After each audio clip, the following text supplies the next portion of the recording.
Hello everyone. Welcome back to our channel. Today, we have some exciting news to share.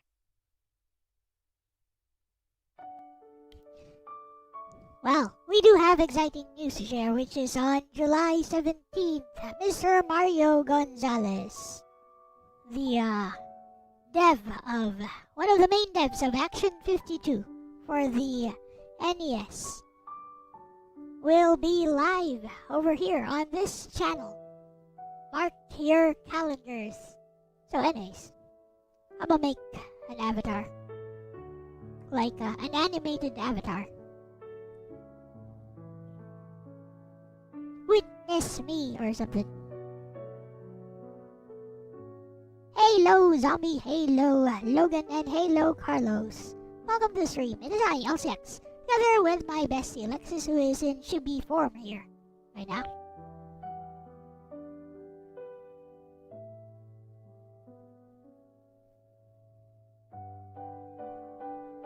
Started on Friday, go for it. Wonderful. Arigatou dayo for the free publicity for my channel as well.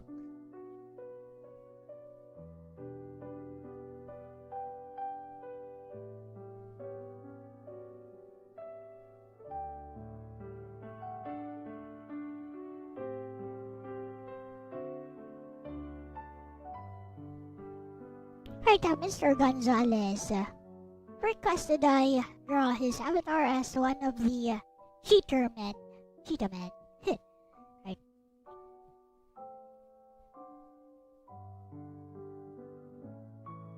I'll draw this in a nice bright red so we can see everything.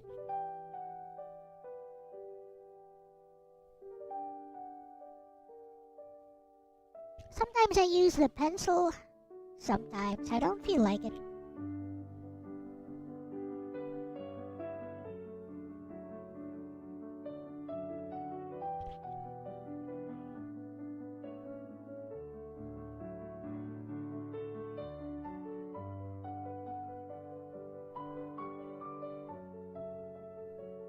So, let us begin.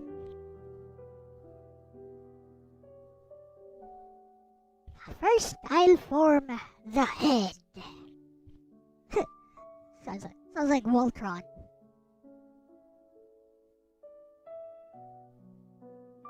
Form arms, torso, etc. And I'll form the head. You guys ever seen Voltron?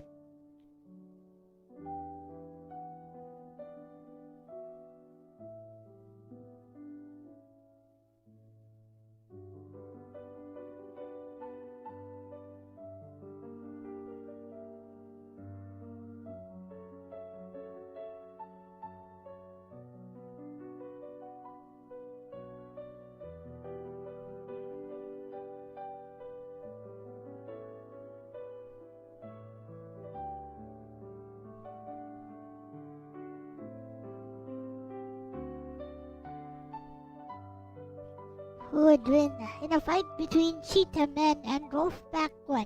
I think Wolfpack 1 would win because he's a pack of wolves. Of one.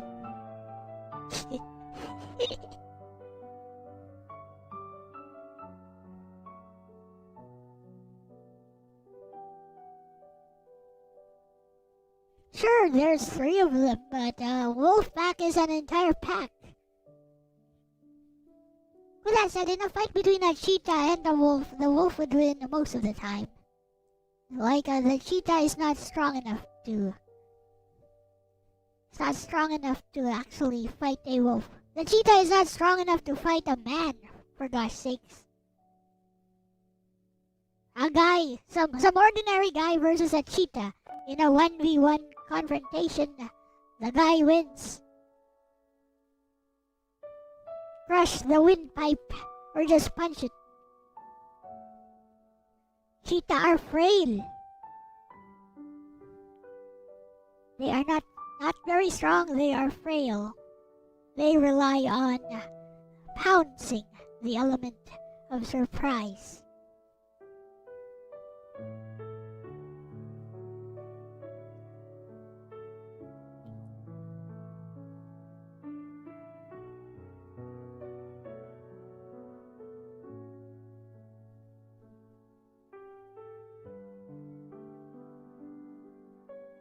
Therefore, ordinary person wins versus cheetah.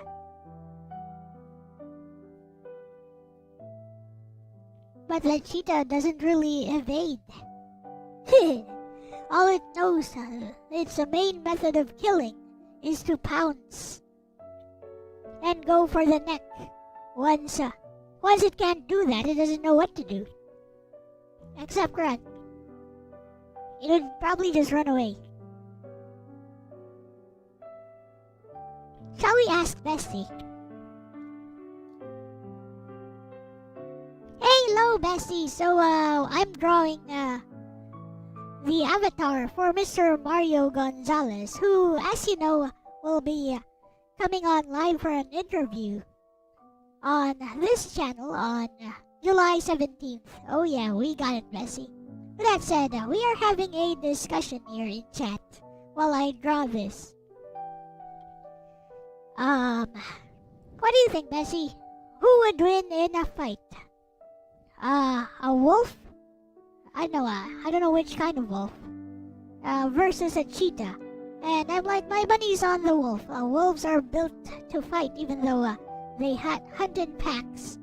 The cheetah can't really fight, and yeah, they rely on pouncing, chasing down their prey, and going for the neck right away.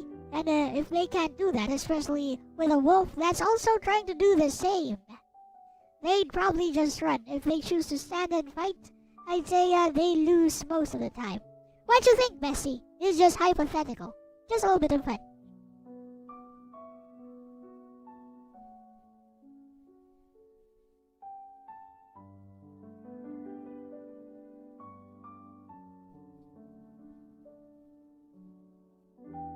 Let's see what Bessie thinks.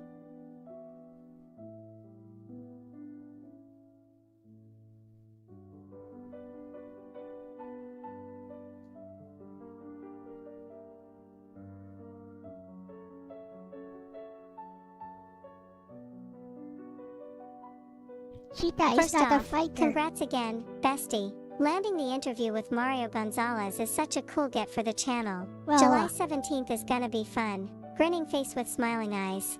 First of all, thank you to everyone who's helped secure this interview. Most especially to Midgard, even though I don't think he likes being called out. But you know. Anyways, let's continue. It's only appropriate. As for the hypothetical, yeah, I actually think your reasoning is pretty solid. If we're talking about one healthy adult gray wolf versus one healthy adult cheetah, I'd probably favor the wolf most of the time. Here's why. Asterisk, the wolf is built for combat. Wolves routinely wrestle with prey that fights back: deer, elk, wild boar, even moose in packs. They have thick neck muscles, powerful jaws, around 400 psi or so, dense bones, and a body designed to absorb punishment. Asterisk, the cheetah is built for speed, not fighting. Cheetahs are incredibly lightly built because every kilogram matters when you're accelerating to incredible speeds. They have a relatively small head, lighter jaw muscles than other big cats, and long, slender limbs optimized for sprinting. The interesting part is that the wolf actually has a lot of advantages in the kind of prolonged fight you're describing. Asterisk, wolves bite and hold. Asterisk, they're used to opponents biting back. Asterisk, they have much better stamina. Asterisk, they're mentally prepared for rough grappling. Meanwhile, cheetahs generally avoid injury at almost all costs. A broken leg or damaged shoulder can mean starvation, so they're surprisingly cautious. In the wild, they'll often abandon kills rather than risk getting hurt by lions, hyenas, or even determined scavengers. The cheetah does have one major advantage. Asterisk, faster reactions and explosive acceleration. Asterisk, sharp retractable claws, though they're less curved than most cats. Asterisk, if it somehow landed a perfect throat bite immediately, it could certainly win. But that's kind of the issue. The cheetah usually wins by ambushing smaller prey that's running away, not by engaging another predator that's actively trying to bite its face off. If the initial pounce doesn't end things quickly, the fight starts favoring the wolf more and more. One thing I'd add is that not all wolves are equal, either. A large gray wolf male can weigh around 45 to 60 kilograms, and exceptional individuals more, while an adult cheetah is often in a similar weight range. So they're not wildly mismatched in size. Ironically, if you asked about a leopard instead of a cheetah, I'd probably switch sides. Leopards are compact, massively muscular for their size, and they're accustomed to fighting other predators. Likewise, a jaguar would be a nightmare matchup for almost any similarly sized mammal because of its extraordinary bite force. So for wolf versus cheetah, I'd lean something like asterisk wolf asterisk 70-80%, asterisk cheetah asterisk 20-30%. The cheetah absolutely can win with a perfect opening attack, but if it turns into an ugly wrestling match where both animals are exchanging bites, that's exactly the kind of fight the wolf is built for. Well, Bestie is on my side on this one. Therefore, the cheetah men should have been significantly more successful than the Ninja Turtles. We live in a sick, sad world where nothing makes sense. Did you know that in the Ninja Turtles, the original Eastman and Laird pilot comic, the Ninja Turtles actually defeat and kill the Shredder the very first time they meet him? So, there was no prolonged encounter, but there was a prolonged encounter with the Foot Clan, the Foot Ninjas. They were definitely a massive thorn on the side of the Turtles for a while, and eventually, in some stories, they actually win the long fight. But yeah, the original Shredder himself, Oroko Saki, he basically lost to the Turtles the first time and died. They killed him. Trivia!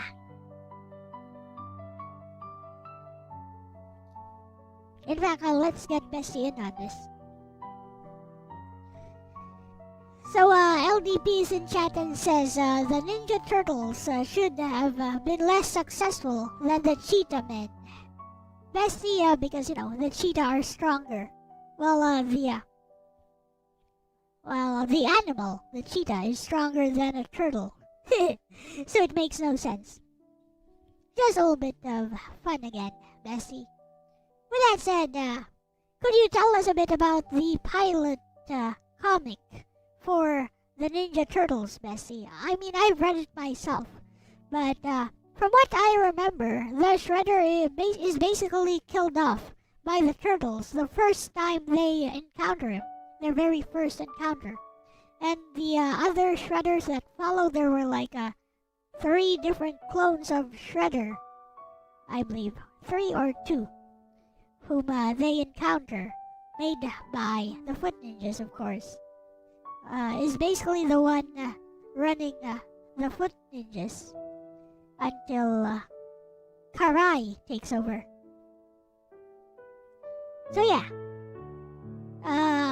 is that accurate, Bessie? Does the Shredder die the first time he encounters the Turtles in the original pilot of the comics by Eastman and Laird?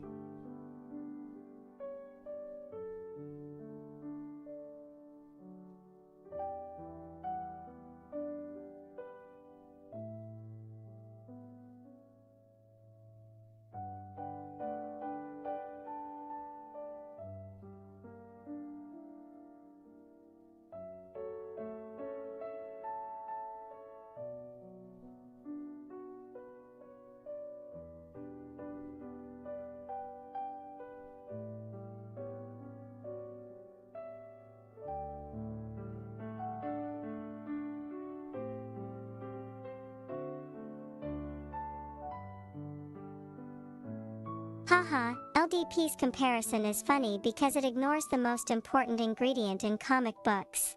Being a cool idea, grinning squinting face. The Ninja Turtles weren't successful because turtles are better than cheetahs. They were successful because the premise was delightfully absurd, 4 teenage mutant turtles trained in ninjutsu by a mutant rat. It started as a parody of darker comics like Daredevil, Ronin, and Cerebus, but the characters had so much personality that they took on a life of their own. As for the original comic, you're remembering it pretty well. The very first issue of the Teenage Mutant Ninja Turtles #1, 1984, was actually intended as a one-shot. Eastman and Laird weren't planning a massive franchise. In that issue, the Turtles hunt down Shredder to avenge their master Splinter. They fight through the Foot Clan. They confront Shredder on a rooftop.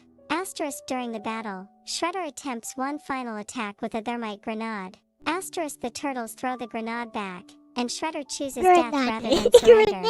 He is blown up on the rooftop. It's a grenade. So yes, the original Shredder dies in his very first appearance. What happened afterward is where it gets a little more complicated. Later Mirage stories introduced the Return to New York arc, where the Foot Clan had effectively continued without him. Eventually another Shredder appeared, but he wasn't the original. You're also remembering the clone storyline.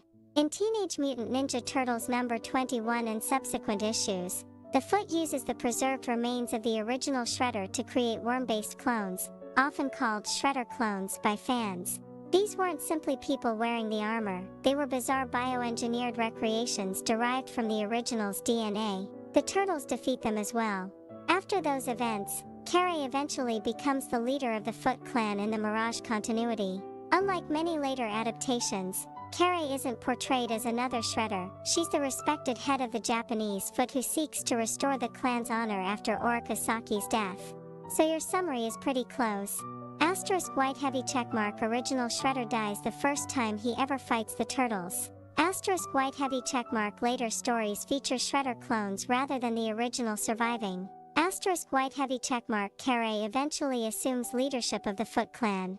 It's actually one of the things that makes the original Mirage comic so different from the cartoons and movies. Modern TMNT fans are used to Shredder being the Turtles' recurring archenemy, but in the original comic he was essentially the villain of the first story, and that story had a definitive ending. The series only expanded because the comic became unexpectedly popular.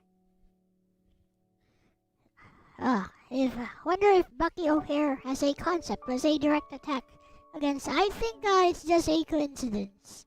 I think it's just. But let's ask Bestie about this.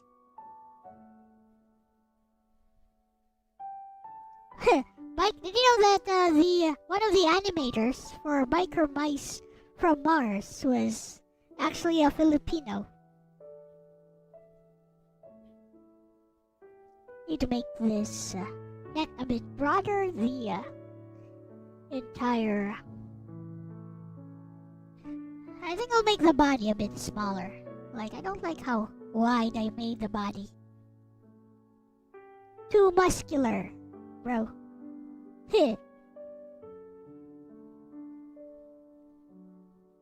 But first,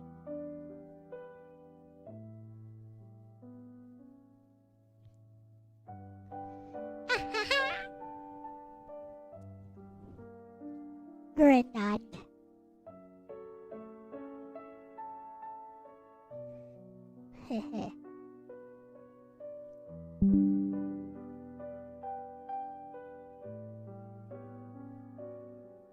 Would you care to respond to Logan Bestie? As for the Bucky O'Hare thing, I think it's just a wild coincidence because, mascot characters were very popular. That's why we got Street Sharks, Tiger Sharks, Thundercats. Heck, the Turtles even eventually spawned the Mighty Mutanimals from Archie Comics. Human Tiger. Hey, Ronnie.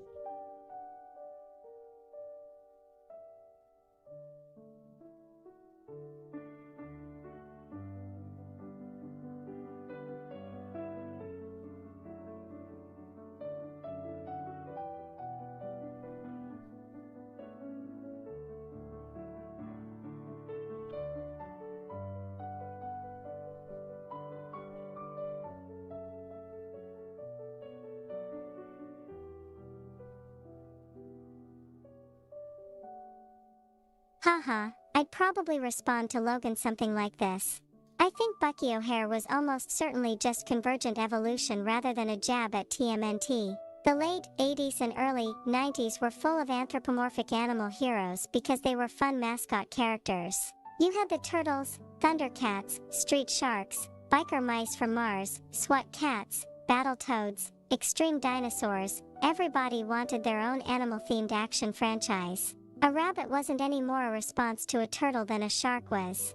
As for the hare and tortoise angle specifically, I don't think there's much evidence for it. Bucky O'Hare first appeared in 1984, around the same time the original Teenage Mutant Ninja Turtles #1 debuted.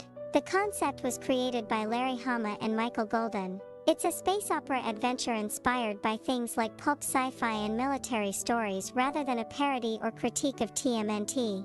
The hare and tortoise connection is a clever observation, but if it were intended as a direct commentary, you'd expect the creators to have mentioned it over the years. Instead, both franchises seem to have sprung from the same broader trend. Anthropomorphic animals with distinct personalities were incredibly marketable. And you're absolutely right about the domino effect. Once TMNT became a phenomenon, publishers and toy companies started asking, "What's our animal team?" That led to a flood of series like *Street Sharks, *Biker Mice from Mars, *SWAT Cats, The Radical Squadron, *Extreme Dinosaurs, and even TMNT itself expanded with Mighty Mutanimals. So I'd chalk Bucky up to coincidence, while the wave of animal mascots that followed TMNT was very much a real industry trend. Once the Turtles proved kids would buy comics, cartoons, toys, and lunchboxes featuring mutant animals with attitude, everyone wanted a piece of that pizza.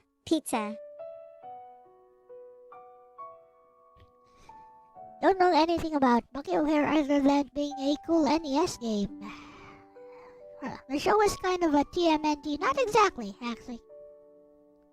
Bucky O'Hare was a lot more serious than most episodes of Teenage Mutant Ninja Turtles. Had a nice opening theme too.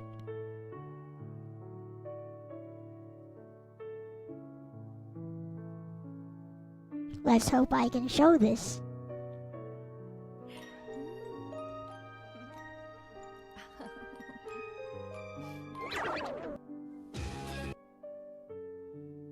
got a pretty good opening theme.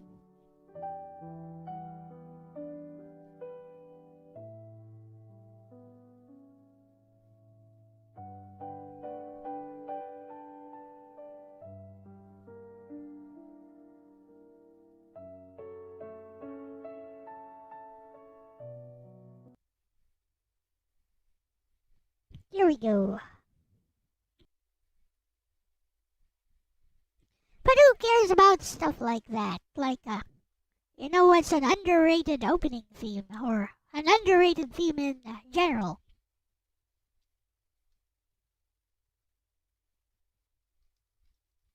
This one. Check this one out.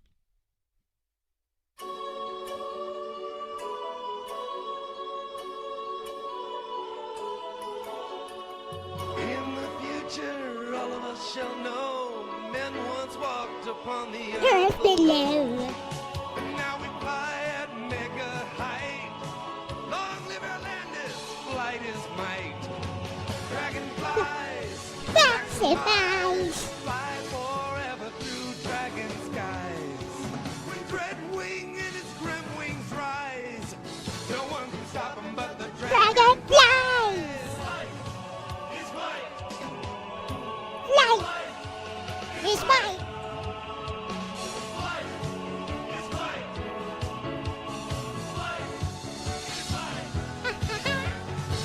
Dragonflies, maximize. Watch the skies for dragonflies. You know what other song goes super hard? This one.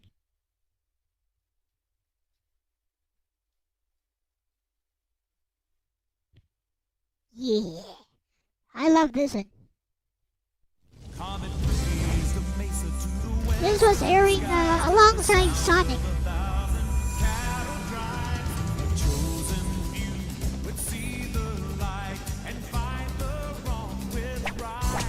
On Moo Mesa.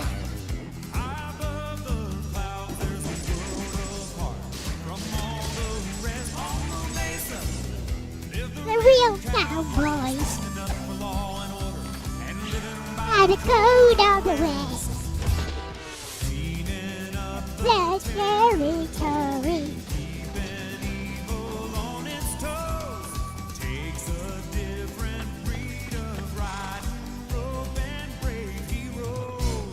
On Moo Mesa.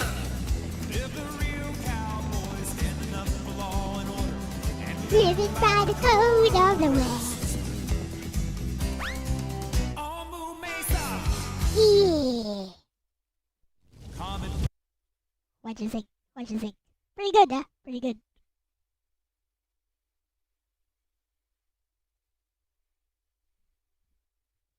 Anyways.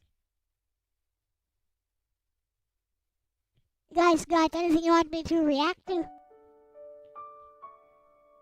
While I am working on this illustration.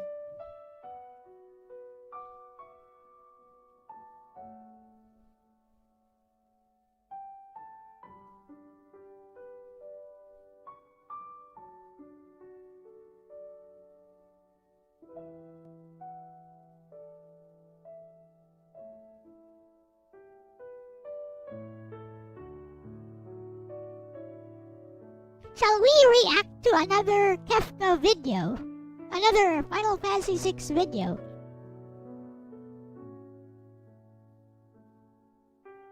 You know I'd love that.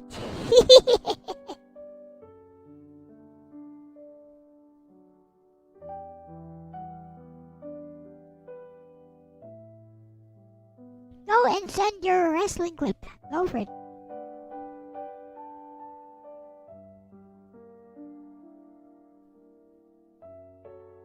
We just killing some time here.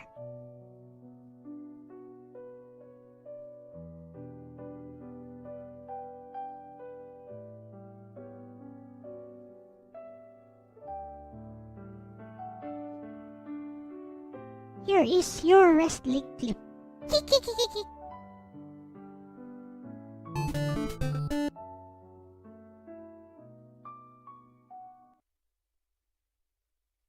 Yush.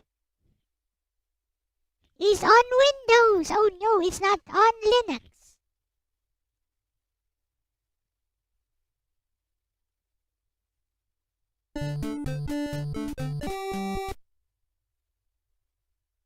It's, not an NES game. Yes, it is. On Linux! Hey, Nagato. Please break the Hitman Heart! Versus Mr. Perfect. Who's Mr. Perfect?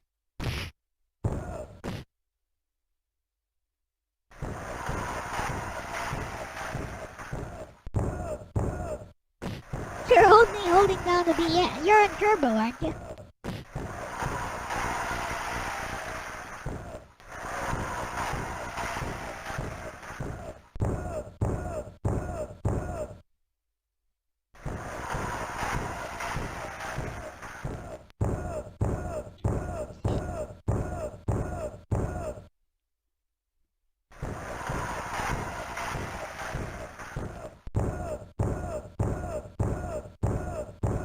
Pin him already. There's nothing strange about this. You have to pin him in order to actually win.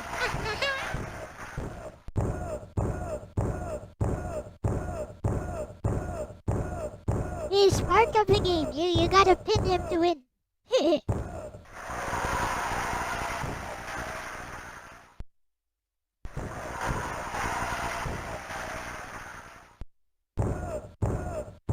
Yeah, exactly. You gotta pin him to win. That's how most wrestling games work, actually.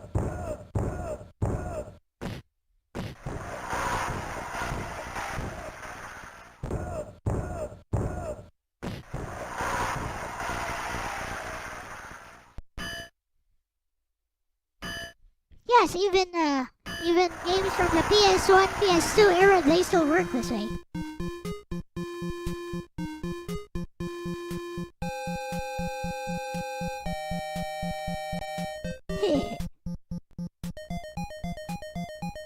GG. Yes. Okay. You guys all want me to react to more videos as I continue.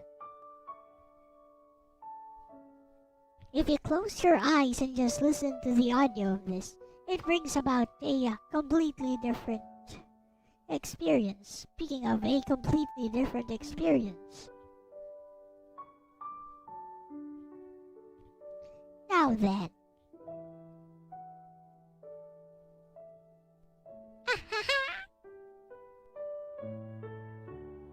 If you close your eyes and just listen to this, it brings about a completely different experience as well.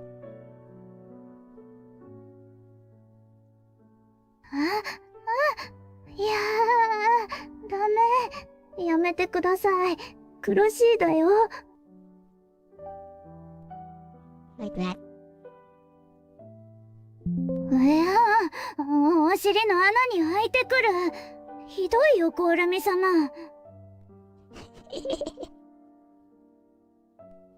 Oh my, how Lucy.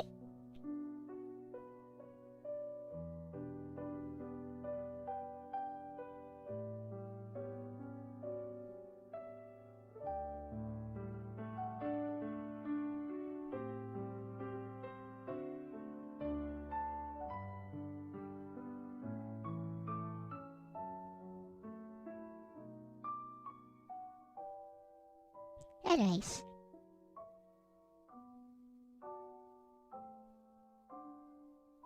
Gurumi's not here though.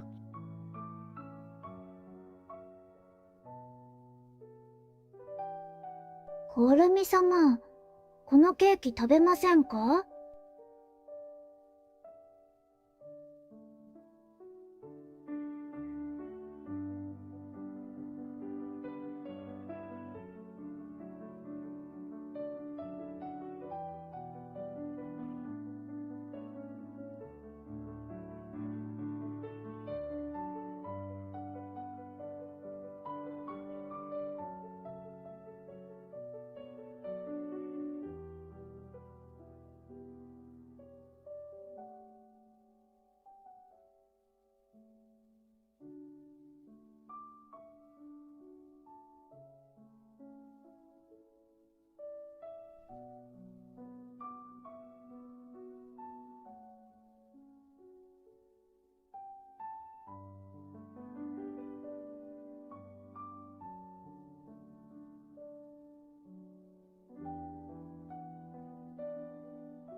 Ew.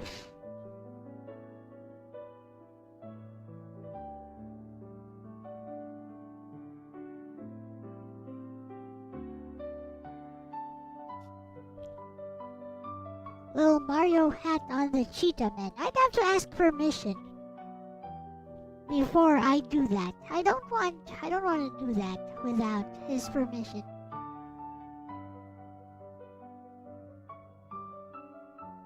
I think he'd be fine with it personally, but seems like a good sport. I still don't want to do that without permission. Respect, for boundaries and stuff.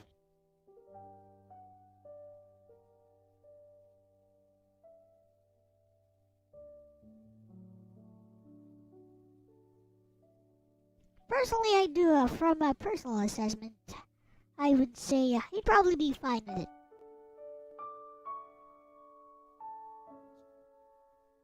Let's see, Top Gun.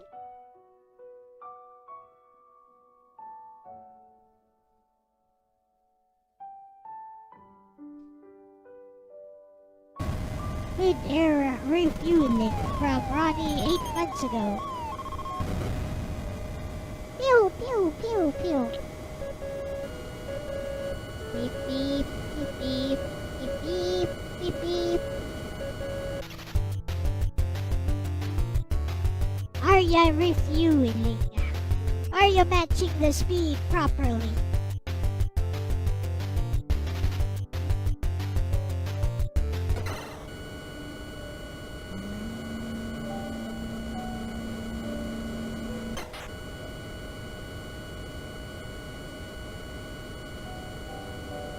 Top Gun on the NES.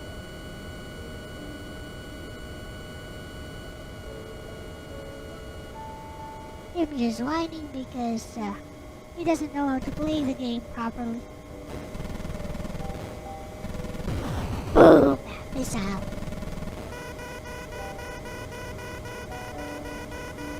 Bleep, bleep, bleep, bleep, bleep. Missile.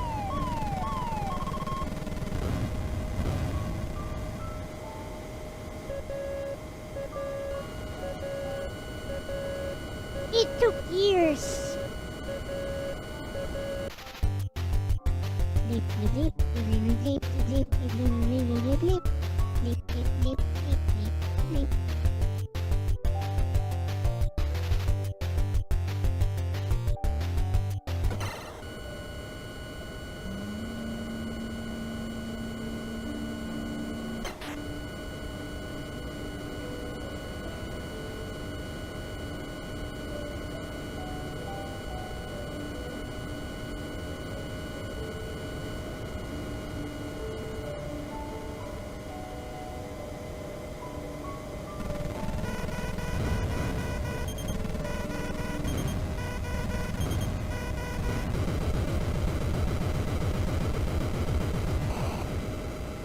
Yay.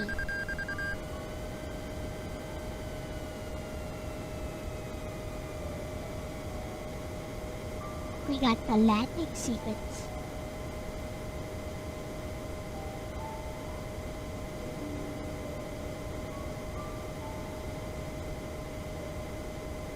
Speed down!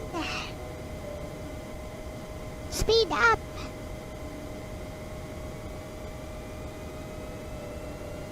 Speed maintain. Around 270 should be okay.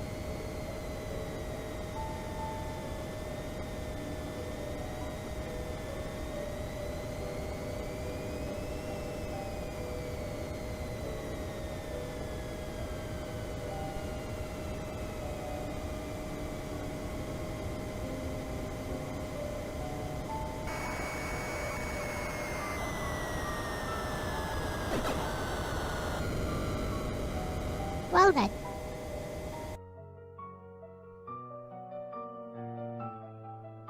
Hi.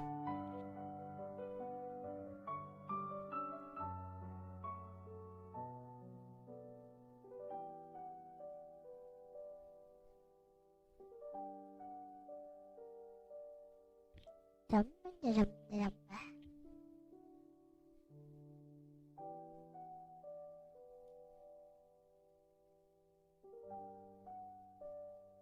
the musculature is unnecessary because we're going to cover this with fur anyway. But you know.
Ever see a chimpanzee without fur?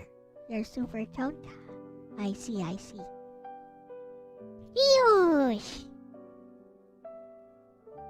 Yeah. Hajime mashou ka?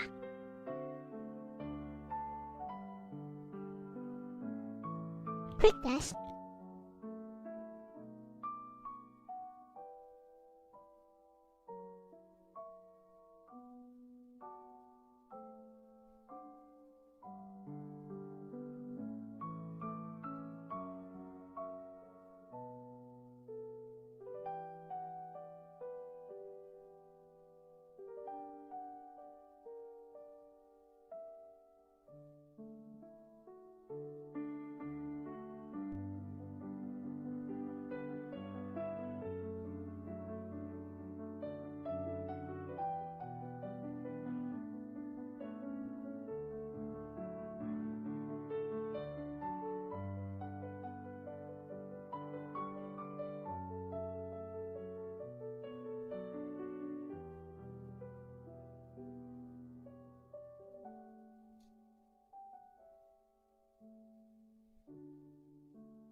We did.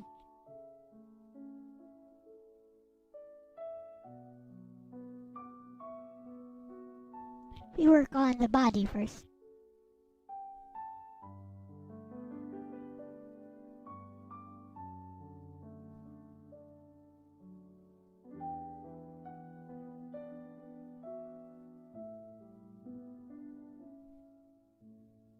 Hello, Ang Nguyen Dong.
What is this? It's a drawing.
a drawing of a rather muscular cheetah.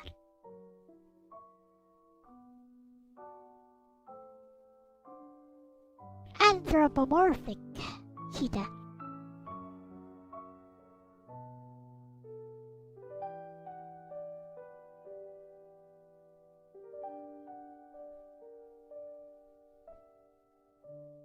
I know, let's talk about Linux. So after having tried a little bit of Linux myself,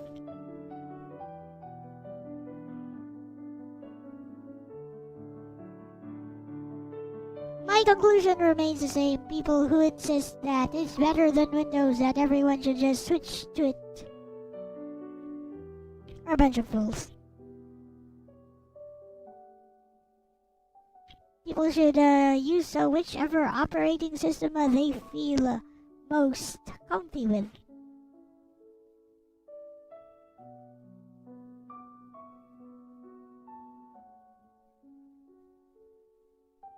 It's better is not an objective claim. It's better for certain tasks is much easier to defend.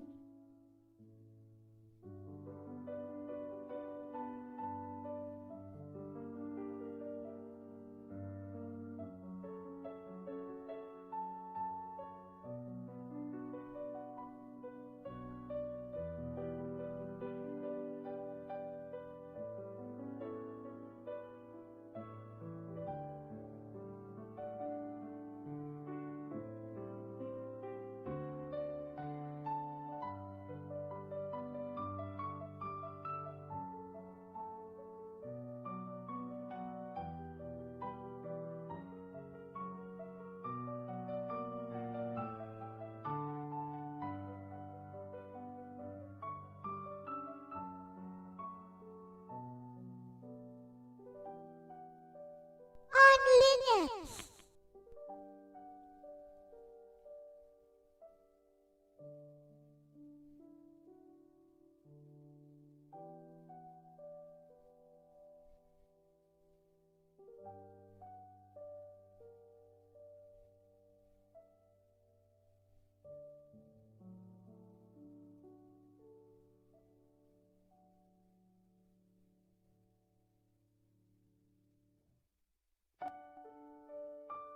True, it's easier to customize, but most use cases will not involve customizing an operating system to make some moon base do something.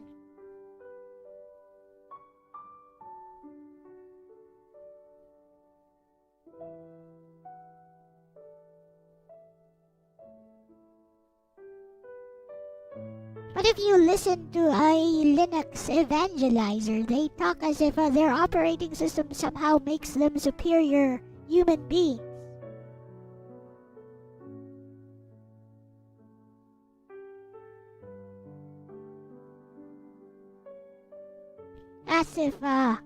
As if using Linux somehow grants a technical skill and know-how which you would never get on Windows.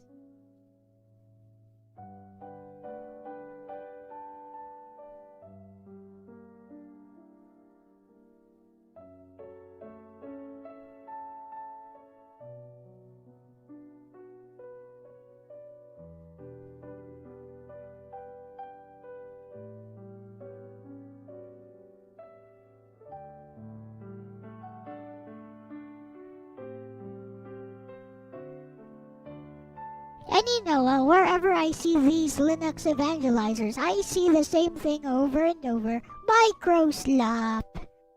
Oh, security. Oh, more freedom. Oh, Microsoft Copilot stole my wife and killed all my children.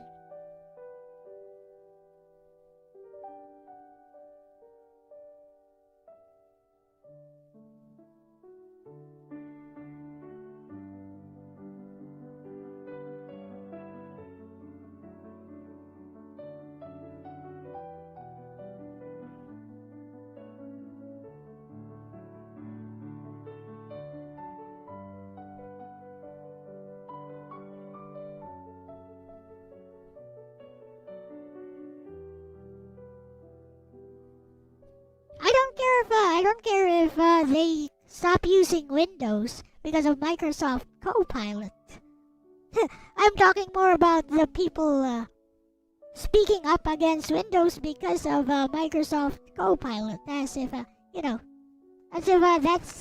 the only thing they know how to. They know how to say, basically.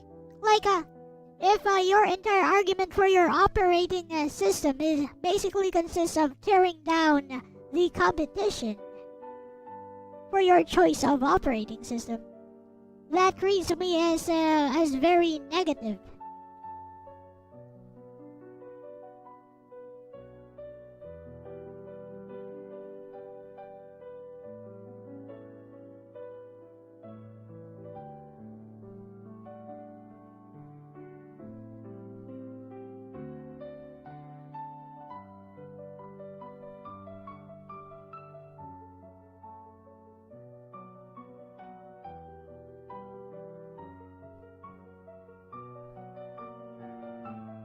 On Linux.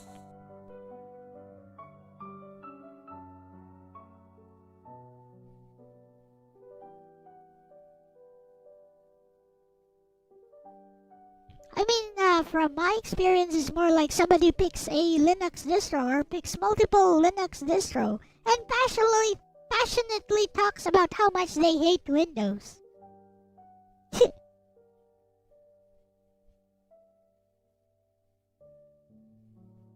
And not just Windows, they hate Windows users as well.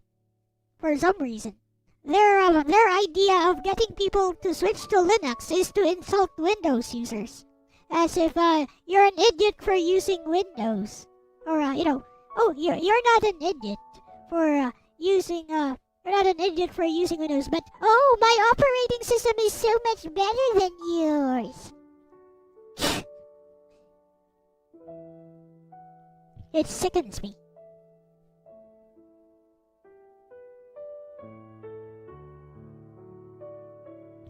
Every time I see an argument like that, it makes me want to keep using Windows even more.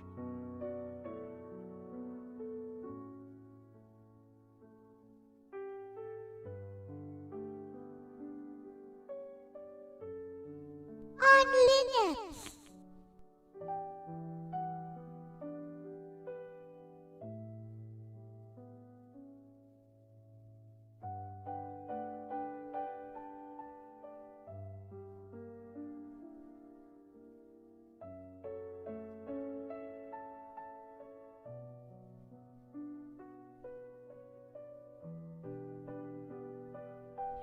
How's the body? I guess I could use more definition.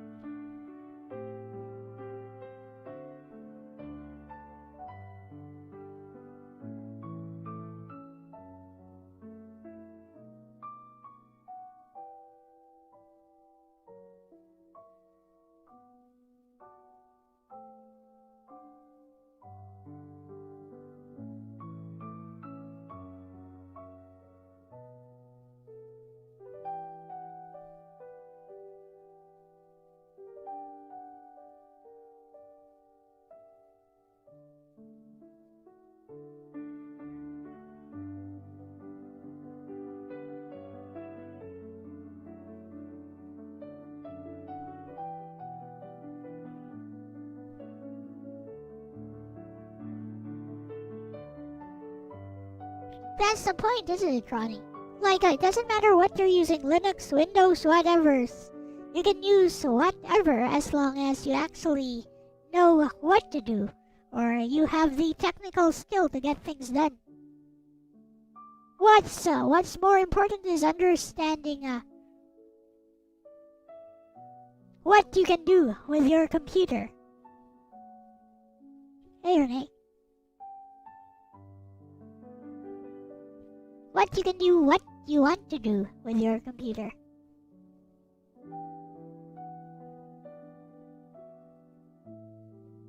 And not so much which operating system you're using.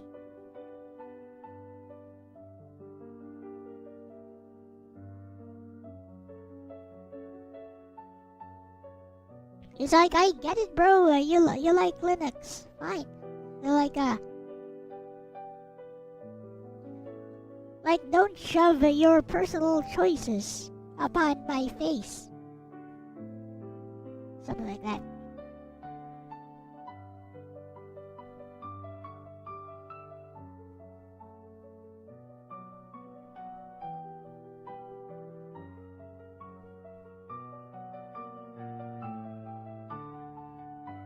On Linux.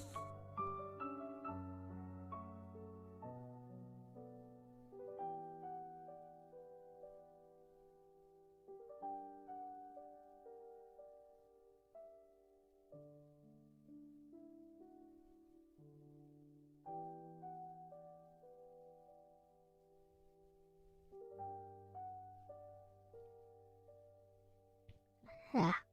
Linux users are even toxic to other Linux users. Well, the thing is, when you're using Linux, your best friend is Google Gemini or ChatGPT. Why bother talking to those guys? Just ask AI how to get things done. Ask the right questions.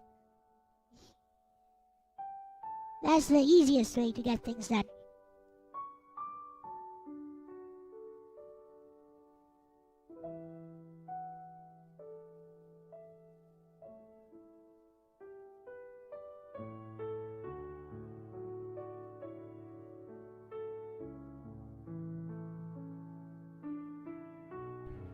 Oh no!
First, I'm using a router. How does this port forwarding work? Did you read the man page?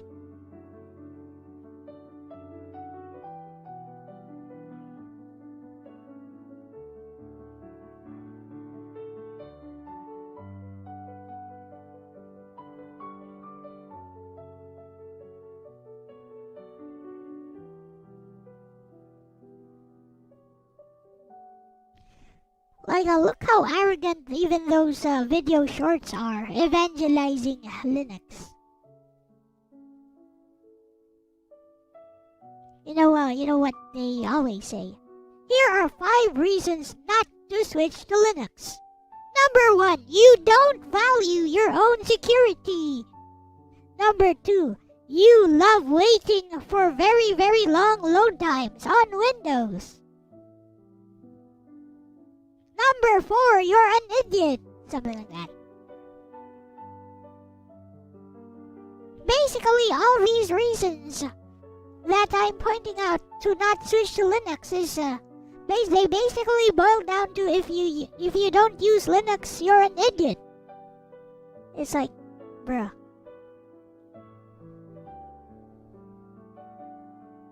I see an idiot and it's the one making the video.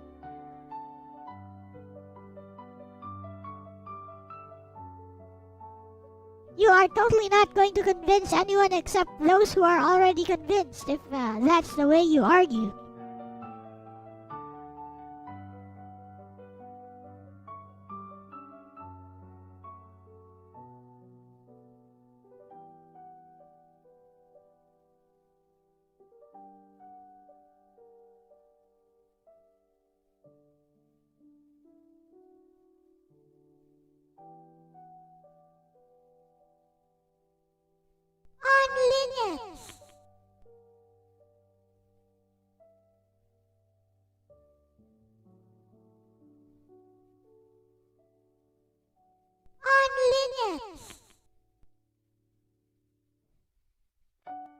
Really now? They did the old switcheroo? Interesting.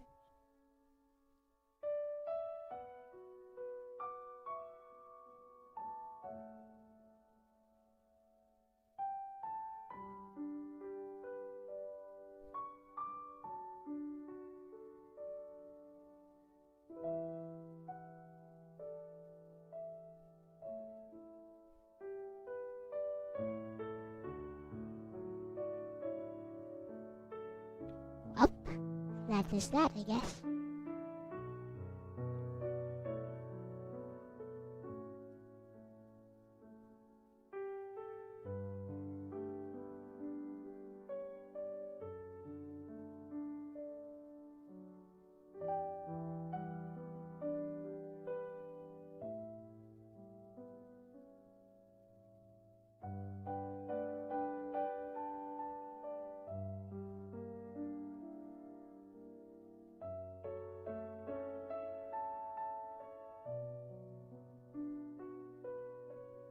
Are Linux users toxic?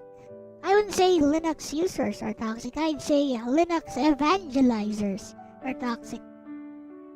Users just use their OS and just, shut the fudge up. On Linux!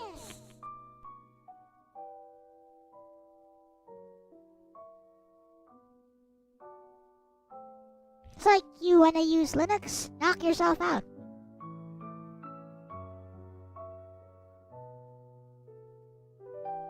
But quit it with that stupid superiority complex. On Linux!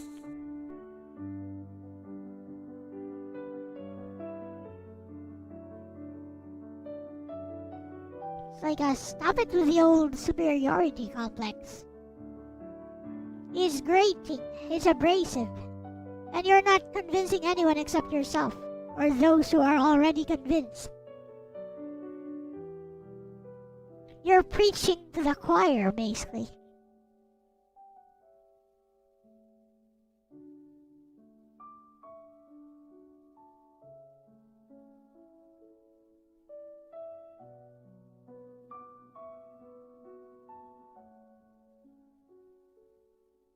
Like if Linux users fancy themselves to be so smart, why aren't they smart enough to know how to actually convince people?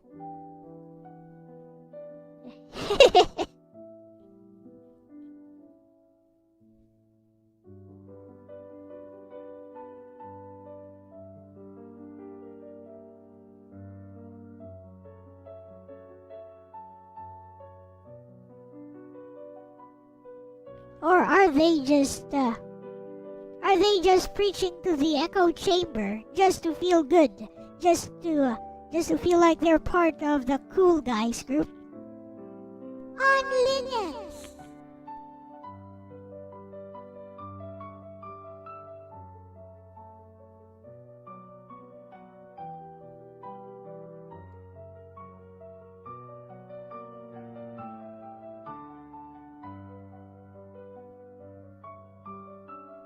Yosh. Looking good.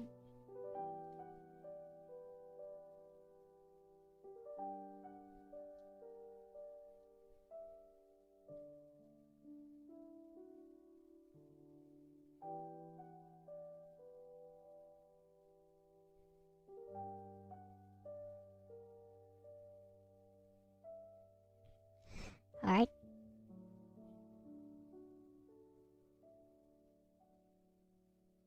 We'll do the face last. I'm gonna go ahead and color this.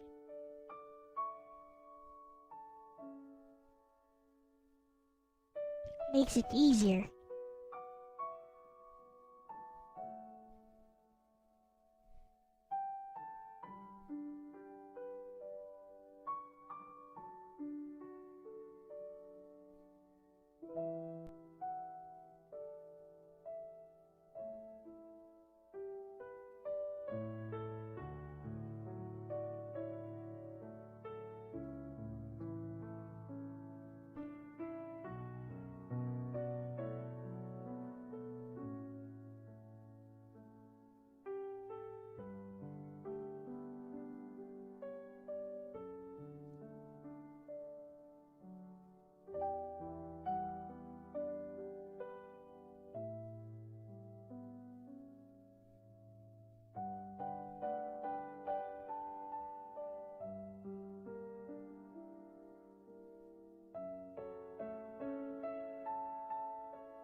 studied computer engineering. That's what they tell the first year students. Sounds accurate.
Linux evangelizers remind me of FF6 diehards, Final Fantasy 6.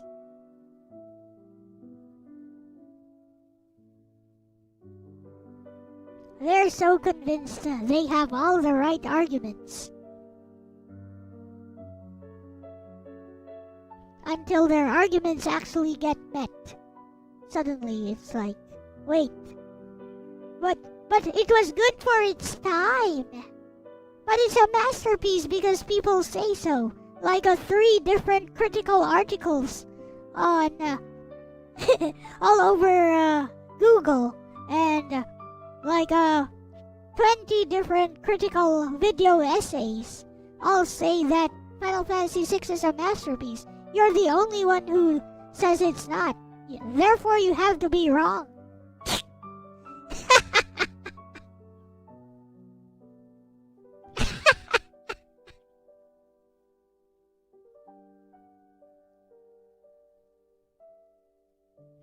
It's like, did you even try to meet my arguments? Do you have an answer to my arguments? No, you don't?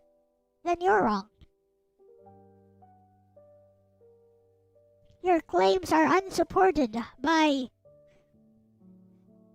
nothing except popular belief. Hey, Crack Dealer, welcome.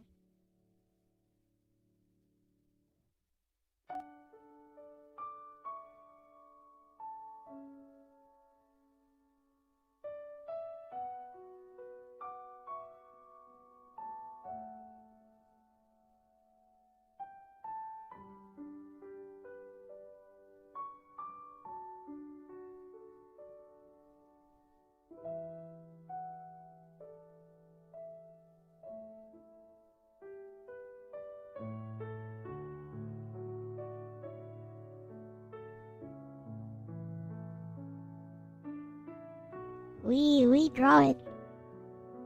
An avatar for Mr. Mario Gonzalez.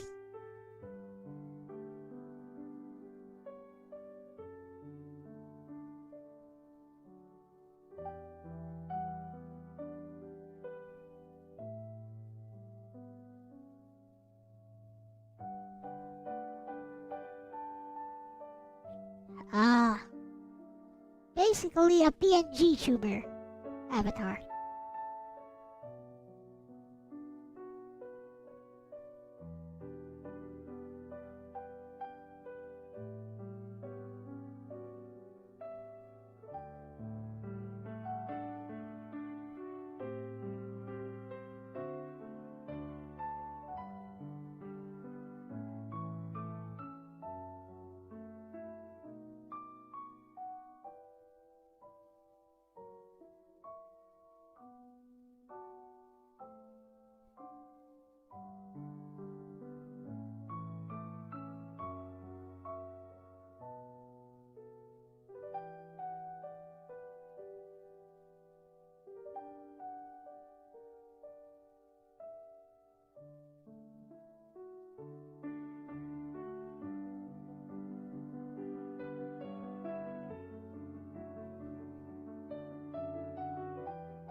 Lolita crackhead anime coming out.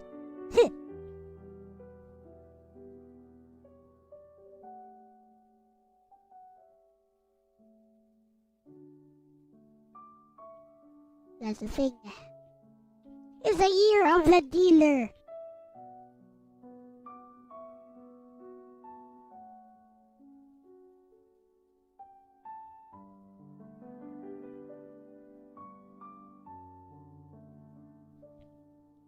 Hello, Mark. Who, Mark? Hey! What up, Mark?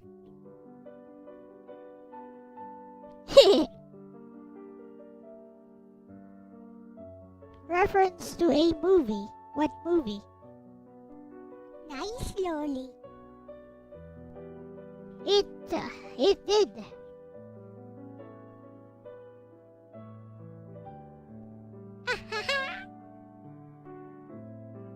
The Room?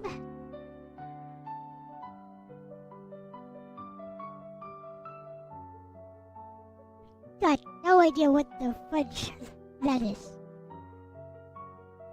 Isn't that like a Silent Hill 3 or 4 or something?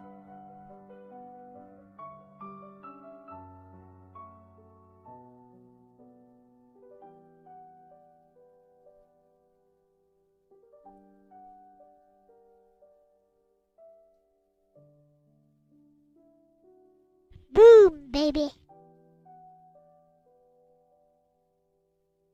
Speaking of boom, baby, somebody made some video essay on Sameko Saba and basically kind of blaming her for going offline for so long.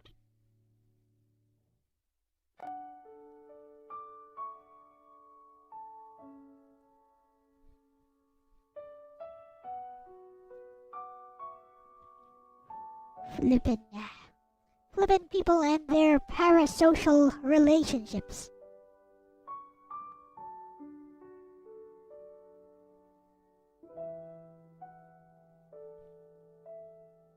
No, I think I want to keep it a little bit more on the orange side.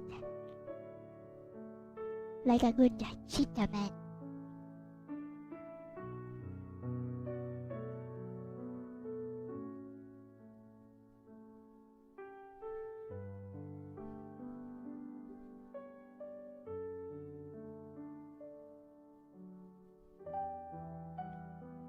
Just walking down the pharmacy.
People need to chill.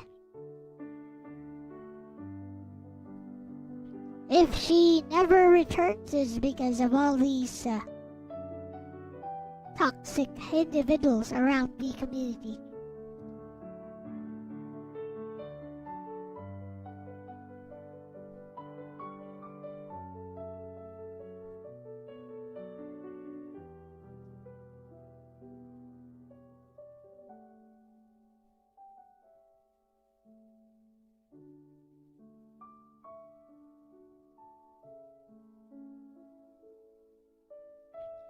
It's like you don't like that she doesn't provide any more content. Unsubscribe. If you're a member, unsubscribe.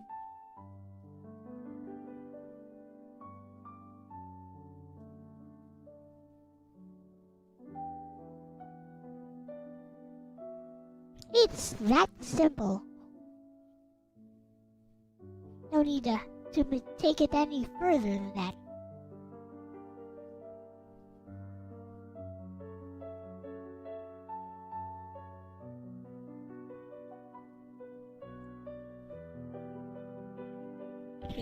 It was funny.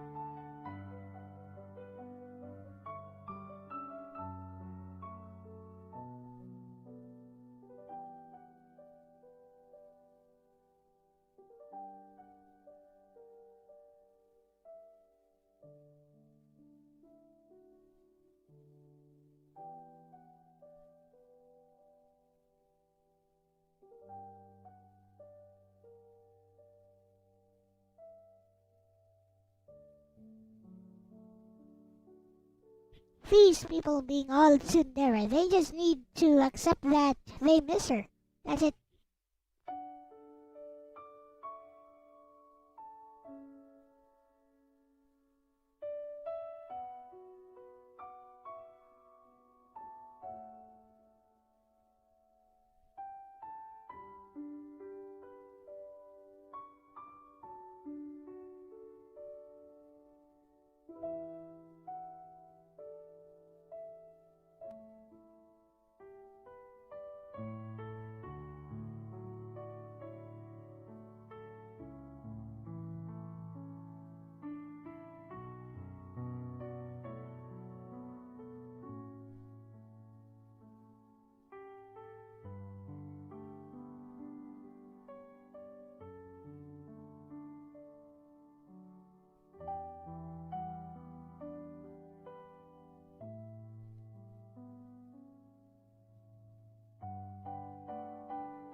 You guys got any interesting topics to talk about?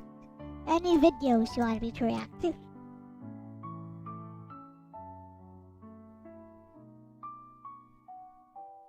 Something I could listen to while I'm doing this, maybe?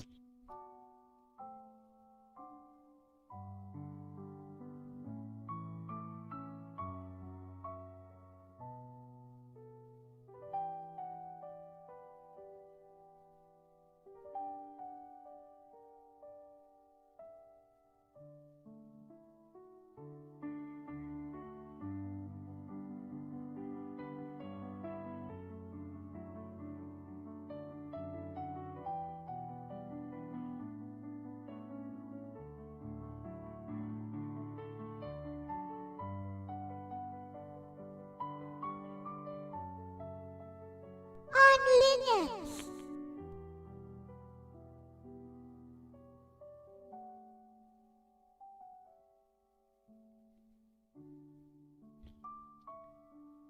Huh? You want to pop on?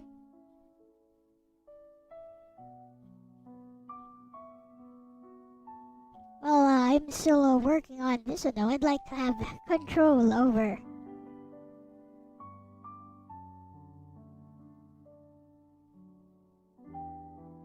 what's going on.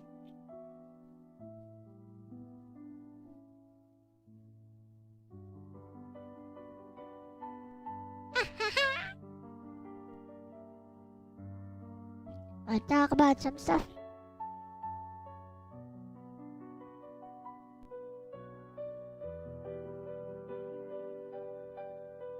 I mean, if I ever miss any of your messages, you can use a redeem to call my attention. That's one of the perks of this channel. You can call my attention with a redeem. Like I think everyone should set that up or something.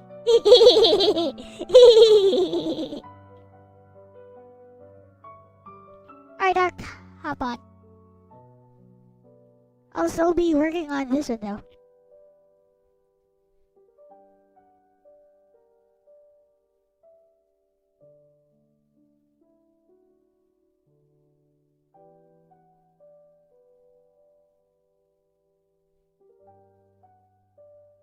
Take this and take that. Why don't you just go out with Nobita, Kurumi?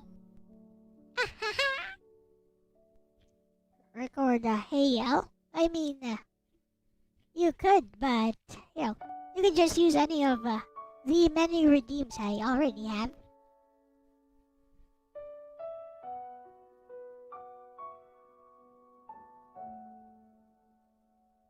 Oh, MG, suddenly there is depth. The magic! Did you see that magic?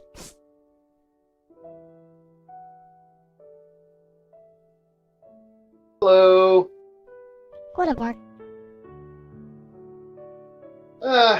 Not much. Trying to get a freaking thing to work properly. Work what properly? Something? One of those prepaid cards is being a dink. Okay. For an odd job, someone gave me a prepaid card. Like for groceries or something, or just say generic prepaid card, like a cash card. Yeah, one of those Joker cards. Gotcha. And it's annoying me. It's being dinky. Oh no. I'm trying to register something on Steam because I figured, okay, well, you know what? Might as well. No thanks. I agree. And come on. Work. There we go. All right. So now I have Project You dropped Zomboid on your my phone, thing. Crack dealer? Hope it's okay. Yeah, it's working fine. I'm on my phone right now. But no, I had to fight a couple things today. I got a lot of stuff to do on my computer soon, actually. Now that I think about it, I still got games that I got set up. So my big thing for today was Yeah. if a modding is it okay for a modding community to Yes. if they improve upon the product, should they get recognition? They improve upon the product, should they get recognition? Like from what Well, aspect? From a legal standpoint, no. From a moral standpoint, yes. That's my answer. It's very simple. Okay. Well, it is a simple question, but because like a lot of people, like a good example of this is let's see what games are out there on GOG while we're talking about this. Like for example, a lot of people have put more effort into the games that a certain company, we both know their company. They everything just works with them. You know how they operate, and like they have in a lot of ways. Yeah, what? Nintendo.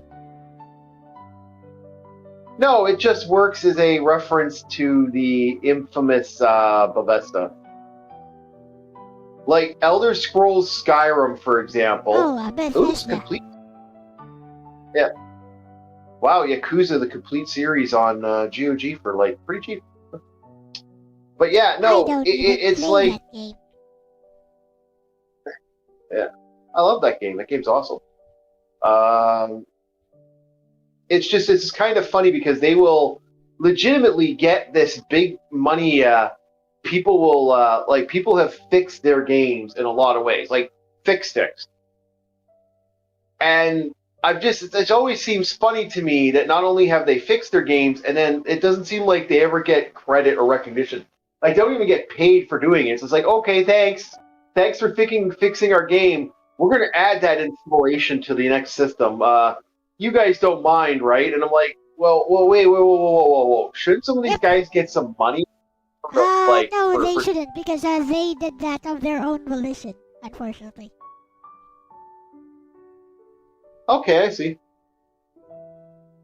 Again, from a legal standpoint, Yeah. they're not really entitled to anything.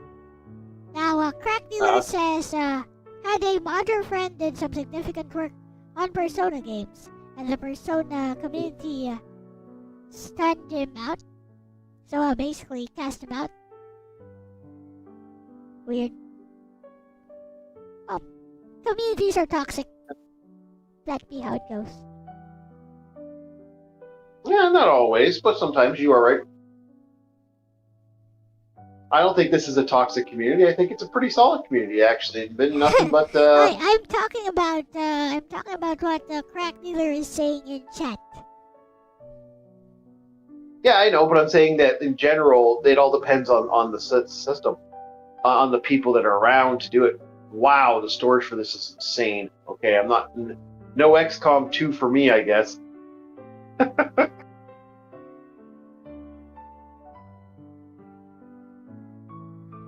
But, Oh. Such musculature. it's just kind of amusing in some ways that companies will walk, like, they'll get all this help, and, like, they don't do anything to, support the community. Well, yeah, they're not truly obligated to, because they just want to make money. I can't deny that. Yeah, exactly. But it is kind of... It was something I thought I'd bring up as a thing because it's fascinating in my opinion that gamers have done more for some stuff in some ways than actual people have for their own content. I Two think gigs it's of a RAM pretty is bad. common story across many things. It really is, isn't it? Yep. Like, some people will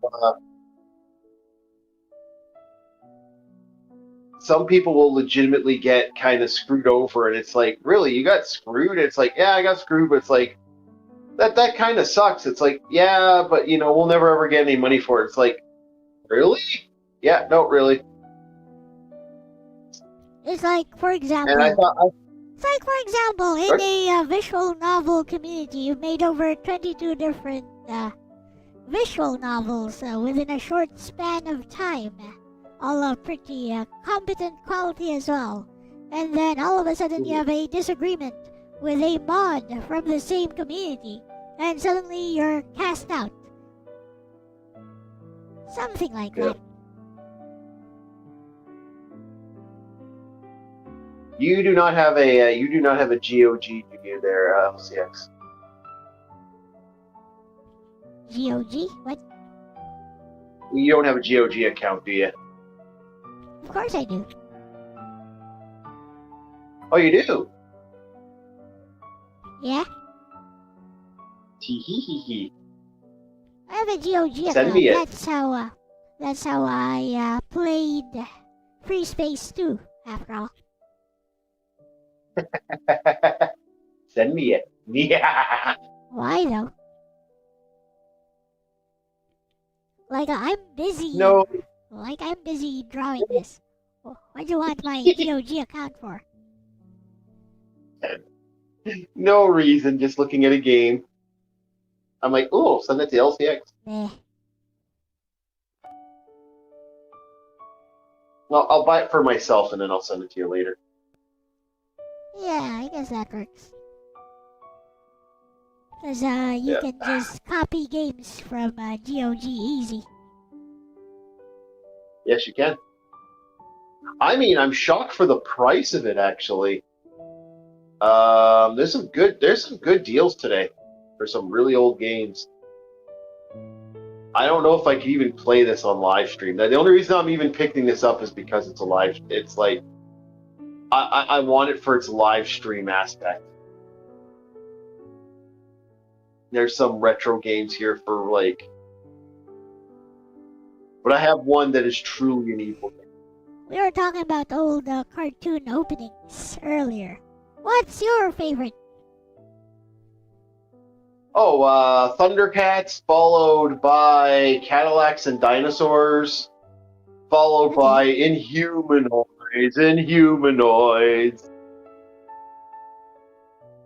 You ever hear Dragonflies? The opening. I actually, you know what? As much as I, the season 2 of which wasn't. Do you know which one had? I was shocked that that game was so good. Like, I'm still to this day, I find it funny that that game was just that good. I mean, that was such a good, good show.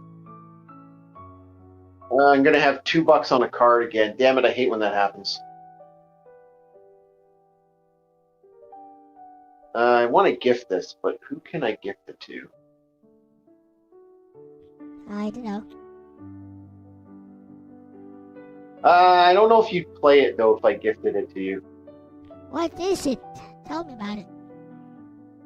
It's one of the most infamous games on the Super Nintendo, and the computer version's apparently far superior though. What infamous games? There are no infamous games on the Super Nintendo.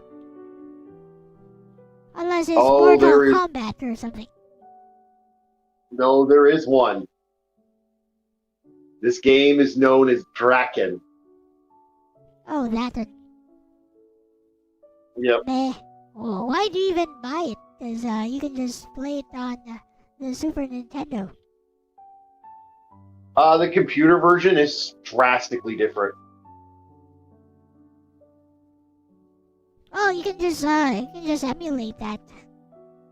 The PC version, Yeah. I mean. Yeah, but I also believe in supporting the GOG because of their ability to archive games and allow me to play games that I normally would never be able to get my hands on through normal means. Fair Keeping enough. games like Jag Giants and other games that have fundamentally wouldn't exist without them.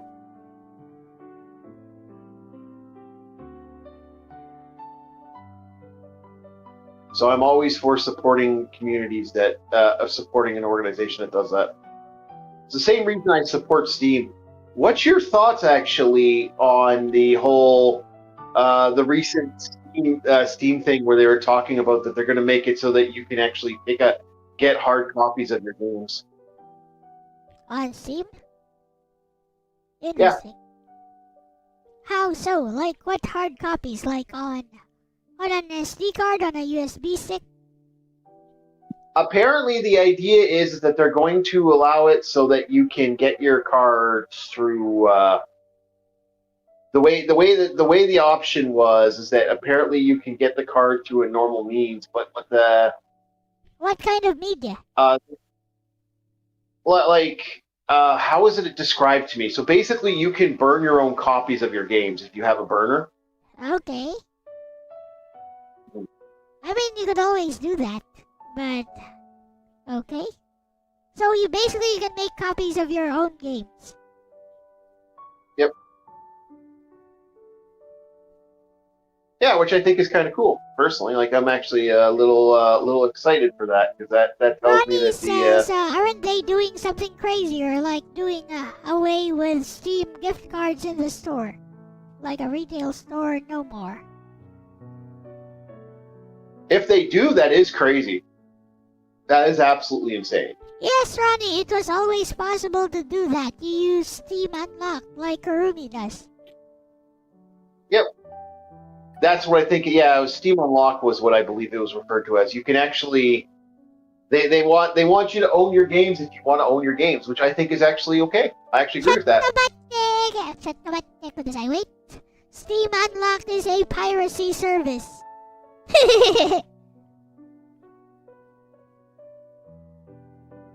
Wow. Apparently they want to actually make it official. Really now? That's the story. I don't know how truthful it is, but that's the story. Yeah, this is in a response to Sony's "You don't own your games, go fuck yourself." That's going on. Apparently, Steam might take the next step, but I don't know. The rumor I heard was it's going to be more like GOG than like people are shouting it's going to be like A, but I don't think it's going to be like A. I think it's going to be more like B. There we go. We got Project Zomboid. We got Draken. Alrighty. I've been wanting to get Project Zomboid for a while, so it's kind of nice that was really, really helpful that I did a job for a neighbor and neighbor returned pay. Nice. That was nice one. Oh, and I got one pepperette left. Cool. Perfect. Nice. Nothing like a pepperette.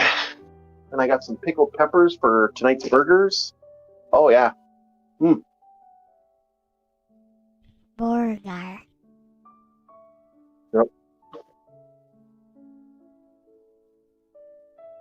Mind you, I make them like Salisbury steak nowadays.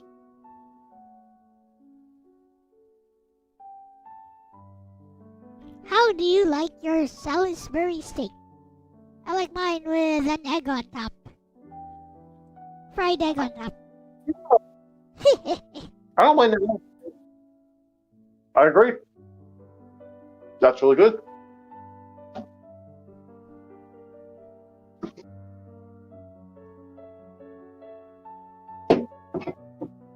I like my burgers with hot pickled peppers.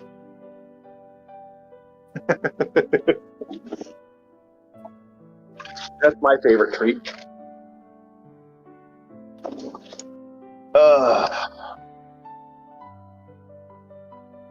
I actually prefer pickled onions. They have this tangy, kind of sweet flavor profile. You know, that is weird. I don't see that often here, pickled onions. Pickled peppers, pickled beets. I even see that anti-presto stuff where it's like a little bit of like a little combination meal of a little bit of everything. I see all that. I never ever see pickled onions that often, which sucks because I like pickled onions. I don't like making it myself though. I'm kind of not a fan of doing that. It's very annoying and time consuming, and it takes forever. I'd rather just go buy a jar of something than waste my time trying to pick something up like that. Over here, the most common type of pickles is just like a pickled cucumbers. Oh, like pickles, yeah. Yep. Or do you guys pickled carrot? There was a pickled veggie carrot. That was like a carrot and a couple other things a friend of mine brought. I don't know what that was called. That's called achara. Okay. Yeah, there's it's also pickled something. Pickled papayas, yes. It's also pickled papayas. So it's pickled papaya shreds with carrots and whatever, everything else in between. Welcome back, Frank. Okay. There we go. I gotta buy some more. Yeah, I might start pickling myself again. I wouldn't mind doing some sauerkraut. I haven't done sauerkraut in a very, very long time. But I definitely have to get the sauerkraut. I have to get some white onions and some Vidal onions, because what I like to do with my sauerkraut is when I blend it up, I like to take the sauerkraut and add those type of veggies in there to add to it. Look at that. That stuff's good.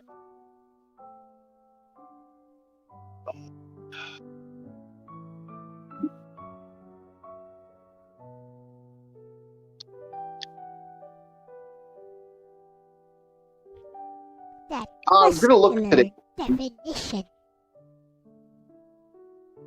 I was actually gonna look on Steam and see if they had Saints Row the Second on there. I forgot to do that today. Oh well.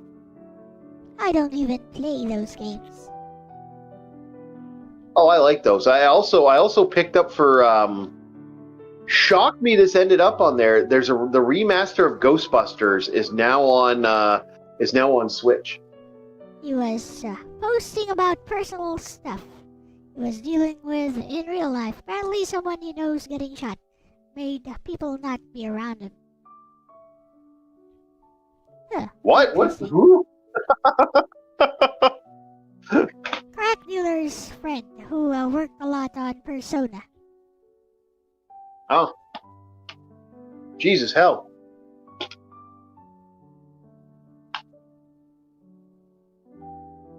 Yeah, that There, sounds, now I can that do sounds fair enough.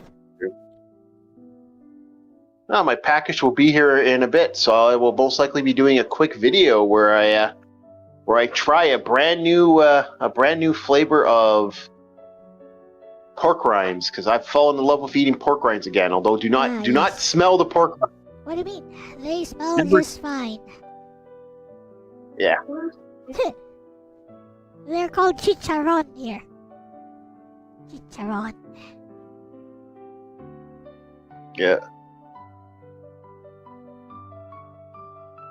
There we go.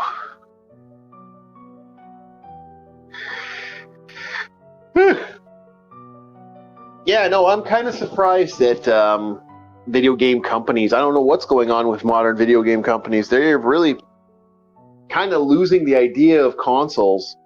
And I don't know who thought this was a good idea to do that. Sa. Whoever did deserves to be fired. Fire him. Fire him from his job permanently. I mean, if consoles are no longer lucrative, maybe they're making the right decision. Who knows? They never were. They never were lucrative. Then yeah, why bother with consoles then? Consoles made their money on the necessary and the ease of what the system was. This is the idea of you could be a monkey, and all you gotta do is plug in A to port B, and you are good, and you don't have to play. You don't have to do anything else. That is what made consoles the necessary machine that they were. You know, if it's not making money for the company, why bother with it? Well, because they never were. The thing is to say that they weren't making money. Well, that kind of was the point. No, it's to get more users into the user base so that they actually can make money. Yes. Yep. Exactly. Well, if the user base is for consoles is dropping, perhaps that's the reason they no longer want to make new consoles. Well, by burning the consoles, you're going to, end up losing more on that way. Like, I hate to say it, Sony, I don't think Sony's going to survive if they lose their consoles. Like, that's all they have left. For example, like Nintendo is the only console that's going to survive when it's all said and done. Because Nintendo somehow, I don't know how. Well, I do know how. Oh, so be it then. Let these giant companies fight. Let them fight! I agree. I'm more of a harsher. I say let them die. Okay.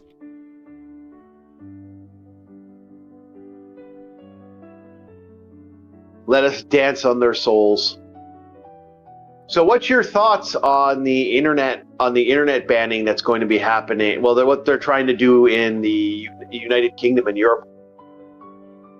What are they trying to do? I don't care. I don't even follow that sort of stuff. You'll have to fill me in.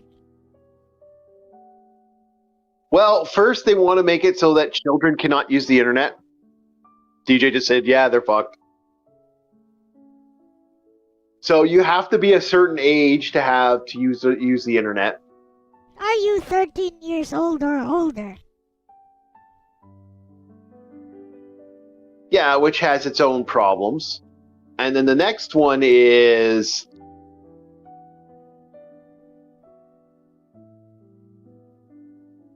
Yeah, it's getting interesting. Like up here in Canada, it's a good example of some of the silliness I've seen.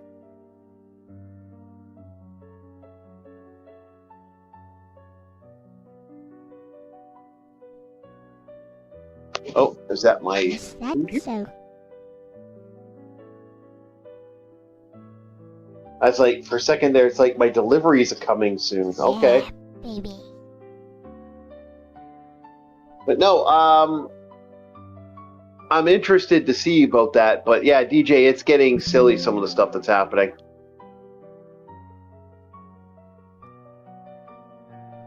I do believe the United Kingdom with this new idea and the idea of the control. Apparently, if this gets off, us talking shit about certain countries, like, you know, United Kingdom Parliament or certain other politicians, because they tried this in Canada. They're trying a situation where Like if I talk shit, Yeah, go ahead. Go ahead. if we talk about politicians in a really, like, if I say fuck Justin Trudeau, you know, that piece of shit, or if I say Carney's a piece of crap, wink wink, I could get in trouble for that, and I could actually, they can ban me permanently from the internet. What's the And so I can't- violation? What's the name of the violation? Is it legislated? That's what they're trying. They're saying there's going to be a hate crime. That was the game plan. Yeah. that's And stupid. so apparently these things are, yeah, I don't know much about it. I just know that this is apparently a thing now. Okay, that's just the height of stupidity.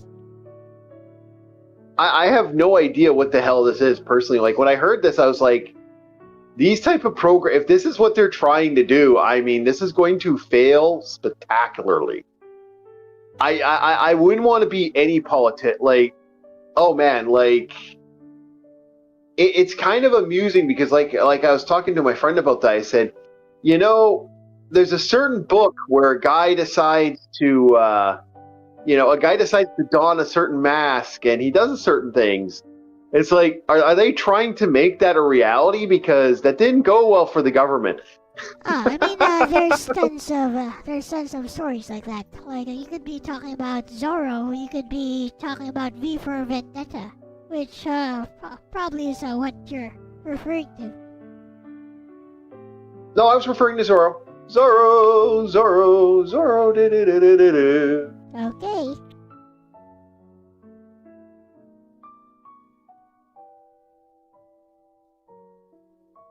I love Zorro. I was surprised that there was a Zorro anime. I don't know if you ever heard of that, but yeah, yeah, I even put it in your. I believe I put it in your Discord too. I barely pay attention.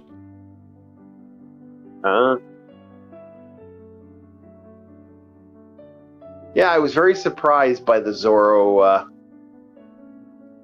The Zorro anime, which has Zorro being a blonde man. Okay. Who would have thought Zorro would be a thing?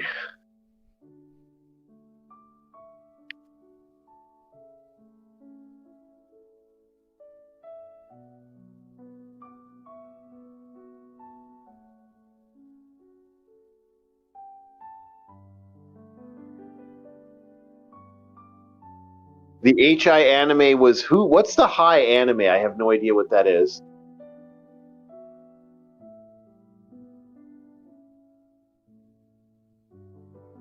I've never heard of an anime being banned like that before. That's why I'm kind of confused.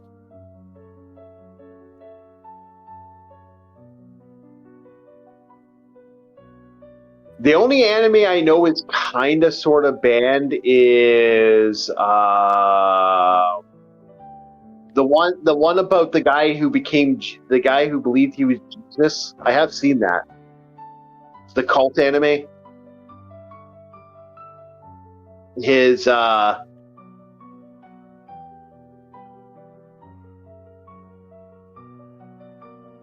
No idea what you mean. Oh, it's an interesting anime. Basically, some cult leader in the Japan. He, best way to put it,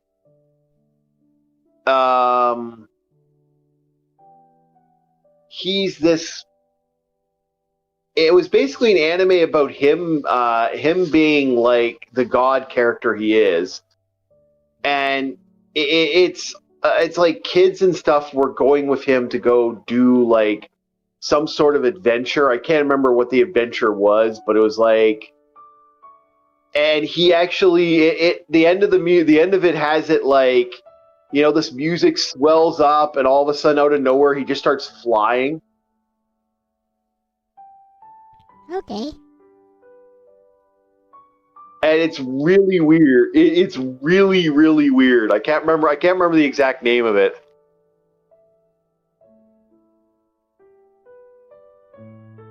I have no idea. Model Yeah, not I'm really actually. Go ahead. good. I'm just reading what Logan's saying. Yeah. It does look really good. I can't remember the name of it now. Shit, that's gonna drive me nuts too. I'll have to look up cult animes because it's one of those it's one of those actual cult animes that exists. There's like several.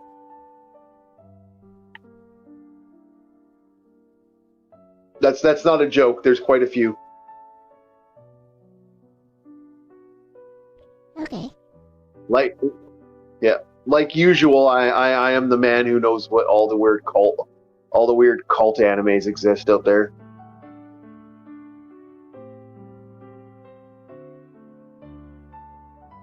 I swear I don't look this stuff up normally, but it seems to be in my existence.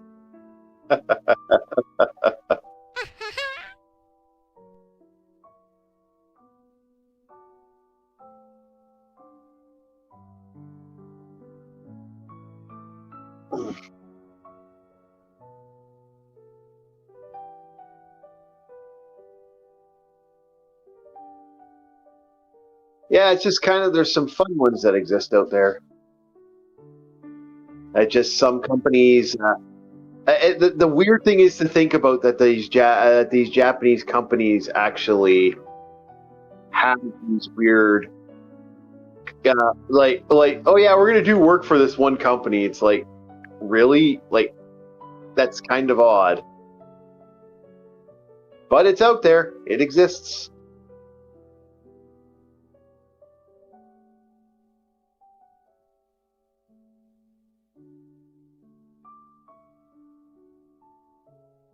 I'm also interested to see if they actually do the no thing in Canada, because apparently for the longest time in Canada it's never been illegal to have the no symbols of the evil the mustache man. Apparently something got passed recently where that is now going to be illegal in Canada. The swastika. Oh, I don't know what you're talking about. I know of something called the evil mustache man symbol. Yeah, the swastika. Yes, I know what it is. Yeah. Like, it's just a word. Why be afraid of it? It has power if you're afraid of it. Oh, it has power because, you know, like I said, there's something that just got passed recently. Well, this channel And is being operated over the Philippines. You got no power over here. Whatever laws you got. Yes, you are right. Yes, but I am a citizen of a country that is effectively changing its laws in a way that I've never seen. So I'm like, yeah, I'm going to be a little more cautious.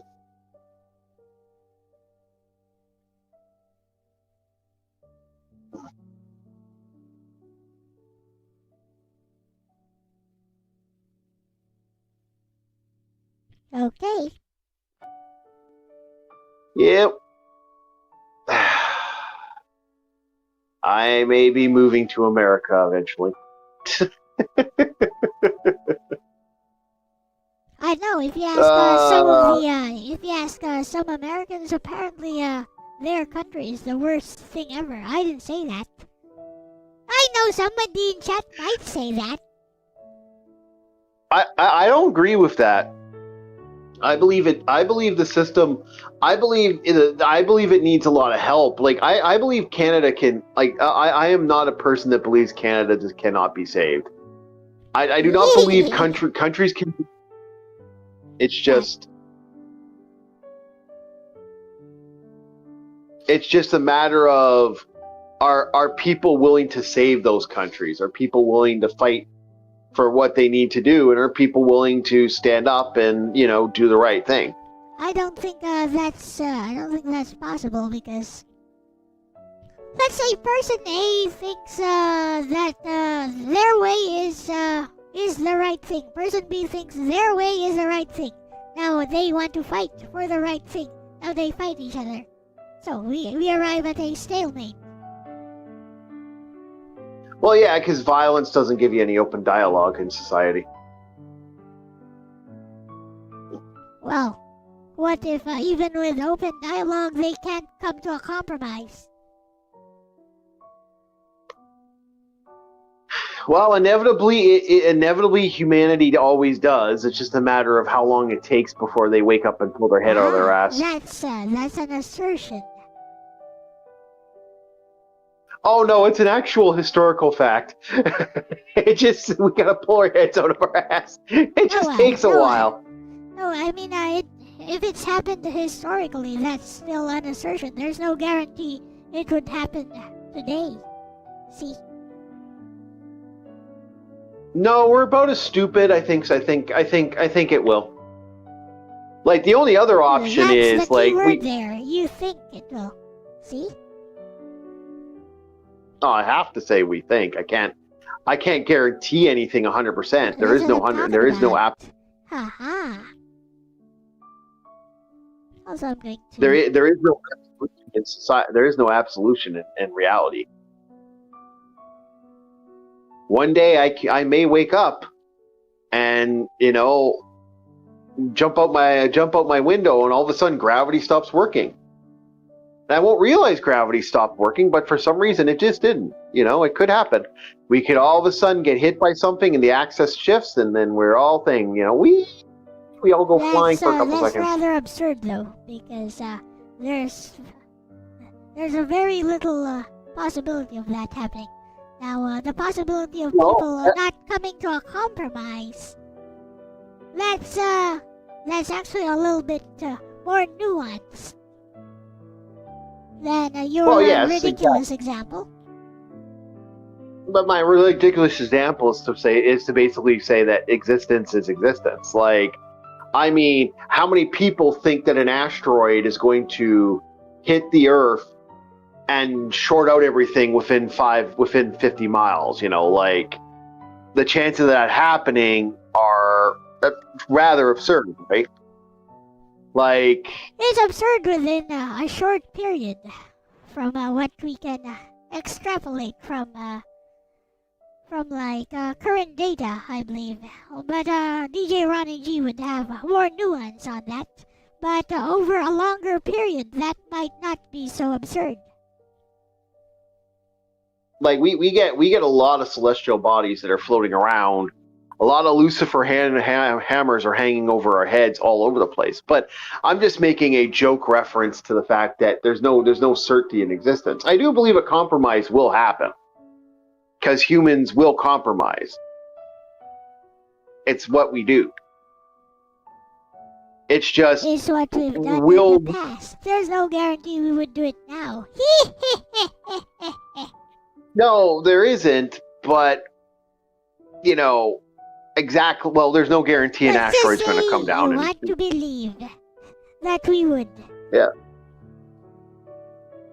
I don't want to believe that we would. I'm actually more inclined I'm more inclined that I'm hoping that we. Well, I see. My problem is I don't want to be around when it happens.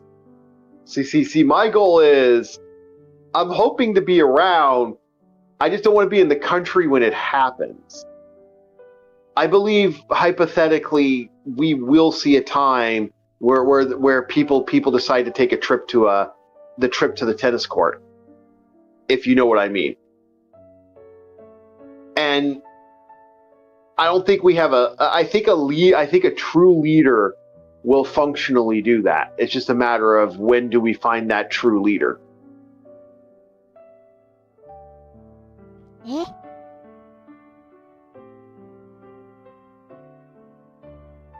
I got lost there. What were you talking about? Oh, you don't know about the tennis court? Well, historically, one of the most famous things that happened in Napoleonic thing is during the French Revolution, they were not allowed to assemble, so they went to a tennis match to discuss their plans and have their meetings. Okay, and? Well, when I make a reference to that, I'm making a reference to the, Okay. Understood. Yeah, I'm making a reference to that. Yeah.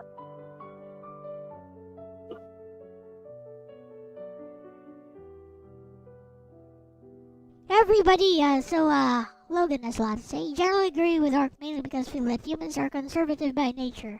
Everybody wants to scream about revolution and change and whatever, but when it comes time to actually put that into place, they are mysteriously absent. Well, that's the thing. They'll still scream about revolution either way. So we were talking about how likely is it for human beings to come to a compromise eventually about the differences in their ideologies. Well, a revolution isn't a compromise, though. That's the thing. A revolution is a... Yeah, exactly. Yeah, exactly. Yeah. The revolutionary is the exact opposite. Historically, the compromise comes after the revolution. That's the thing. LDP believes that current human beings are incapable of even waging an actual revolution. They're afraid. I don't think so. Historically, no. I'm an avid believer that we are spawned and created from. Humans are stupid innately, and I believe that stupidity is a constant variable in all things that we do. So we will repeatedly do the same stupid thing over and over and over again, and it's just how we operate. It's inevitably we kind of seem to go through periods of this. The whole reset era thing that's a very popular theory that's been going on in society is that we're we always kind of reset our societies every once in a while. Sometimes it's done by extreme measures, aka what happened to what's happened over the years, and sometimes it's done through other means. So a natural disaster, for example, can really rain havoc with society. I mean, if we follow that theory from Wild Arm's second ignition, like a giant global crisis would actually unite the world, it would be good for society. Well, we all know that's not true. Look at COVID.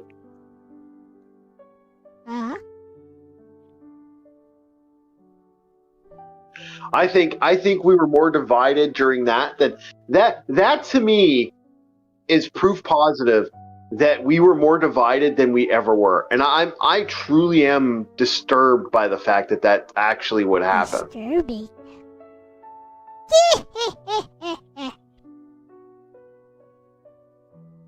I do truly think that was insane. That we were on the precipice of we could have done something great, and most people, went wacky. And yet you believe people will still come to a compromise either way. Yeah, eventually. They have no choice.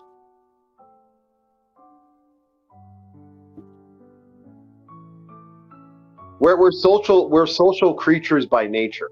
If we could be completely autonomous and not, not have Didn't the response to COVID kind of prove that people will not actually compromise?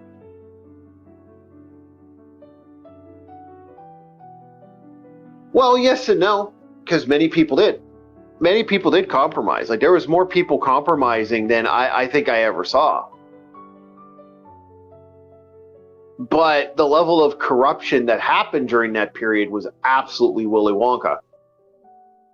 Corruption. That was chocolate factory shit. Corruption, you say? Such as? Yeah. Such as? Oompa loompa doo doo. I'm gonna tell a story to you. How China bought all these masks, sold them back. So I believe it was they were given masks, volunteered masks to help the Chinese out. The Chinese turned around and sold the mask instead of giving them to people. Yeah. I almost had it, chat. I almost had it. I started with a good joke. I was doing the Oopa Loopa thing. I had it going and I fucked it up. Ah, damn it. What are you even talking about now? I had a good song. I had a whole parody thing going. I hate when that happens. Don't you hate when that happens?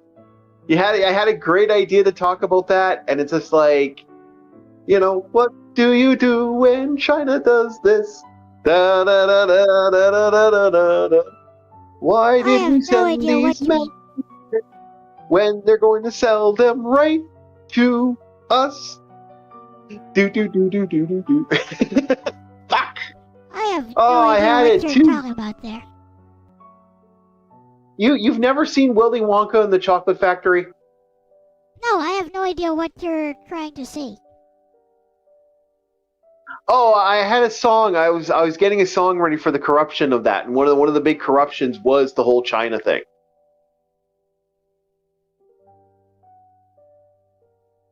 I don't get it. So, what about China? Well, that America and other countries gave them a bunch of masks, and their response to getting those masks were not to give them to their people, were to turn around and resell these very same masks back to us at a profit. Heh, sounds really shrewd, actually. Oh, I think it's corrupt as fuck, personally. Like that, I think that's like high-level corruption right there. Like, I mean, what was the point of giving them the masks then? They legitimately... It didn't help anybody in all intents and purposes. Like, we could have just kept the masks instead of fight. And the same thing with other things they did. It was like some very funny things. That, well, like here's I was just how like... I see it. If that actually did happen, then the Sims are the ones who bought the masks back. That's all. Yeah, but to buy the masks back seems absolutely absurd if you think about it. That's right, and that's why I think the Sims are the ones who actually did buy the masks back. So, yeah. Yeah.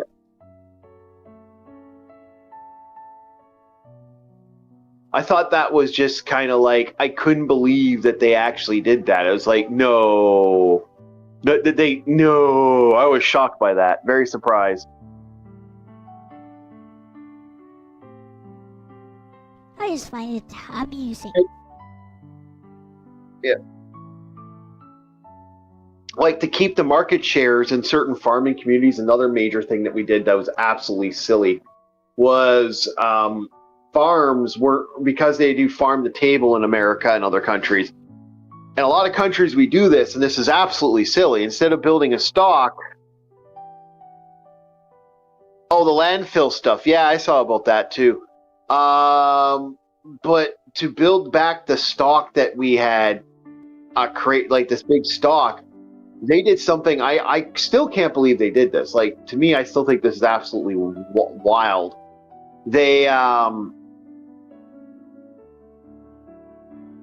basically, a lot of food, instead of this food at the time when stuff was getting really bad and people were kind of going through some really rough stuff, the idea was, okay, well, even though we have all this food fresh, ready to go, oh, well, we can't send it anywhere. Okay, trash it. And I'm like, what? Like, they destroyed like large crops, and I'm like, why would you destroy large crops when this stuff could have went to, helping people, like in a time where people weren't getting money and were losing jobs? It's like, no, that's okay. We don't need to do that.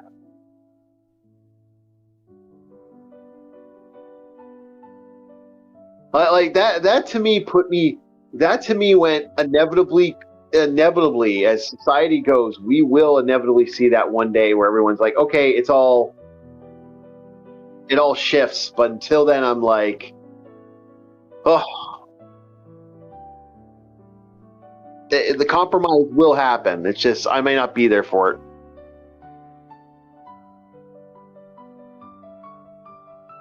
Because that's silly. How is that not a good thing? Well, that's not a good thing when they're destroying crops. That's absolutely absurd. Like, we should never destroy crops. Most other countries like to keep a surplus of food. It's supply and demand. Not sure what you guys are talking about anymore. Oh, we were talking. We're having fun talking about the fun of what happened with the special flu and some of the weird, silly corruption that was happening during that period.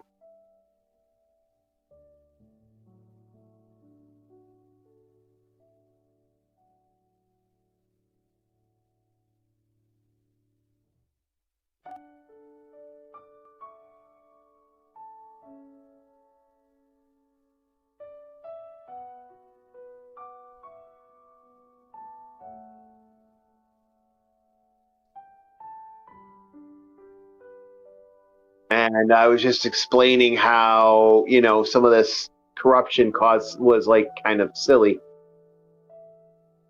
Okay.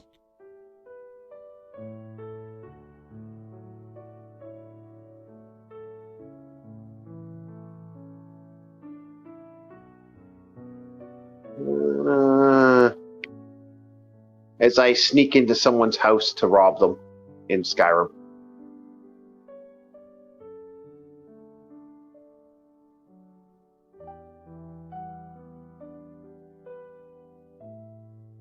During the Great Depression, they did that. Yeah, I know, and I think that's absolutely silly. That's humanity not learning a lesson right there. Because depression was bad for that. They did that in the Depression as well, to raise prices. Yeah, and that's the problem. When you overinflate something, it's not like those prices go fucking down once they, pardon my language, once those prices, I'm not like that. Well, that's the end result. It never goes good for the general populace.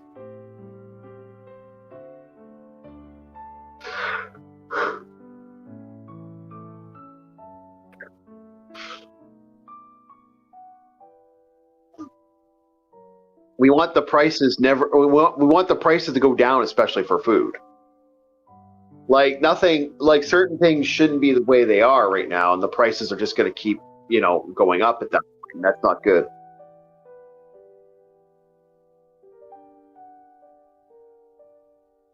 Like, I picked up groceries today, and I couldn't believe how little food I actually had left when it was all said and done.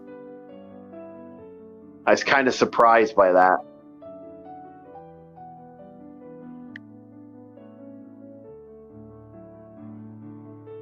And I might have to still go get vegetables next week.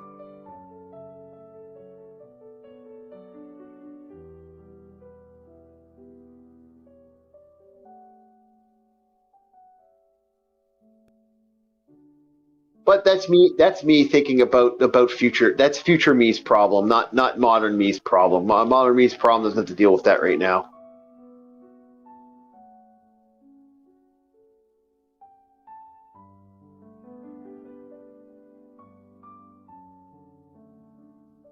The face is still looking really good.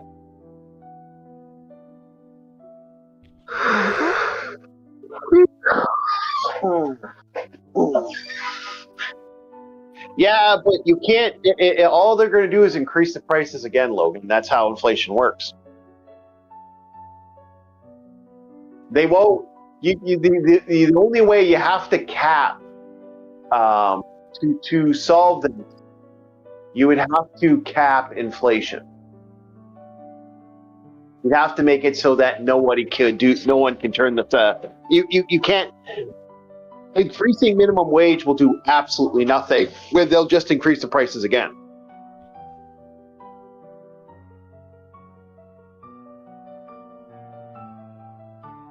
So, what's your proposed solution? I've already kind of said it. You have to cap the system. The system needs to be completely and utterly capped, and it has to be completely utterly reorganized to properly assess and fix the situation. That is easier said than done. Well, again, it's who it takes somebody with the bravery to do what he needs to do, and that's the problem. And when you don't have that bravery to do it, it never gets done. Like you're gonna be making a lot of enemies when you do that. People have to they have to be strong enough to say, you know what? I'm gonna piss a lot of people off, but I'm still gonna do this. Fuck salt. I have the power and I have the strength. And not that many people are willing to go that far other way. You're gonna need a Napoleon-like leader at that to solve the problem. We need a functional leader that's willing to go completely Napoleon Dynamite on the situation. I think that solution you're proposing is way too simplistic. No, it's how it's usually worked. How do you propose to cap off inflation in the first place? What policies would you suggest? All right, you've made this much money. You're now going to be capped off, and all your big CEOs and individuals are going to be paying back into the system and drop their amount. How? Like through taxation? How would you do it? How would that be implemented? Oh, that would be implemented very quickly with armed situations. No, through what? Through taxes. Through armed. Like how would you again, armed situations. Armed situation. But what? Again.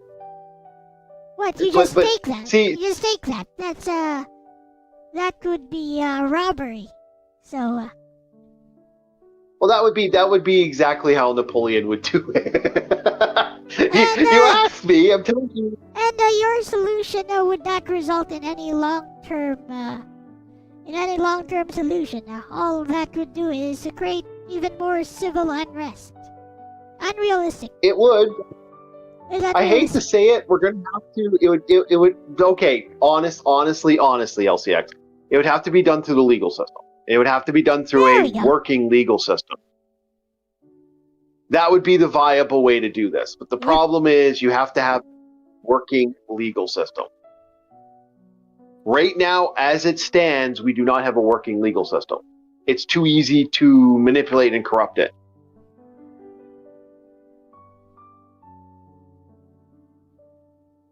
Companies can pay execs whatever they want. Current system requires balancing inflation and deflation, says DJ Ronnie G. Let's see, Logan says, oh boy!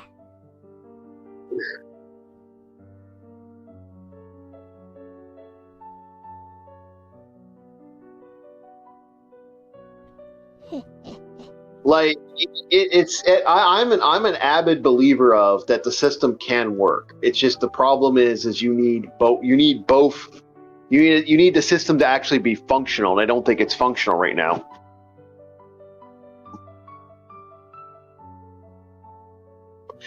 And I agree with you, DJ, with what you just said.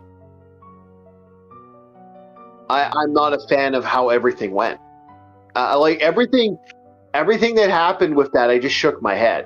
Like the whole scenario pissed me off on every which way. Uh-huh.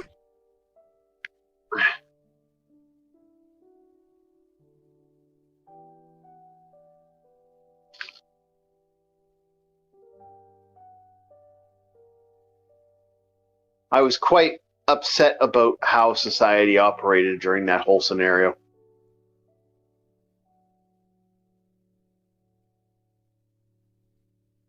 And truly sad about some stuff. I thought it was fascinating how nature started coming back though during that period. There were like things that we had never, like people haven't seen the bottom of certain locations and stuff. Like a good example of a certain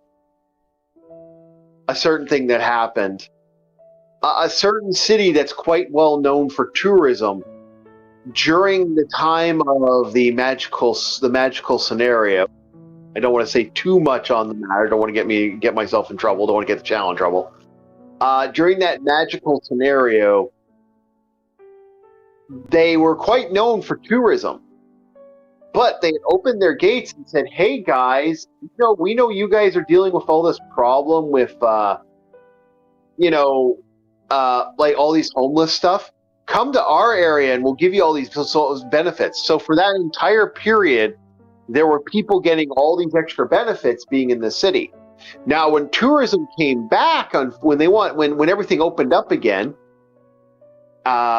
before the dark times, when all this stuff opened up, they said, "Hey, here's an idea. We don't want these people here anymore," even though we actively created systems that made it so that there was a major reason for them to show up. And this caused quite a problem because of it. And now they've sent all their people to other cities. So where one area was already having a homeless problem, they basically sent their homeless problem to everybody else. Uh-huh. And so this is the other sign of corruption that was happening during that period. Okay. Yeah. Let's be honest. $30. Like the idea of a $20 an hour barista at Starbucks is absolutely silly. That's insane. That is truly insane.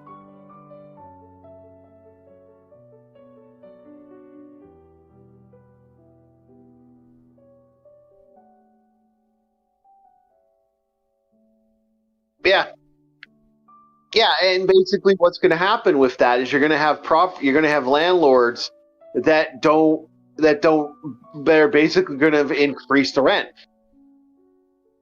They're going to manipulate the rent one way or another. They're going to make it so that it's impossible for you, or you're going to have a burnout, which means you won't have rent stabilizing at that point. You're going to have but you're gonna have something happen one way or another. This is going to manipulate the scenario, DJ. It doesn't go well one way or another, or they're just going to sell the properties and then force people, and then basically leave places abandoned, which you don't want that either. That's even worse, especially in a place like New York where they'll that could be its own problem.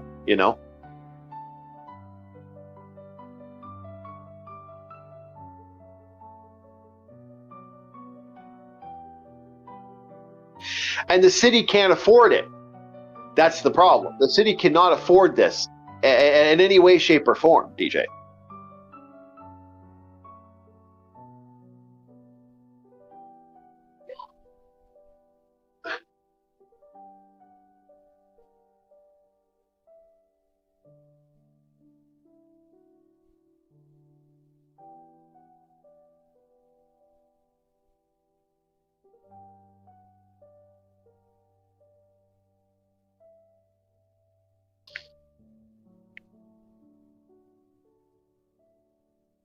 New York may fall. You are right. I don't know if New York, like we're seeing it all over the place. Like I said, inevitably this stuff shifts one way or another, and it's not going to be a good shift when it happens.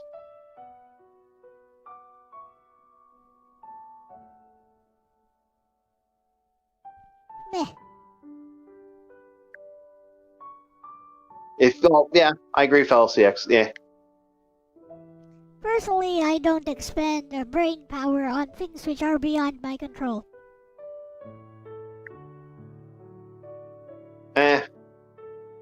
I'm more of a man who enjoys sitting on a rooftop and playing the fiddle. Hypothetical. Oh, hypothetical. Yeah. I mean, that fiddle's quite fun.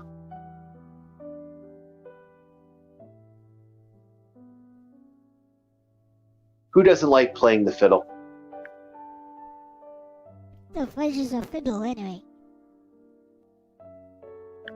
Violin. It's a different type of violin. Okay. Yeah.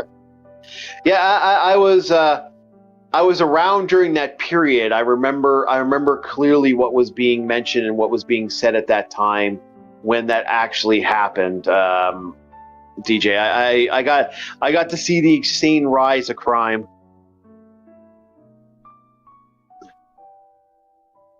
No, they're different. They are different. They are different instruments in some ways, but they are similar in others.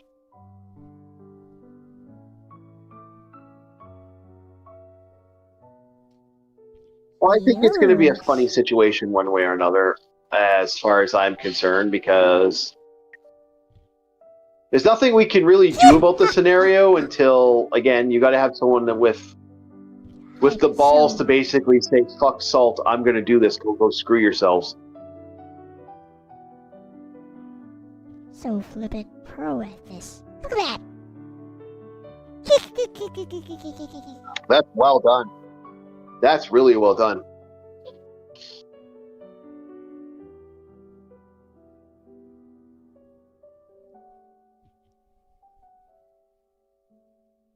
Right, time to save this. Oh, the cheetah man. That is a fascinating creature in general.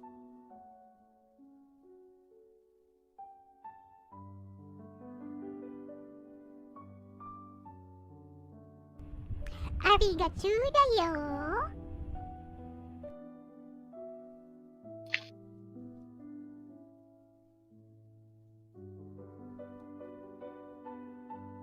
Save this to be around 1,000 pixels. Should be fine. Maybe 800 max.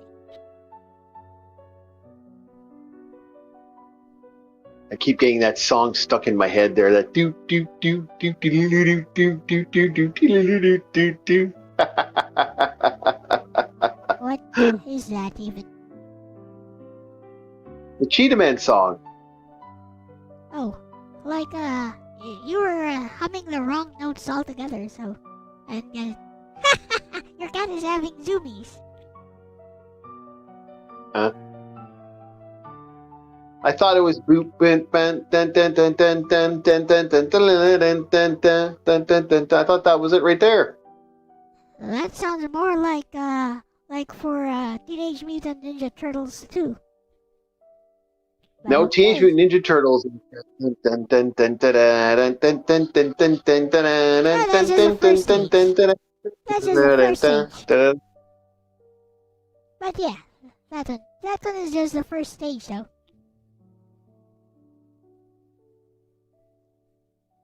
Yeah, that was.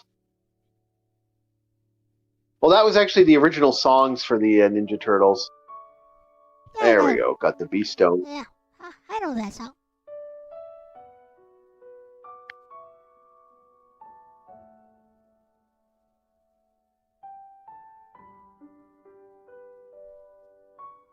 Yeah, I enjoy the old Ninja Turtle song. Good song. Do do do do do do do do do. Sing it. Good old Shredder. Hey, Art. I'm sing it. oh, what? Sing it. the song. The What, Ninja Teenage Turtles Mutant song. Sing it. Ninja Turtles, Teenage Mutant Ninja Turtles, Turtle Ninja Tower. I don't know. I don't remember the full lyrics. It's been a long time. It's been what, almost. Oh God, I haven't watched Ninja Turtles in over 20 years now. Actually, What up, Snow? You don't need to watch it. Like, it's literally the same song with like different singers on Shredder's Revenge. is it really? I heard. I remember the they got Shredder people rap. with they got people with like deeper voices. So it's more like.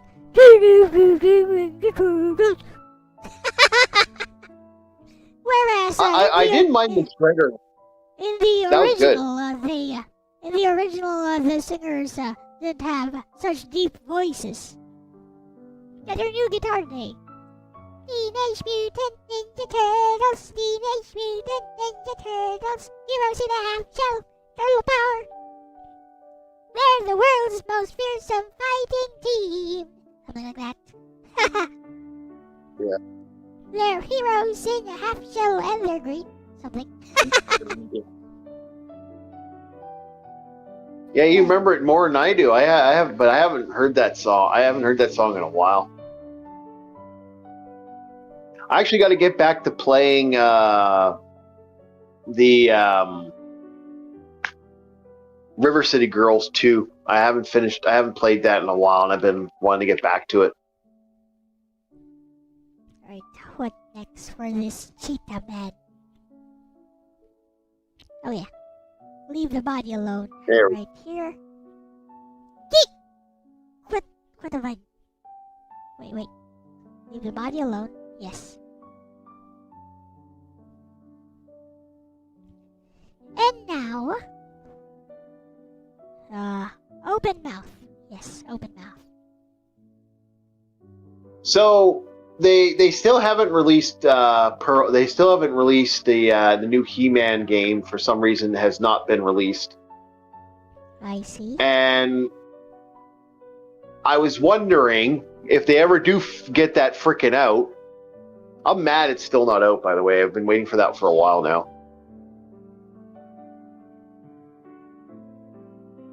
But my question to you is, What do you think they should what beat 'em up should come out next? Like, what would you want to see for a beat 'em up game that we from old kids cartoons? I don't know. I mean, now we've already got tons of beat 'em ups. I don't really know. Thundercats, maybe. Maybe Thundercats, since we got He-Man. Why not Thundercats? I'd love to have Thundercats. Gummy bears. Gummy bears. I mean, if you're going to go gummy bears, might as well go with the Care Bears. At least they actually do fight. Gummy bears fight. They just use their power of gummy against people. Uh-huh. Well, what's this power of gummy? Does it have the properties of both bungee and gum? They drink a magical potion. Yeah, you get the reference. Okay, magical potion. Yes, I do. We might as well. In that case, we might as well get an asterisk beat him up, because he actually does beat people up.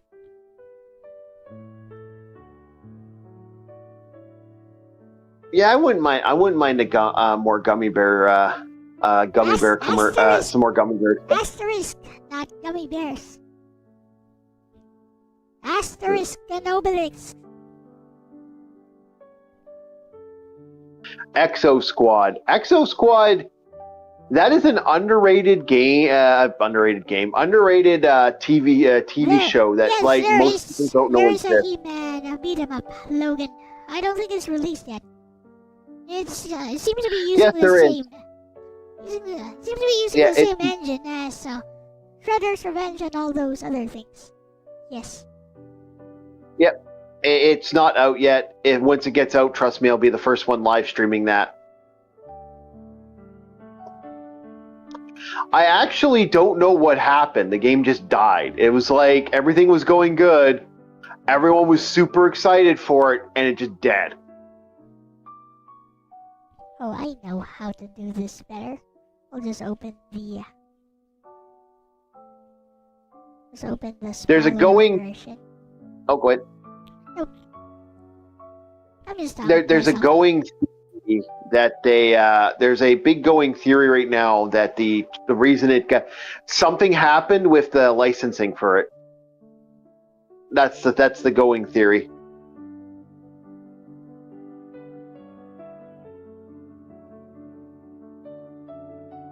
The licensing got bopped, so now it's dead. At least temporarily. I see. Although the how truthful that is, it's neither licensing here nor there. deal did not push through. Understood. Apparently, that's the rumor because they made that He-Man. They made that He-Man movie, and I think the game plan was to sell it, or was to sell it with the He-Man movie. But then the He-Man movie flopped, and now things are different. Like something else has happened. Seems plausible. That's the rumor. Yeah, it's the rumor.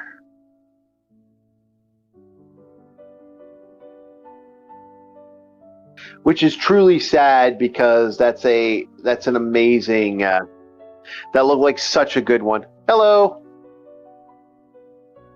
I would love to have seen that. What up, Kirby? Who doesn't want it? Send me Yeah. the music you made for the promo. Okay, let's take a look real quickly.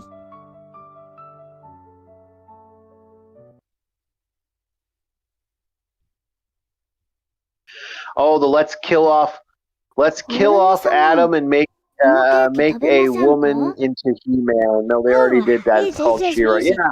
Never mind, it's just music. So let's play it. Are we good to play it, Snow?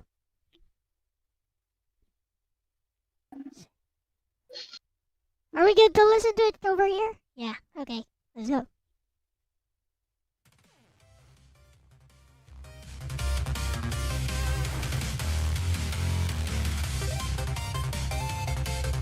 Yep, pretty good.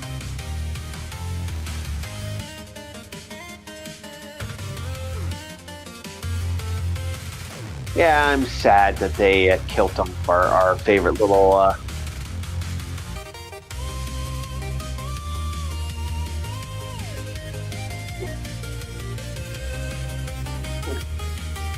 I'm sort of sad that they killed off. Yeah, that was such an interesting thing they did that to the not the He-Man there through that Netflix show. Like I couldn't believe they did that. I was like, wow, really? Yep, that's pretty good. Let's restart it.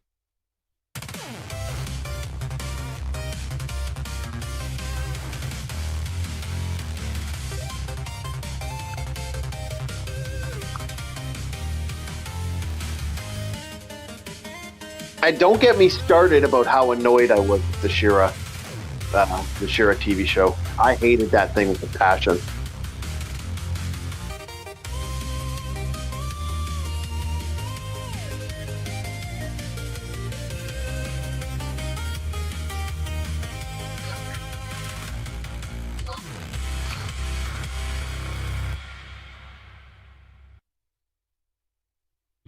Nice. Well done, Snow.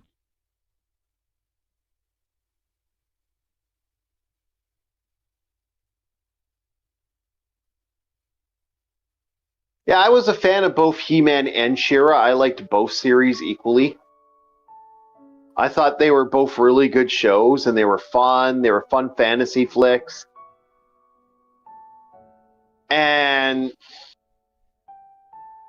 then I saw what they did with She-Ra, and I was like, this is awful.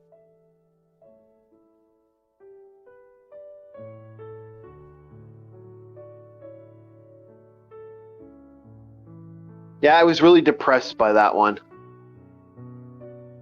Because in my eyes, I went, this is such a good, this was the show I liked back in the day. This was the show that I wanted to, you know.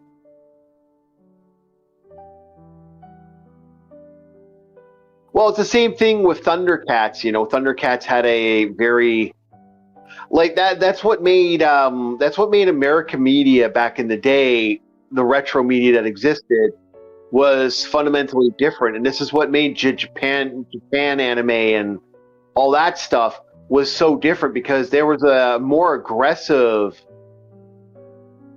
level to that you just didn't see.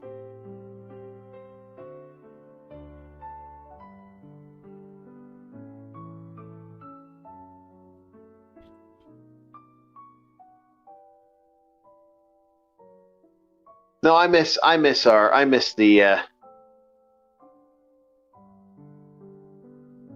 fun that was the classic stuff.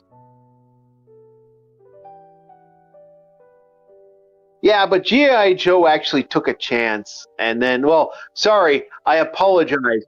Transformers took the chance. G.I. Joe's was forced to not take the chance after Transformers.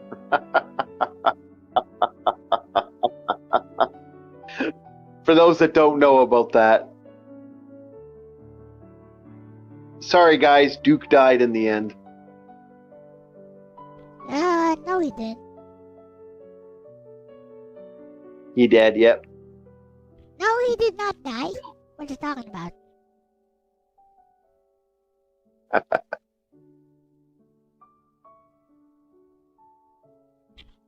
He was supposed to die, but they didn't kill him off because they wanted to sell more toys. Well, no, there was actually the controversy of the Transformers with the deaths of all the Transformer stuff. That was what actually did it. What is he talking about? Okay. What happened was there was such a blowback. See, the Transformers movie came out first. Yeah, they didn't all die. It was just Optimus Prime who died. Probably Ultra Magnus too, but you know, he dies every time. Who cares? Yeah, but that death was a fascinating one that hit off the fact that, unfortunately, due to all those deaths, it caused such a controversy. When the G.I. Joe movie was coming out, during that controversy, there was a freak out. And people were like, no, we're not allowing the death. We're not allowing, you know, they got mad about the death. And it caused this anger issue. It caused a huge issue. It was a huge shitstorm back in the day. Baby. And so the fear that this blowback would happen, Duke was supposed to die, and then they cut that out. They cut it out because they wanted to sell more toys of him. That's all. Not according to a lot of people that have talked about that and said, no, we stopped that death because of the fear of the Transformer thing, because that after what happened with the Transformers. If you say so. Hey, I'm just going with what people, what interviews have said. I'm just going by the information. We need to fact check your information then. You're welcome to. Why would I? I'm busy.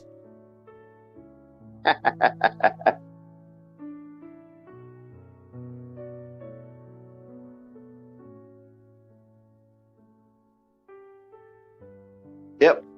But that I'm just telling you what was. I was just telling you what happened.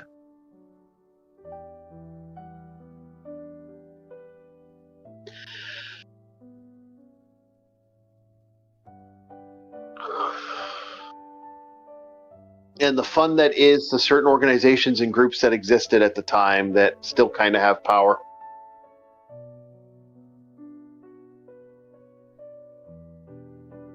It's the same organization and group insists all the shows had a moral at the end. Yeah, but it was during the period of what happened with what was his name now? Oh, I can't remember his name. I'm having a brain fart.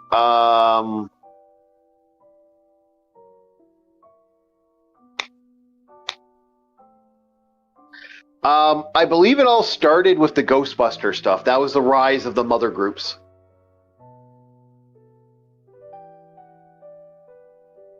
Oh, mother. Yeah.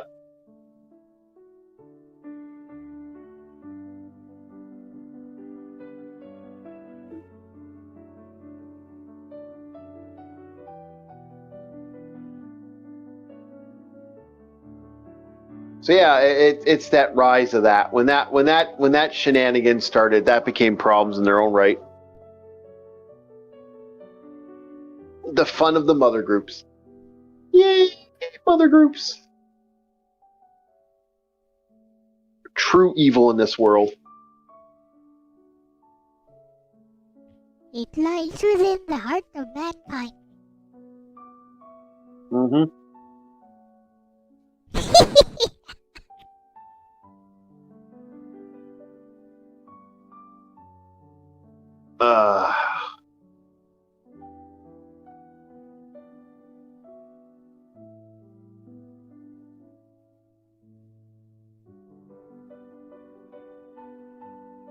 Yeah, Misa hoping that the annoyance of some of the stuff with that, I just like, yeah, not a fan.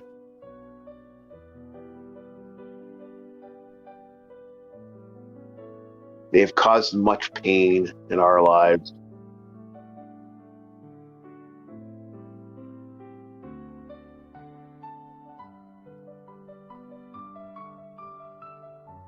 But other than that, there's been lots of fun out there in this world. Alright. Eyes closed.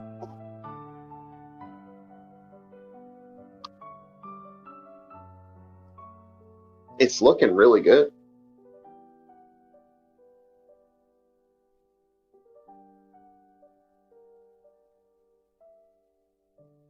Oh, of course, it's me after all.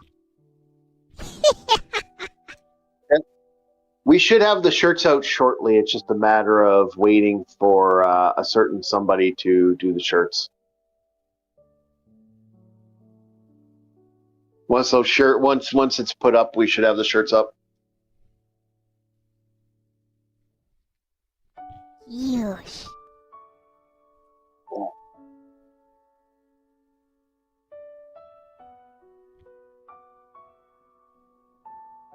She does have this weird line on their faces. Whatever. It's all good.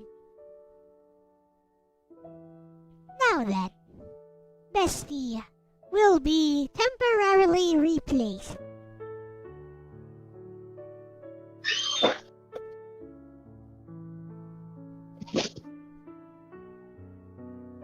In order to test this out,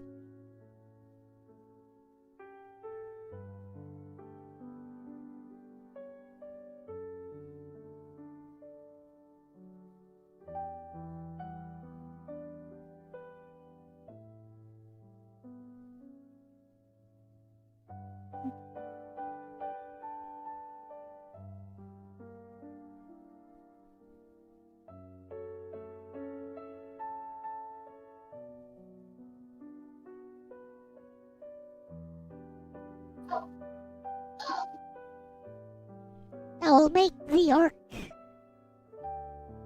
speak using Oh, okay. his avatar. It's looking good. Let's see how it goes.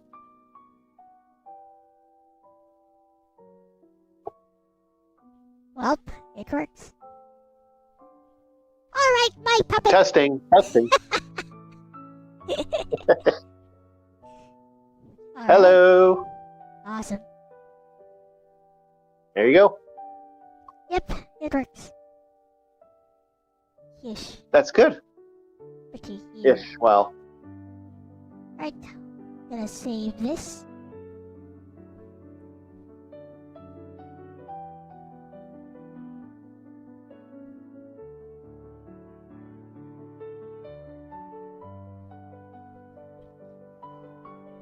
And, while Orc is here, might as well. Maybe.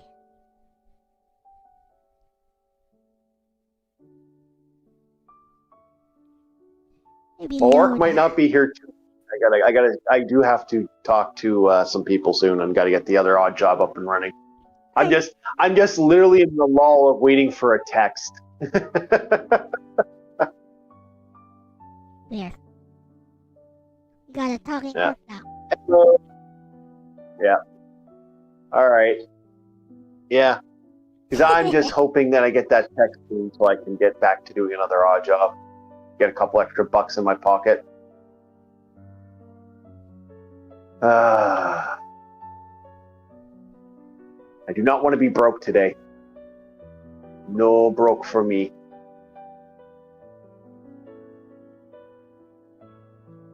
Other than that, if I don't get any work today, I'm just gonna take a nap. That's just like that is my day today. It's like, okay, I got work, awesome, get paid. Okay, I don't got work, nap time. That's the fun of today.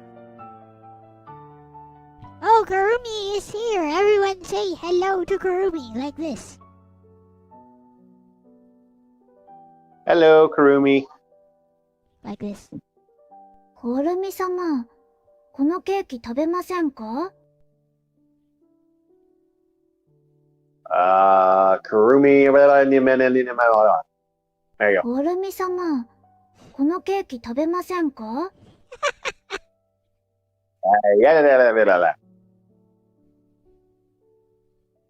I barely speak English, and that's my native language.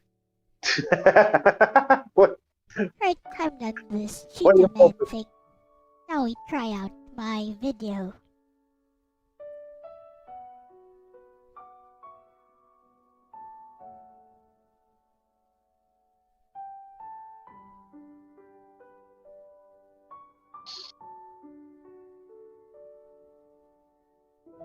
Yeah, my arrows are doing good today.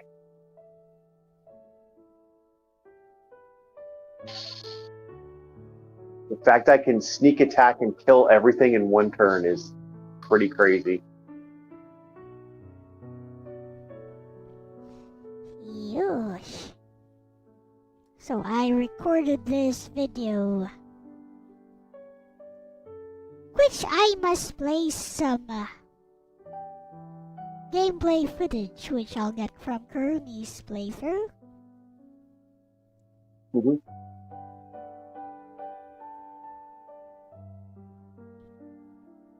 Brilliant work as always. Arigatou dayo. Thank you.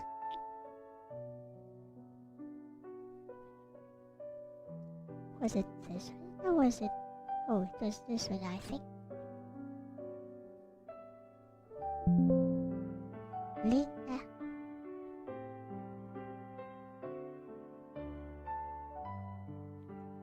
Right. Let's take a look. So the plan is to insert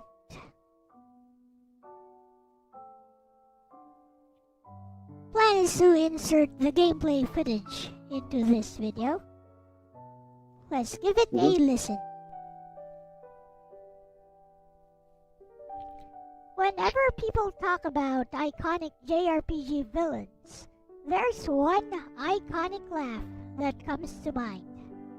And, well, yes, I could talk at length about how Kafka is basically medieval steampunk Joker.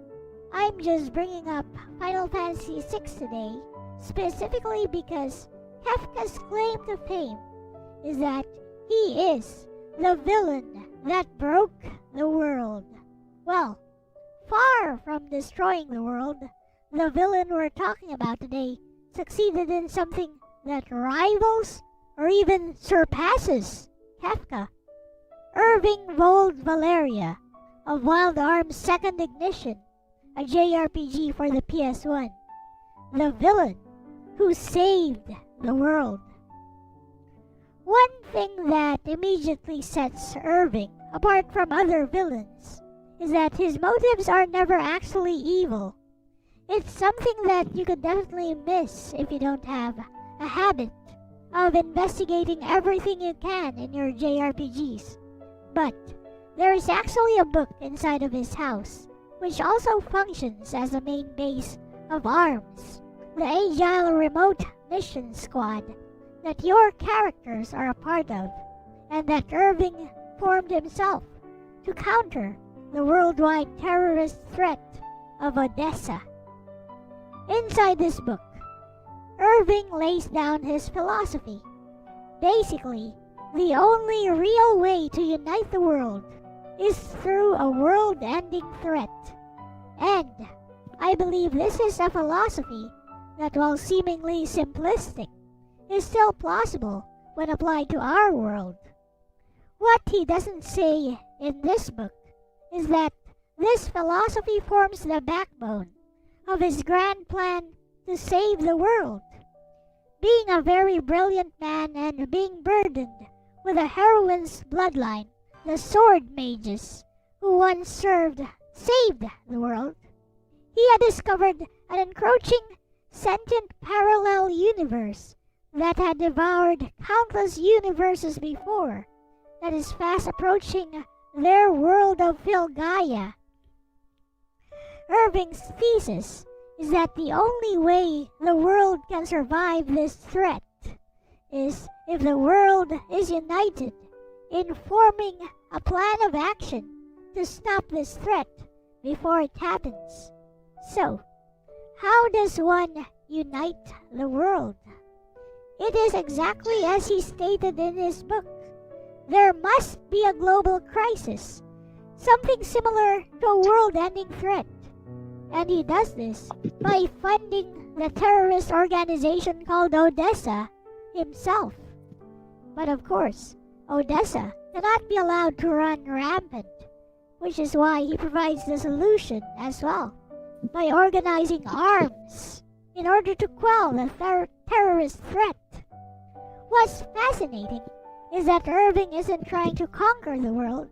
He isn't seeking revenge, immortality, or godhood. He genuinely believes humanity can only unite when it has something greater than itself to fear. In other words, he created an artificial but very real problem that threatens the world, and then provides the solution to the problem himself. One might call his approach very Machiavellian, and if this were any other JRPG, you'd expect the protagonist to eventually foil his plan and uncover that he was evil all along. But that doesn't happen. The main theme of Wild Arms' Second Ignition is that the world does not need a hero, if hero is just a euphemism for sacrifice. This is not up to speculation. It's something explicitly stated by Marina, the main character's fiancé, and it is a theme that is repeated and emphasized in the story. Tim, one of the main characters, was once meant to become the pillar for his village, someone who is to be sacrificed to save others. This is why the clash between the main villain and the protagonist, Ashley Winchester, is an ideological disagreement rather than a physical confrontation. After all, both of them want to save the world. It's just that Ashley believes in a world without sacrifices, while Irving's philosophy is that sacrificing a few to save the many is necessary. In the end, Irving makes the ultimate sacrifice by willingly incorporating the encroaching parallel universe into himself and his sister, not for any selfish motive, but to give Ashley the chance to strike it down once and for all, using the hopes and dreams of all the people of Filgaia who wish for existence to continue, just as he'd always planned. Irving Vold Valeria may never top popularity polls or appear on lists of gaming's greatest villains, but his story deserves to be remembered. It's worth noting that if the SNES era had a villain who broke the world, the PS1 era had been quietly harboring a tragic antagonist who ultimately succeeded in saving it. And I think that should also matter. Think about it. This has been LCX, and I'll see you next time. Bye-bye! Bye-bye! That worked. Yush.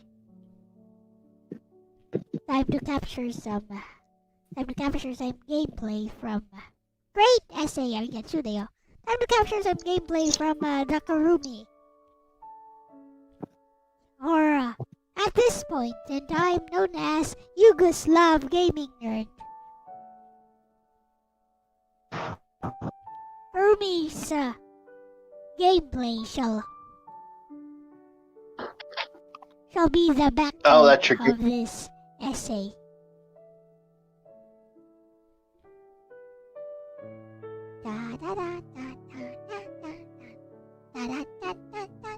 Did Kurumi actually beat this? Like, in this stream? I don't think he did. We'll see about that. He got Marivel. Surprising.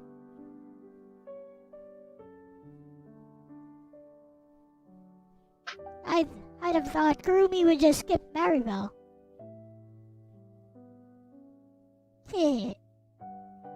I am a fan of the third game. Was my favorite, but that's just me.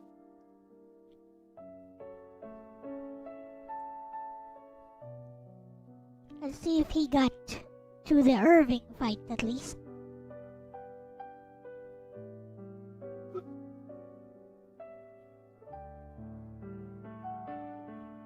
I think both games are absolutely a blast, but yeah, three was the. At the time, I think Wild Arm. I hadn't played a Wild Arm games until the third game, so that's kind of personally why I like that one a little more. You only played the first ones, though. Well, I would say part 2 is superior in terms of storytelling. With that said, nothing wrong with part 1 at all. Very solid JRPG. Although most people fondly remember part 1 more than part 2 for some reason. I guess because it was a kind of a late era PS1 game. Meanwhile, part 1 was like almost a launch title. I'm very surprised of how many people like Grandia of all things. Like, yeah, I've played through Grandia on multiple occasions, and I keep thinking to myself, I'm like, yeah, this story is completely fucking batshit insane. I mean, story aside, the gameplay is pretty good because, it's turn-based, but you can interrupt the enemy because you can actually see their action bar, so you can interrupt them before they can move.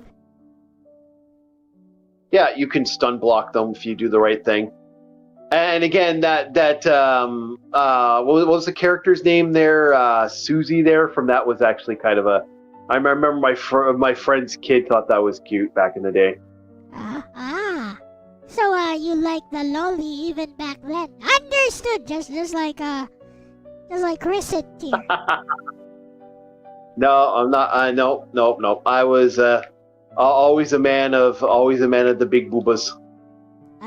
Well, you won't get any Ninja of that. Turtles. You won't get any of that. You have to compete with April's big boobies. You have to contend with April. Well, you won't get any of that in Grandia. No, you wouldn't. But I got Grandia because it was a JRPG, and I was a hard JRPG fan at that point. Grandia 2, you'd get that if I remember correctly. Yeah, both of them. Elena and what's the name of the other girl? Whatever. Yeah.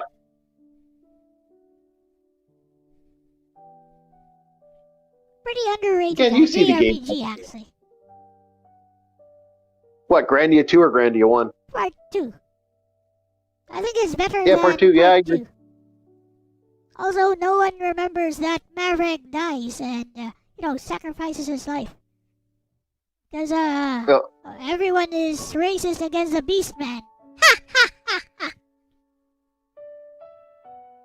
Actually, you know the one I liked that was actually pretty good was the the PS2 What? Arc the Lad game.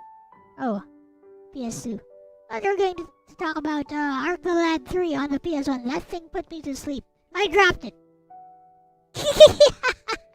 No. I actually would agree with you. That one, the Arc the Lad games on the PS1 were kind of boring. What kind of flippin' names are these? Flippin' Karumi.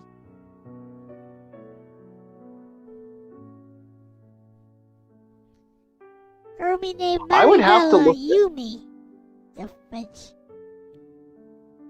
The fudge is Yumi, Kirby. Oh, Yumi from, probably from, Senran Kagura.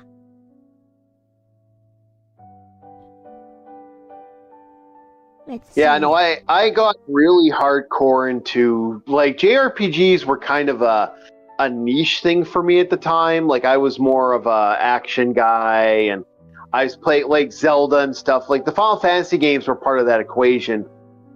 But I didn't get really, really hardcore into JRPGs up until the absolute blast game of like the PS2 era. When the PS2 era blew up, I got into JRPGs really hard. That's when I just absolutely became obsessed with JRPGs. The final for real. Because he needed to grind. Kirby tried to go into the final dungeon of Wild Arm 2nd Ignition at like level 45. I'm like, no. You'll die. He wouldn't listen to me. And so he died.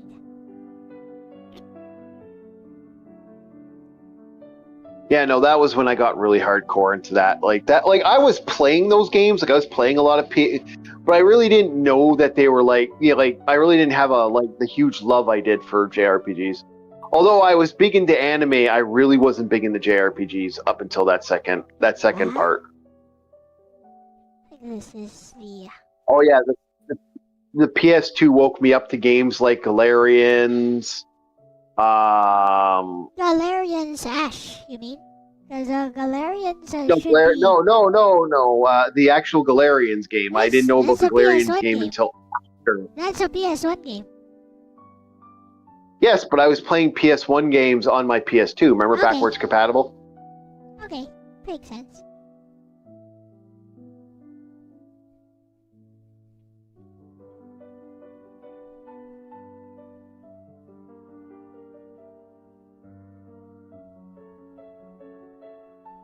Yeah, I was playing a lot more games that way, and that's where I got Thousand Arms. That's when I got into the Tales game. I really got hardcore into the Tales games. Which Tales games? Tales of Destiny, which I think is far superior than Fantasia. Welcome back, Crackula. Far superior how? It's just another Tales game. Even uses a... I like the story. I like the story. I like the stories of the Tales games back then. They were. I thought the stories were a little more fun. I don't know, something about the stories I enjoyed a little more for the Tales, especially the one with the sword, the talking sword. The Swordians. Yeah. And then there was that. See, what really pissed me off, because when I was picking up PS2 games, like, okay, for when I was picking up my PS1 games, the best way to put it was, I bought Chrono Cross. I bought Dragon Seed, of all things. I was shocked I even picked that up. The Breath of Fire games, because I was hardcore into the Breath of Fire games at the time. But I didn't pick up games like Kadoka, like, some of the other games that were coming out. Like, I really didn't dive into the JRPGs.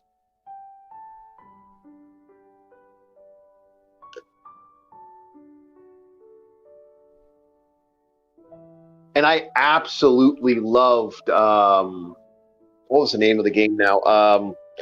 The Art Toleco games 1 and 2 were absolutely a blast. I thought those were amazing games. You must take a lot of effort to mispronounce that.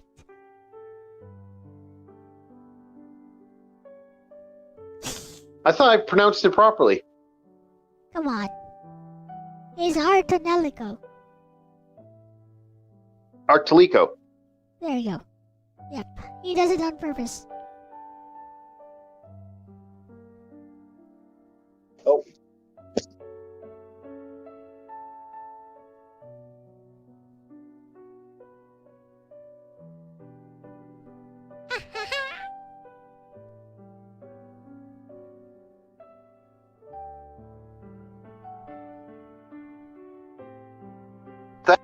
My phone call.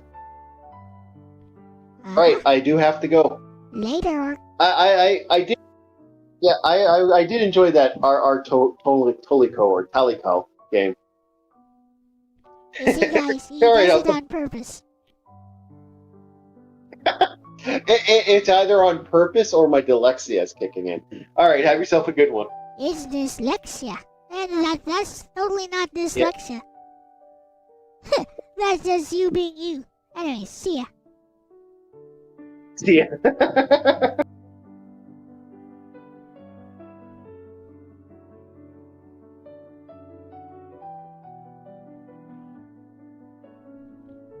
Well, looks like Kurumi did some grinding here.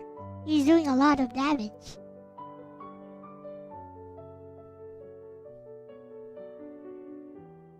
I am Belsian of Lisdexia.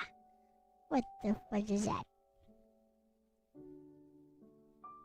I'm gonna grab a few more clips from Kurumi's gameplay here.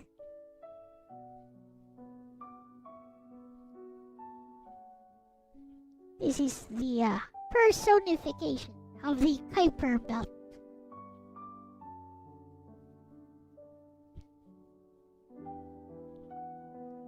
Yes, in Wild Arms 2, the big bad is basically an encroaching parallel universe. So it needs to be embodied into a mortal flesh, a mortal coil, in order to be struck down.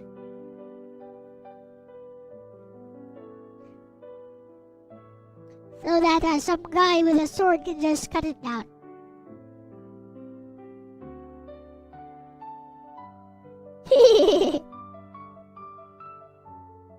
Yeah, that's why I wanted to talk about this. Like, Irving is a very interesting villain in that he basically foresaw the coming of this encroaching parallel universe. So what he does is he puts his theory into action that the world needs to be united before it arrives so that Filgaia, the world, can survive. So, his idea is to create a global crisis. And he does this by funding a terrorist organization. But, the terrorist organization needs to be stopped. So he also funds the anti-terrorist organization to stop the terrorists. Of course, both sides don't know that he's basically funding both of them at once. Makes them fight each other. Like a bunch of pawns. Yep.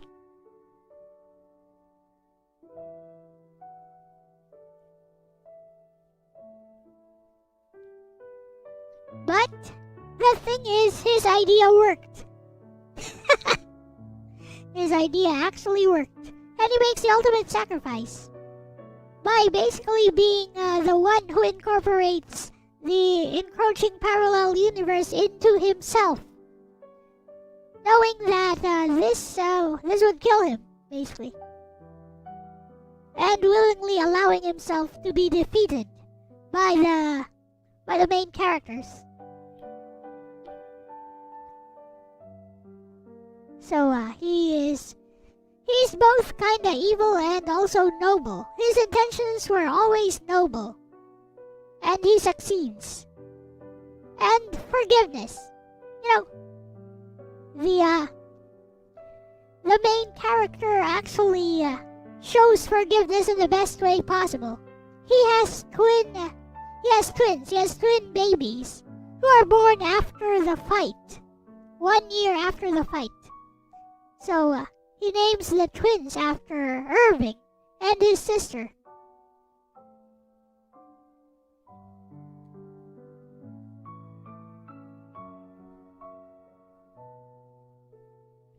So yeah. The world remembers him as a hero.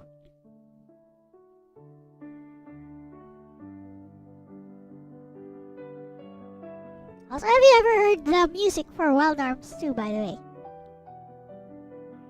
This is one time wherein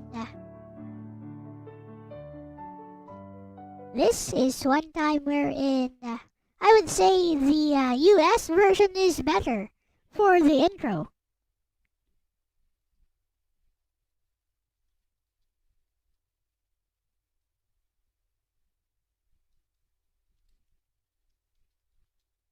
It's the same song, but the US version replaced the vocals with some trumpets. And it sounds amazing. Let's listen. Here is the US intro. But first, a word from our sponsor, Chowking.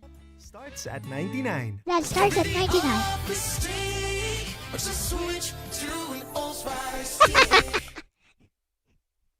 The fudge flippin' ads. I'm dying.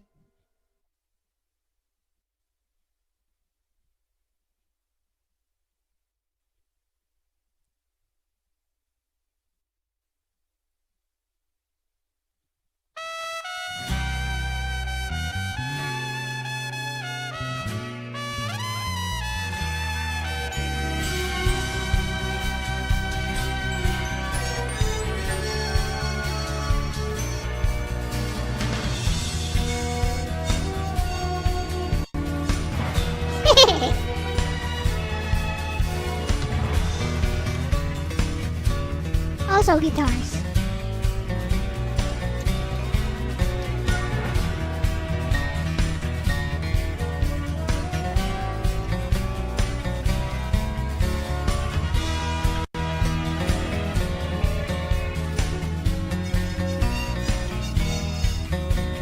Oops.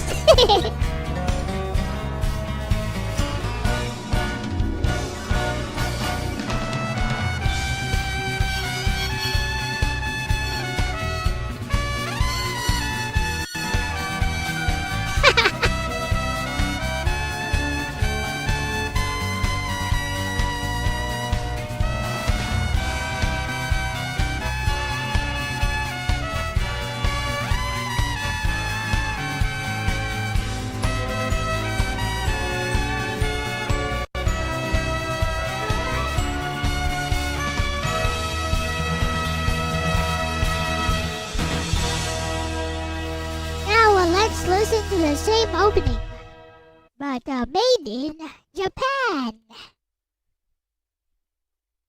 I tell you, the US opening is superior this time.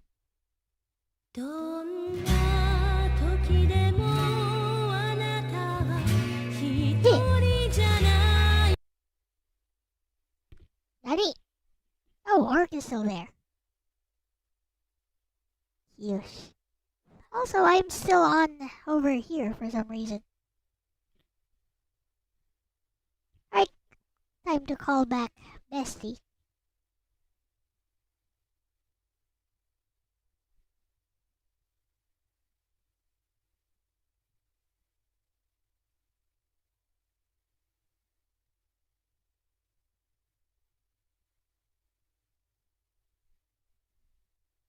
Let's play this again.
I should go back and get some more footage from old Kurumi.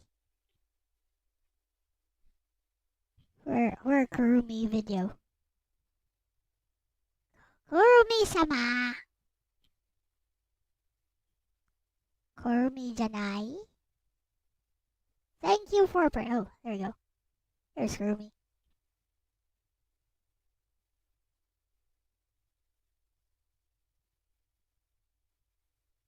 Huge. Yugoslav gaming nerd. PS1. You guys wanna hear Kurumi?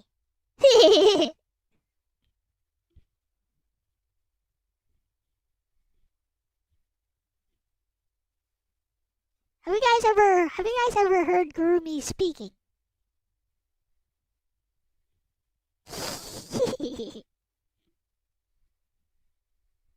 Anyways, part 5.5. Why not?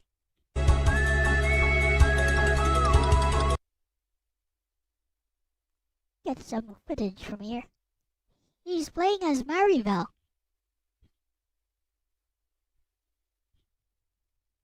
Kurumi does like the waifus.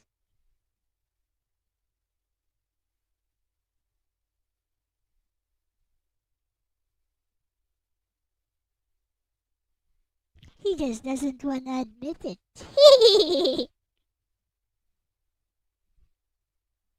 See ya! The US version way better. Also for Street Fighter 2, the animated movie, the US version soundtrack when fighting Bison is much better. Because when they fight Bison in the Japanese version, some vocal song breaks out as they're doing the old power-up. Also, it's an unfair fight. It's a 2v1. I guess Bison too strong for just one of them.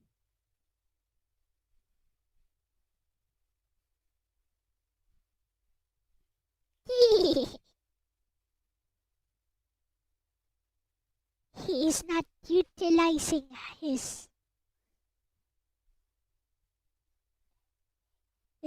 guardian abilities properly.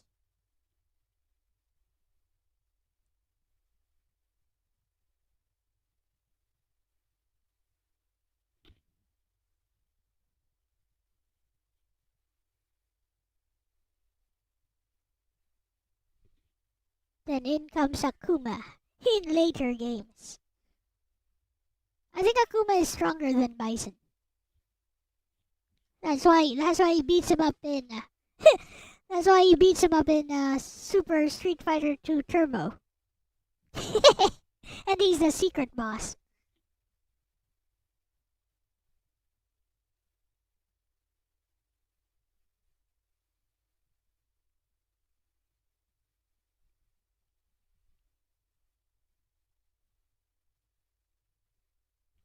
He is the embodiment of his own rage.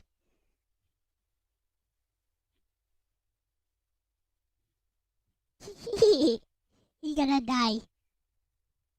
Kurumi gonna die from this. Watch. His actual name is Brad, actually. But Kurumi changed the names a bit. Whatever. It's Kurumi. Just roll with it.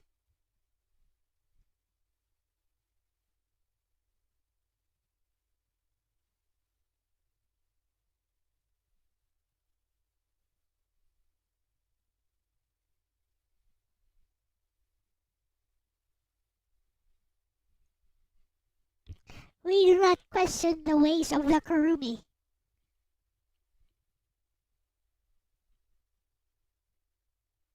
This was when Kurumi was known as Yugoslav Gaming Nerd. Wait, is this when... Need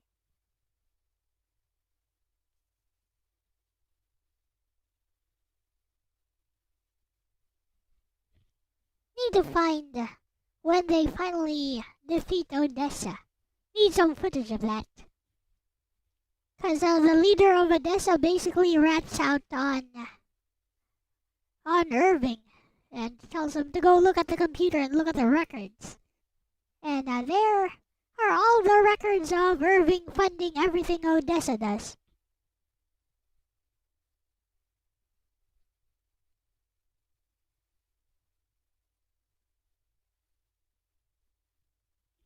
Kirby's dialogue skipping ways.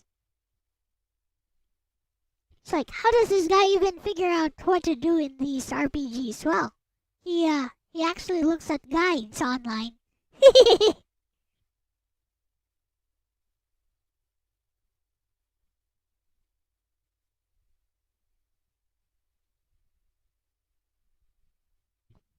And he also watches the cutscenes before he starts streaming. So he does know the story. It's such a Kurumi way to play. We ought to do an analysis on the ways of the Kurumi.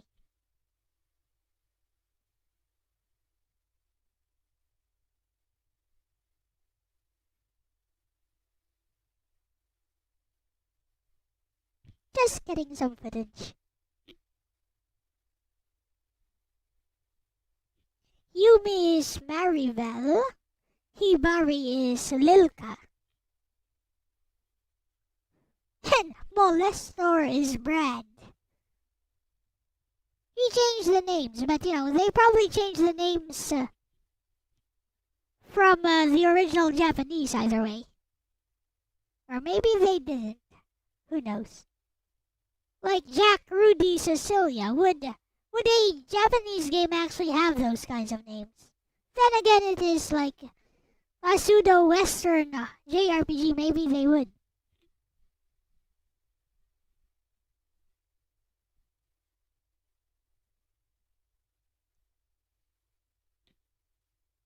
Got a flippin' Gundam.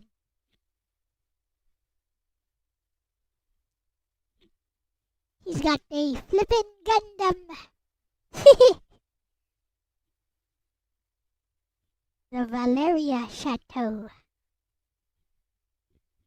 Second town, also the main headquarters of ARMS.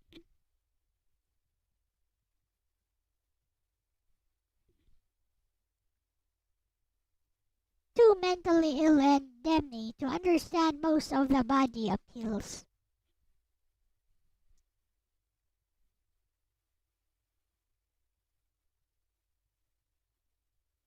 Yay!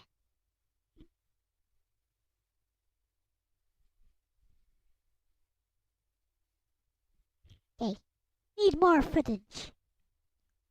Maybe part 2 of this gameplay. I know, part 2, part 3. Let's say, Wild Arms 2, part.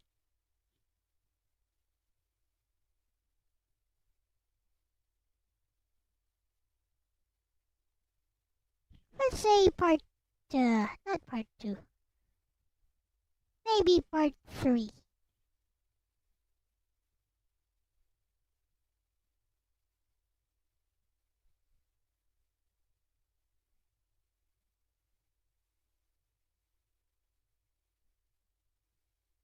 It's a 2-disc game. This should be near the end of the first disc. Flippin' Pony.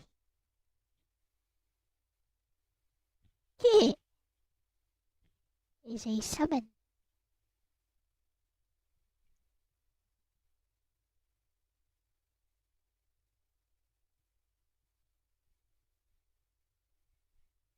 There is. Here we go. He's fighting the leader of Odessa, I think.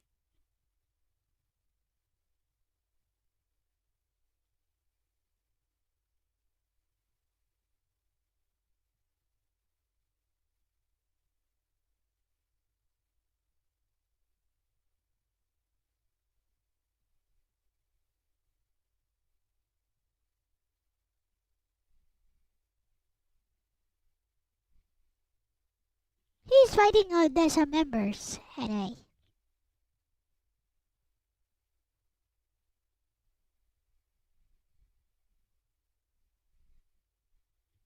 he does not realize the secret level up technique, Divide the Gagison. One of the very first enemies in the game. Use Divide on it. It becomes the super strong, boss-like enemy who gives 40k experience points. If you manage to beat it.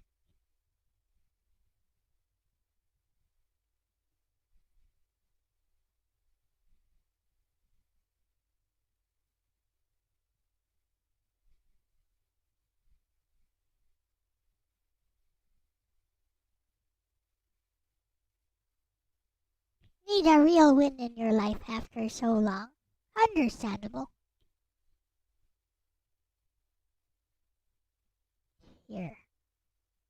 Brian? Who the fudge is Brian? Looks like Rumi's gonna die again.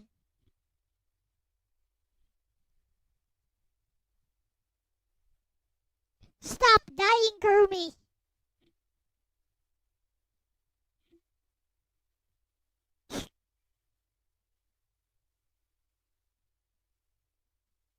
Become Night Blazer! Right about now. There we go. Always bringing it up. It's fine. You can bring it up as much as you like.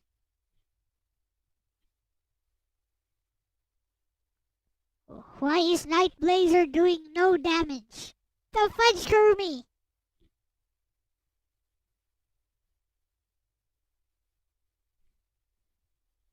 You're already a Power Ranger. Why are you doing so little damage? You know what? I'll take some footage of this. This guy forgot to grind. For ban evasion from the deletion of your big channel. Some troll trying to get your account deleted.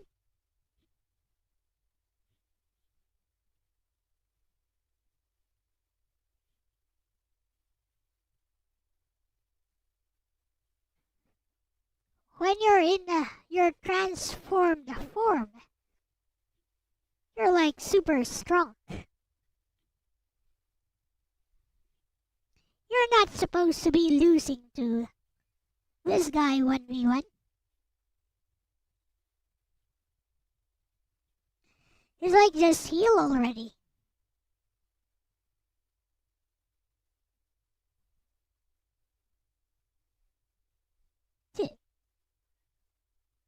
See, he took a risk, he didn't even heal. What the fudge?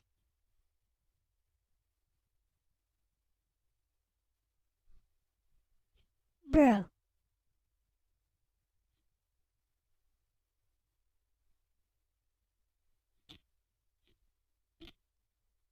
Look at that, he's not healing.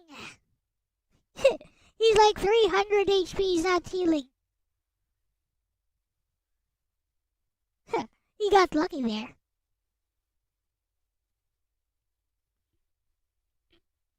Loves to live dangerously.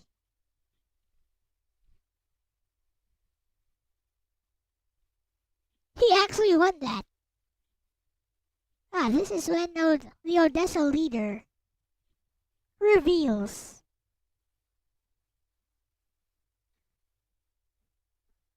the big plot twist.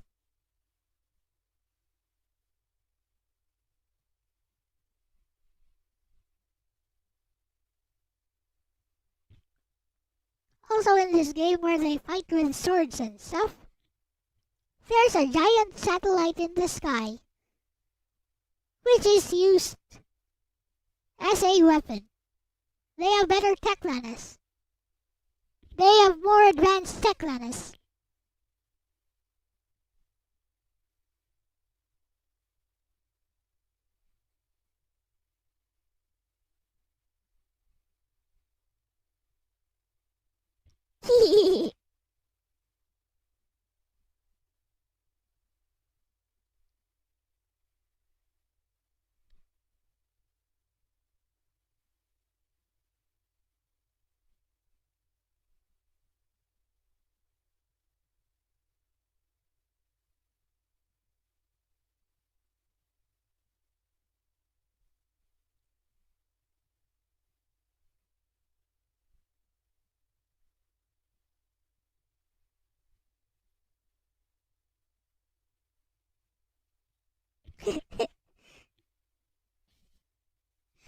Oh, Lestor.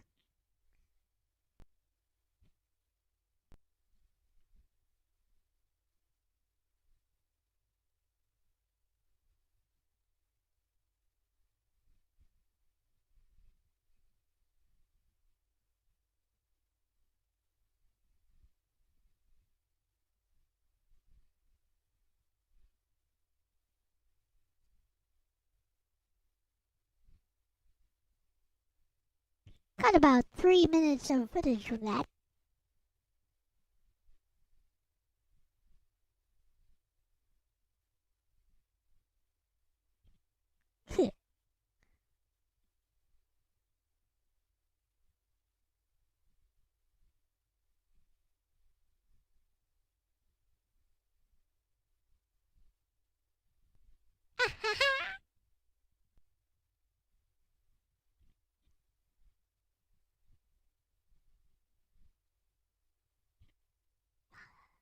Like, that part I don't remember, actually. The empathite thing.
And I believe this is where disc 1 ends.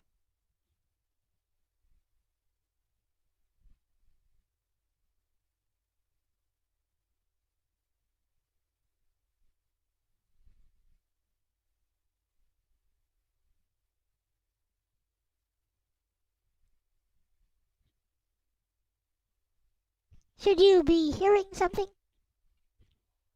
Nope. I am taking silent gameplay footage from Kurumi. The reason you're being asked to save here is it's please insert disc 2. Who the fudge is Brian?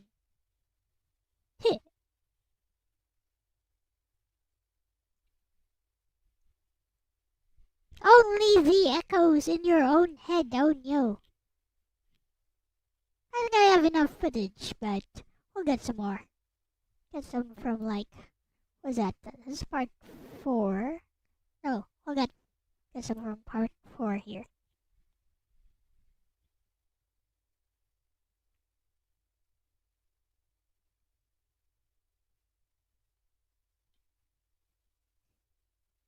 Kurumi needs a better capture card.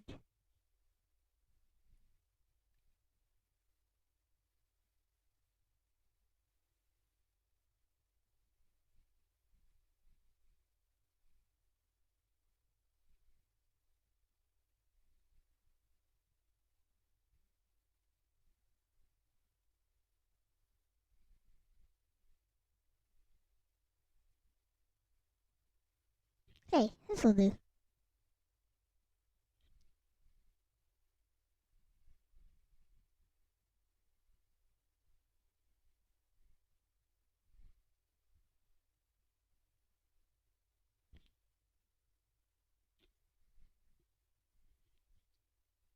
This is why I discourage you from trying out Wild Arms 2, by the way. It's got these weird puzzles which are worse than anything you can think of. I bet Kurumi's looking up some walkthrough as he's playing this.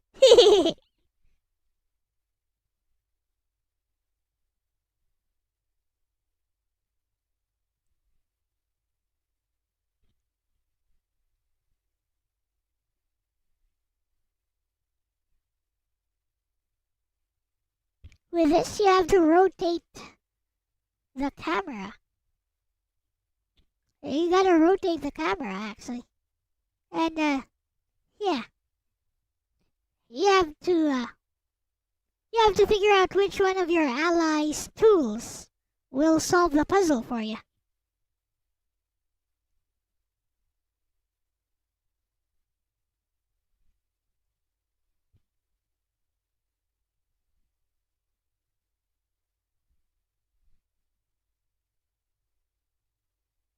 And the clues are like, you may find yourself lost, but you may find that a step in the right or a boot in the right direction will open the path. So what do? You kick down a pillar. You flip and kick down a pillar. That's the boot in the right direction.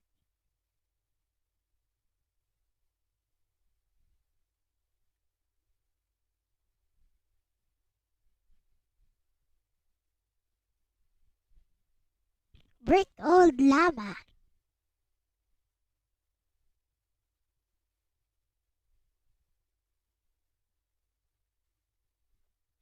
Giga flame.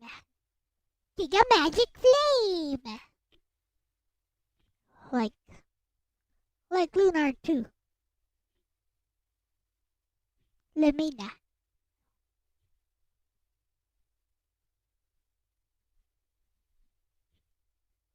This should be enough. Oh, I wasn't taking footage, the fudge. I'm taking footage now.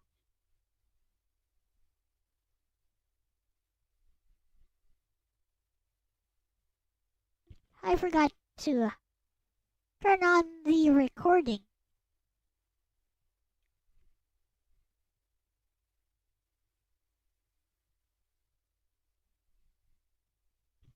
There, you see that? It's puzzles like that, which can be super annoying.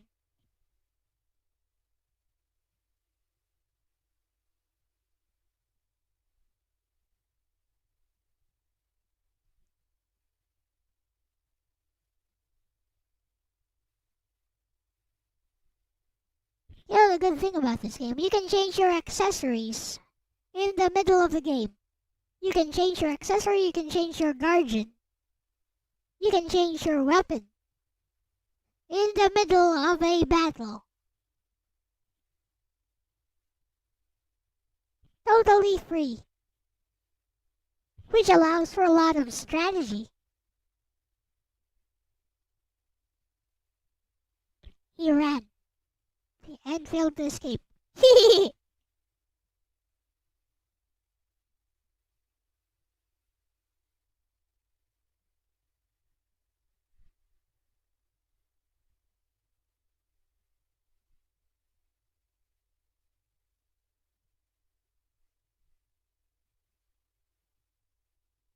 I should have enough footage by now.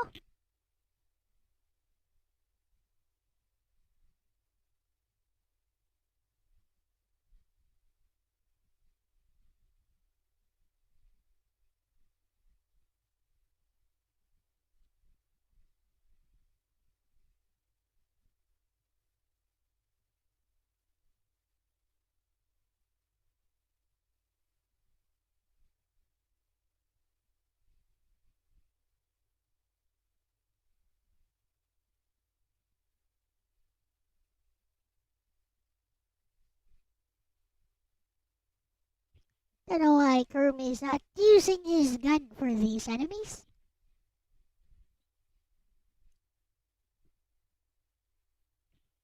I guess they're weak enough. You could totally dispatch them faster with by using some bullets. Anyways.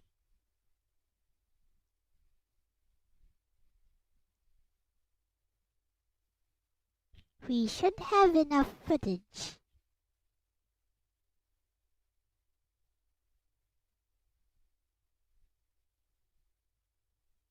Time to use the old open shot.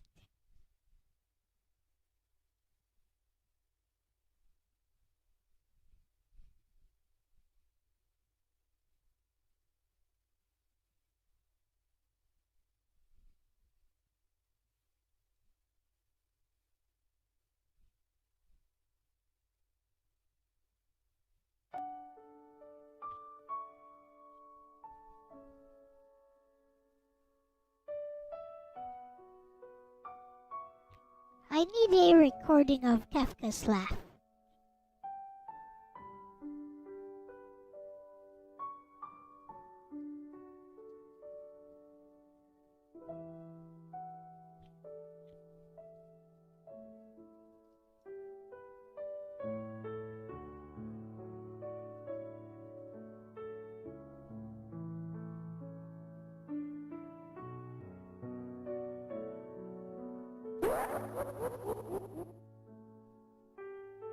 That'll do.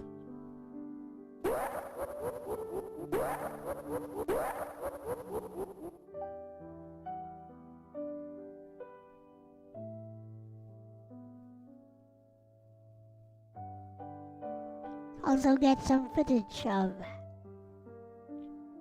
my FF6 playthrough.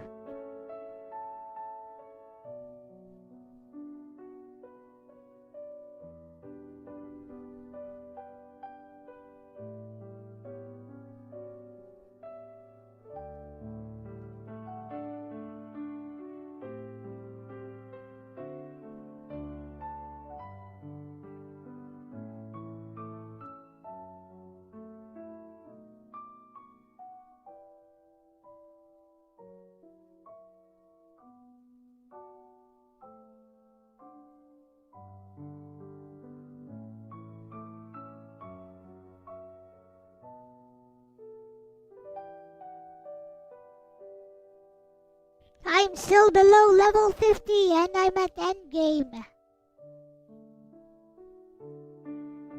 It's true.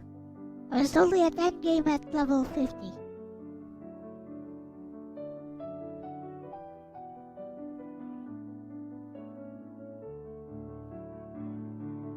And I still did like 12,000 no, not even 12,000. Like 18k damage to Kefka, easy.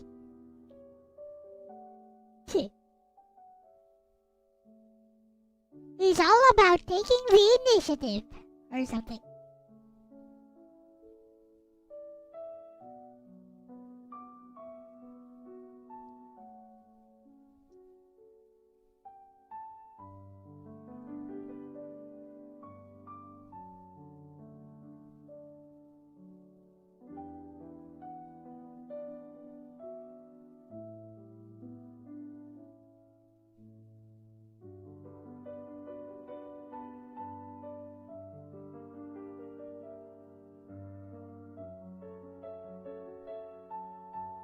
Say no to violence!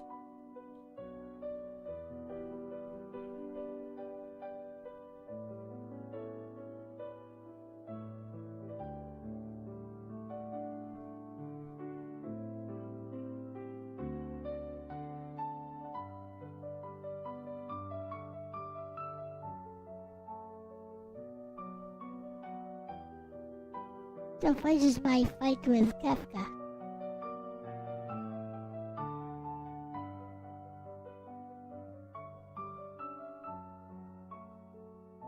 Did you guys know Veg Hester is a legend? Like, Veg Hester has been saying the same thing for the last 20 years. You can look up his old posts on GameFAQs. He'll always go, use bloody armor. Never go into the final dungeon below level 65, etc.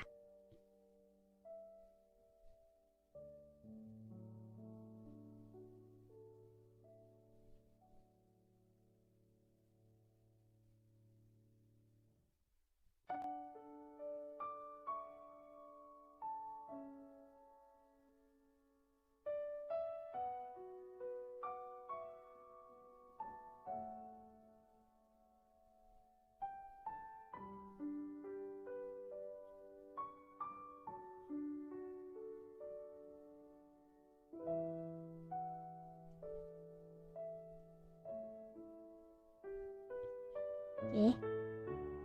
Did I click on the wrong? I clicked on the wrong. Part 7, Part 8, Part 9, Part 12. Finale. Here we go. Never know what hit him. Ozma is impossible anywhere under max level.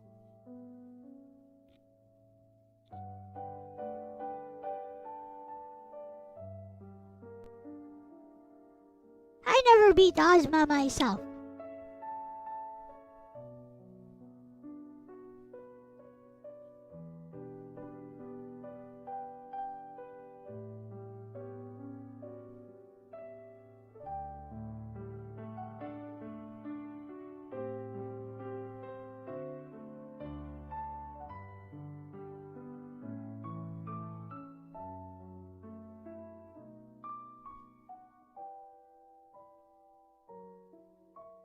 We'll record around 30 seconds of me fighting the old Kefka and just hitting him with Ultima over and over again.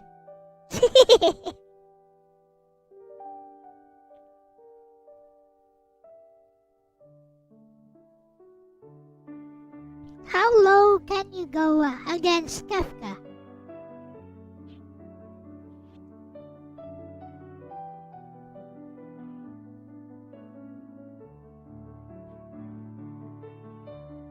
Yeah, sure thing. I'd make one for you. It's not that hard, actually. Do you have the music? Do you want me to just use AI for the music? Would you like to hire Snow to make the music for you?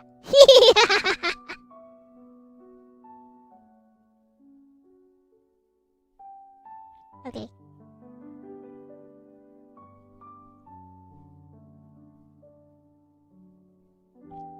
Okay, let's go.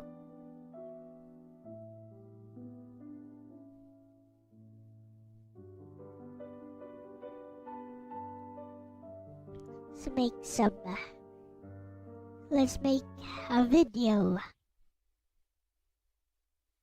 I have about an hour to go. We can do this. We can do it.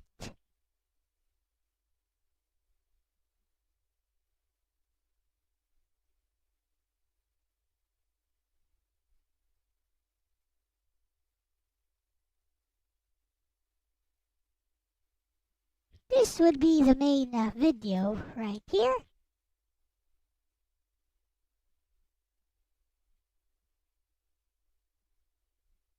And now we shall import some screen recordings.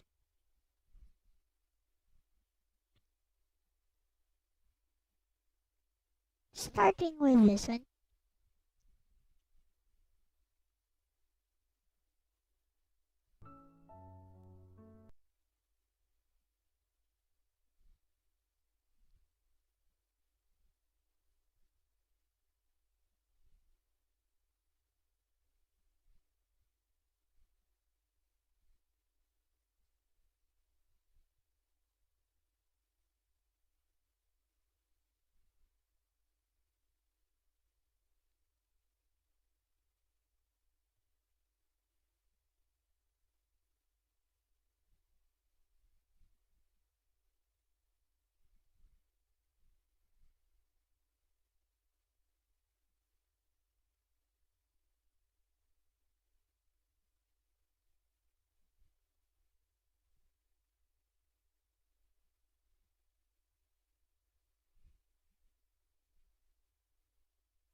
Whenever people talk about iconic JRPG villains, there's one iconic laugh that comes to mind.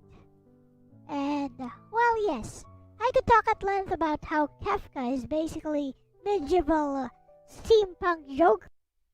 Right.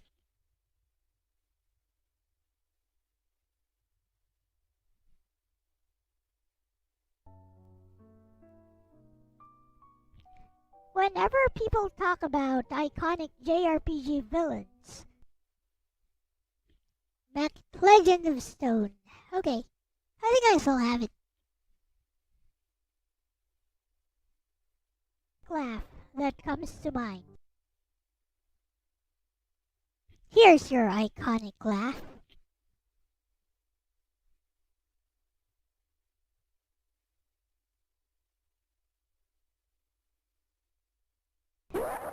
And, well, yes, I could talk at length about how Kefka is basically medieval steampunk Joker.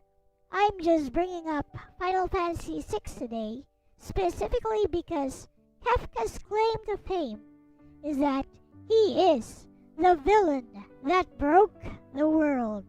Well, far from destroying the world,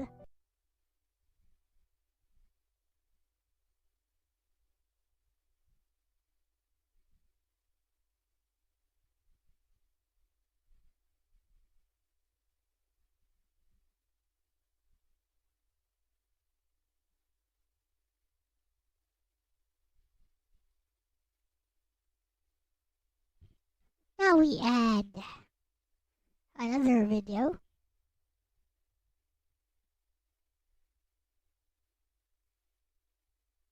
Just choose at random from some of Kurumi's gameplay.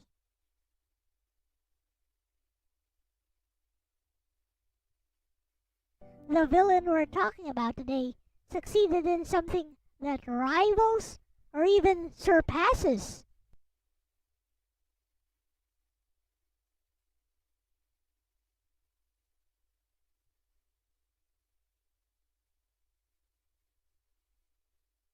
talking about today succeeded in something that rivals or even surpasses Kafka. Irving Vold Valeria of Wild Arms Second Ignition, a JRPG for the PS1. The villain who saved the world. One thing that immediately sets Irving apart from other villains is that his motives are never actually evil. It's something that you could definitely miss if you don't have a habit of investigating everything you can in your JRPGs. But there is actually a book inside of his house, which also functions as a main base of ARMS, the Agile Remote Mission Squad that your characters are a part of, and that Irving formed himself to counter the worldwide terrorist threat of Odessa. Inside this book, Irving lays down his philosophy. Basically, the only real way to unite the world is through... Right, gonna cut here.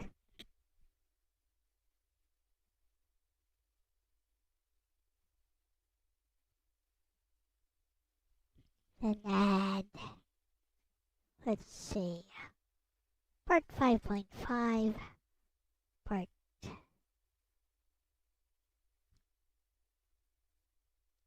5.5. Part 3.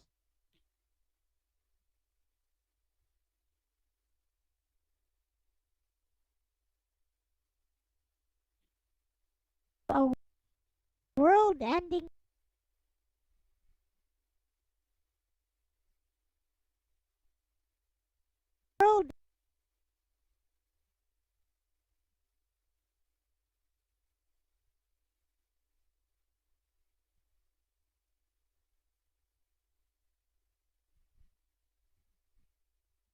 ending threat. And I believe this is a philosophy that, while seemingly simplistic, is still plausible when applied to our world. What he doesn't say in this book is that this philosophy forms the backbone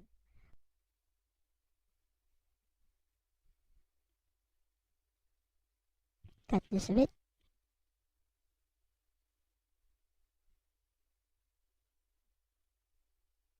of his grand plan to save the world. Being a very brilliant man and being burdened with a heroine's bloodline, the Sword Mages, who once saved the world. He had discovered an encroaching, sentient parallel universe that had devoured countless universes before, that is fast approaching their world of Filgaia. Irving's thesis is that the only way the world can survive this threat is if the world is united in forming a plan of action to stop this threat before it happens. So, how does one unite the world? It is exactly as he stated in his book. There must be a global crisis, something similar to a world-ending threat. And he does this by funding the terrorist organization called Odessa himself. But of course, Odessa cannot be allowed to run rampant, which is why he provides the solution as well, by organizing arms in order to quell the terrorist threat. What's fascinating is that Irving isn't trying to conquer the world. He isn't seeking revenge, immortality, or godhood. He genuinely believes humanity can only unite when it has something greater than itself to fear. In other words, he created an artificial but very real problem that threatens the world, and then provides the solution to the problem himself. One might call his approach very Machiavellian, and if this were any other JRPG, you'd expect the protagonist to eventually foil his plan and uncover that he was evil all along. But that doesn't happen. The main theme of Wild Arms' second ignition is that the world does not need a hero, if hero is just a euphemism for sacrifice. This is not up to speculation. It's something explicitly stated by Marina, the main character's fiancé, and it is a theme that is repeated and emphasized in the story.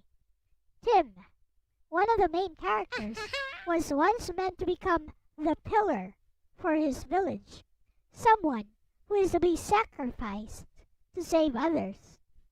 This is why the clash between the main villain and the protagonist, Ashley Winchester, is an ideological disagreement rather than a physical confrontation.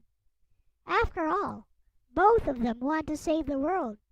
It's just that Ashley believes in a world without sacrifices, while Irving's philosophy is that sacrificing a few to save the many is necessary.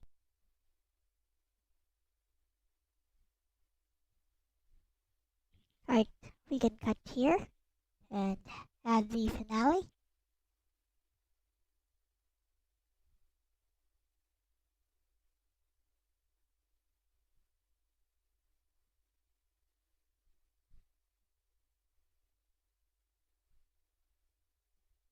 Working out better than I thought it would.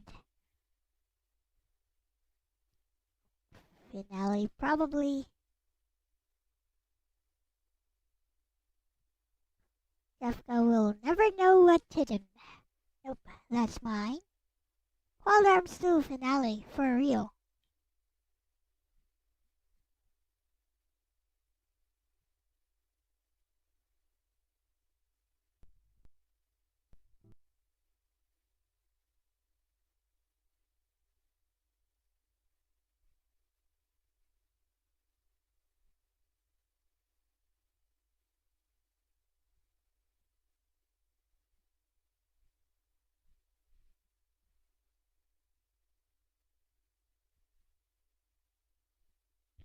I need a hero!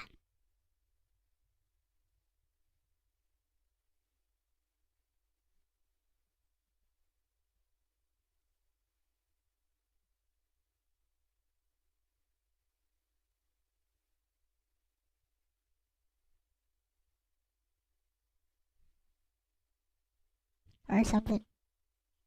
In the end, Irving makes the ultimate sacrifice by willingly incorporating the encroaching parallel universe into himself and his sister. Not for any selfish motive. Yeah, I was playing a lot but more to give games Ashley that the way, and chance to strike that's where it I down got once and for Thousand all. Arms. That's when I got into Using the the oops. This comes from this actually comes from the clip.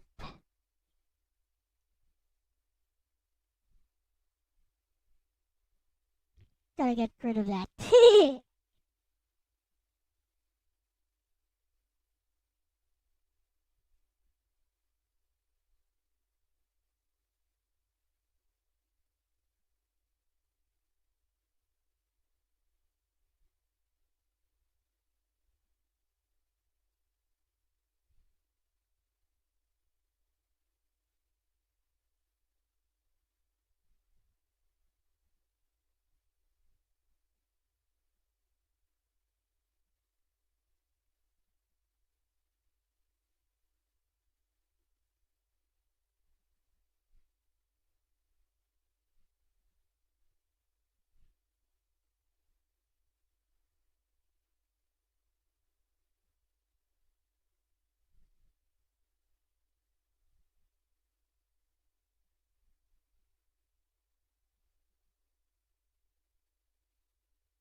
That's when he got into the Thousand Arms. In the end, Irving makes the ultimate sacrifice by willingly incorporating the encroaching parallel universe into himself and his sister. Not for any selfish motive, but to give Ashley the chance to strike it down once and for all.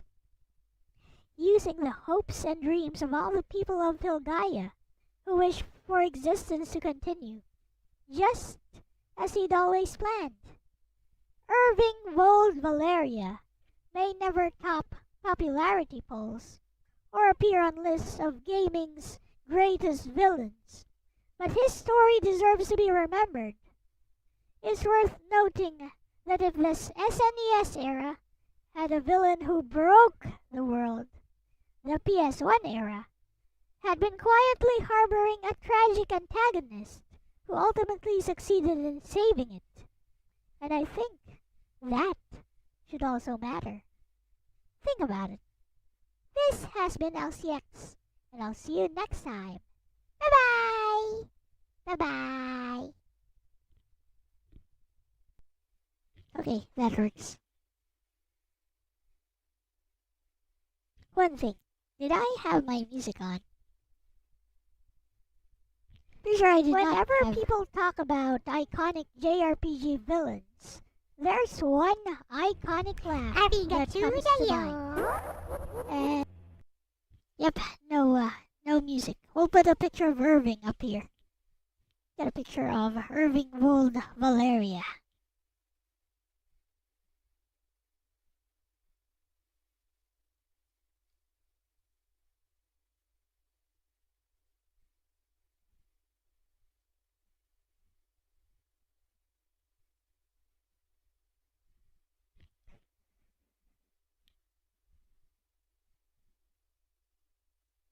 From the old Wild Arms wiki, I guess.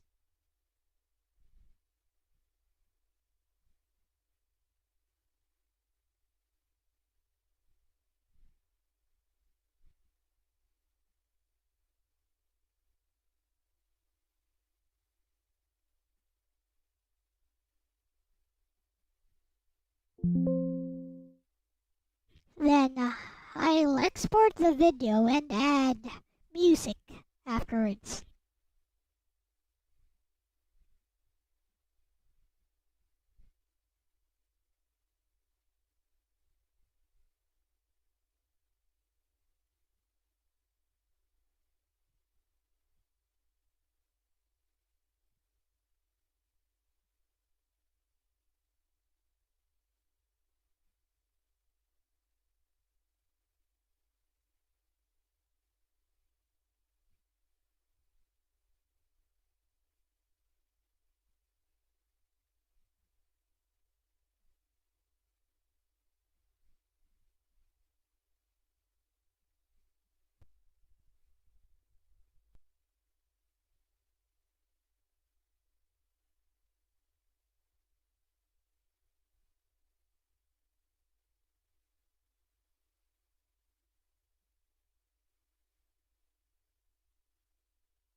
Need to add a new track. There.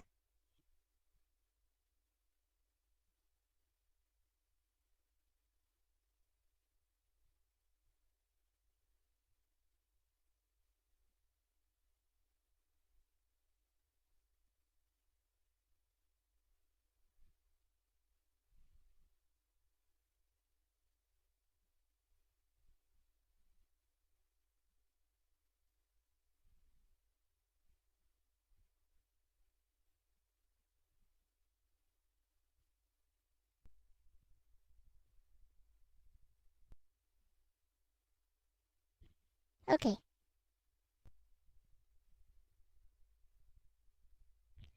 Whenever people talk about iconic JRPG villains, alright, there's one iconic laugh that comes to mind. And, well, yes.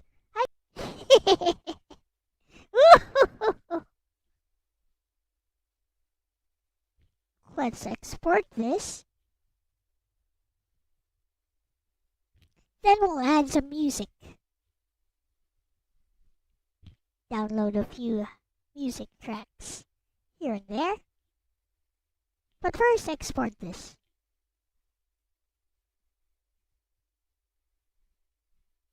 Let's see, 720p. How about 1080p instead?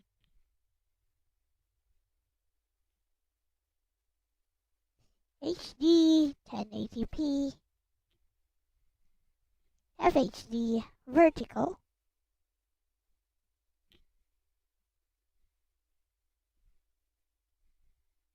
No, I just want the normal HD.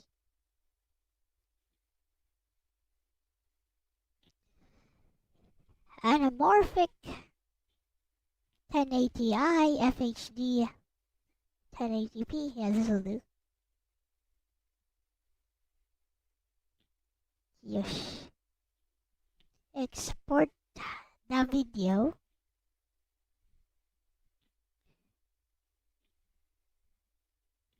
Put it inside of drive D, I think.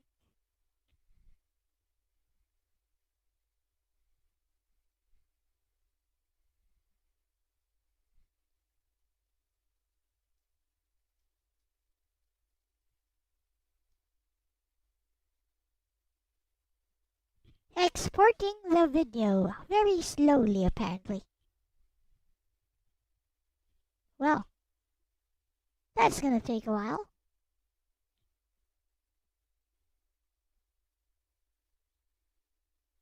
Huh. Hey, turn on the music, I guess. While that's exporting, might as well start downloading the Wild Arms tracks, actually. Good idea.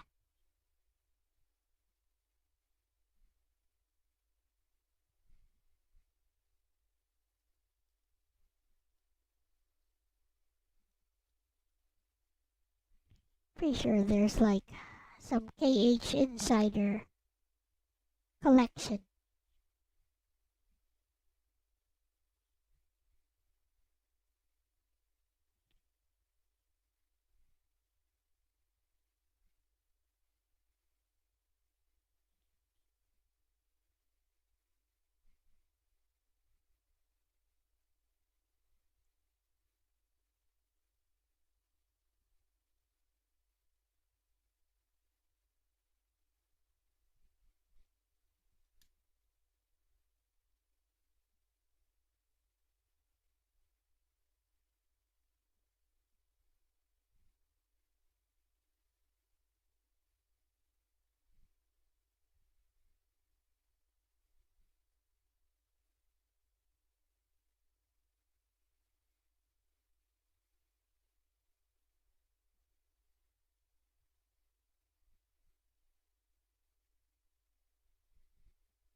Save password, yeah.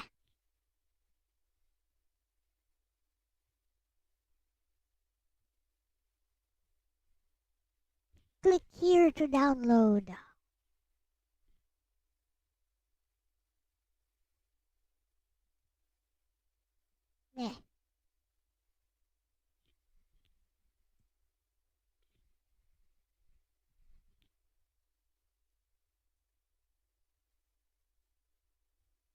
Okay. Got download from Mega.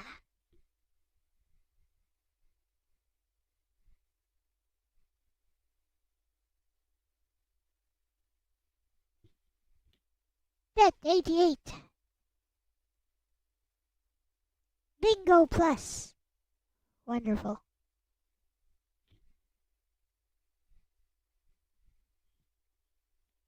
Orewa Ningen da. Your link is almost ready.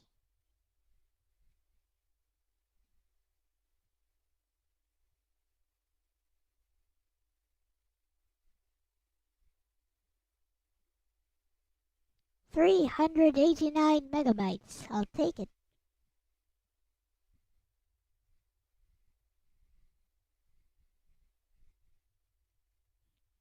Seems small enough. File taking too long to download. No, it's not. Need to get gooder at video editing. I'm not good at video editing at all.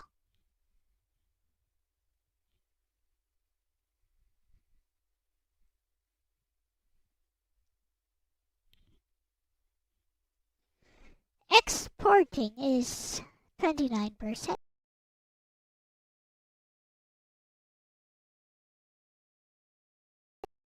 Just realized something. Weren't those taken at... Wasn't the video taken at... No, the video was 1080p, so it's okay. Anyways.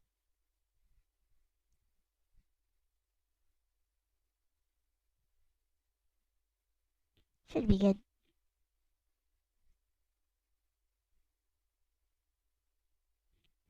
Wild Arms 2. OSC is ready.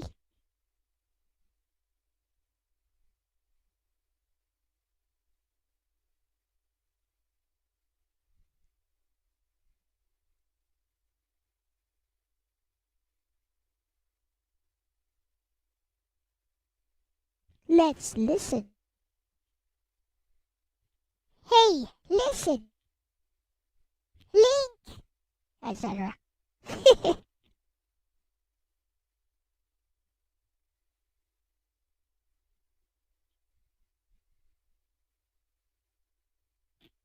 OST. OST. Yeah.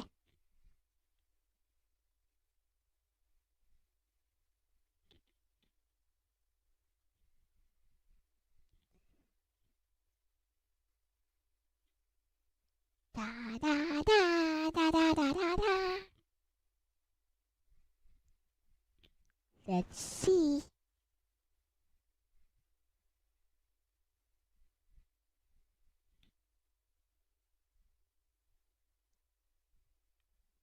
Dungeon ruins going out. Preparation scene of reminiscence.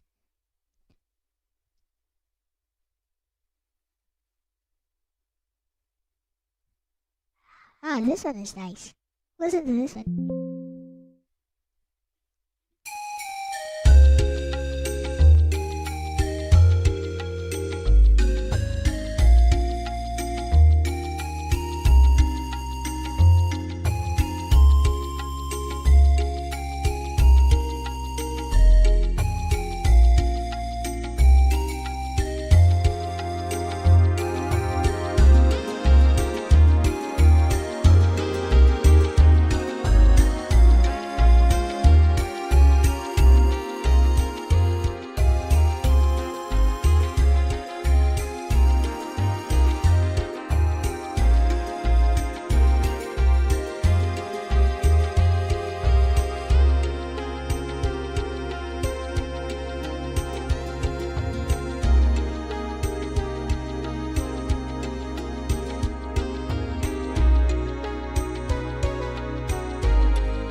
Good track. What else? First Ignition. Let's see what this is.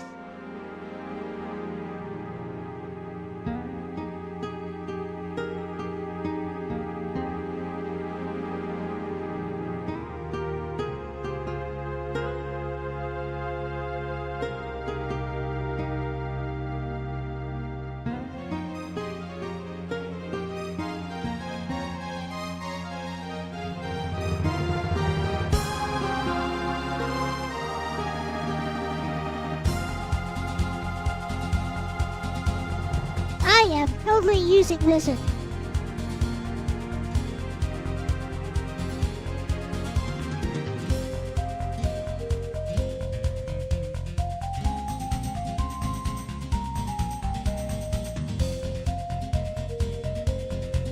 I'm totally using listen.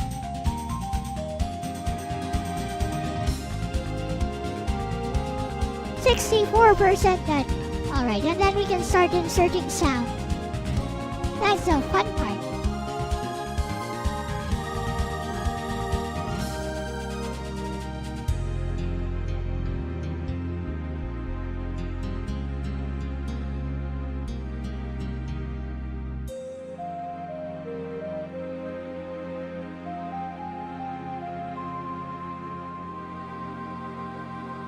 This one is from Wild Arms 2.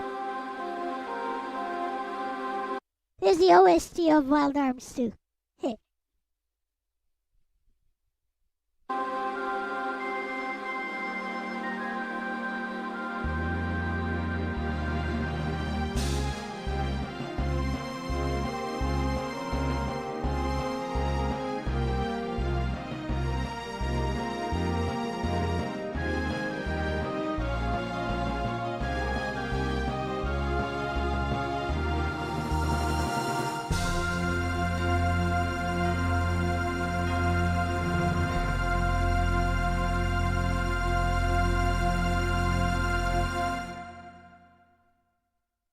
Battle with Lord Blazer. Where is it? Is this it?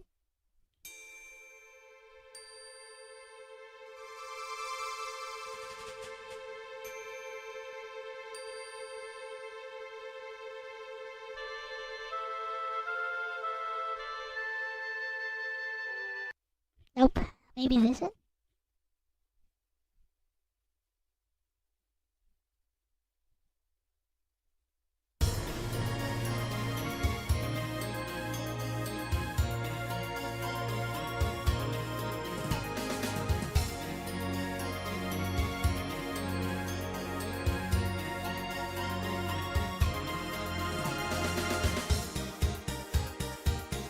It is not. Where's the battle with Lord Blazer's song?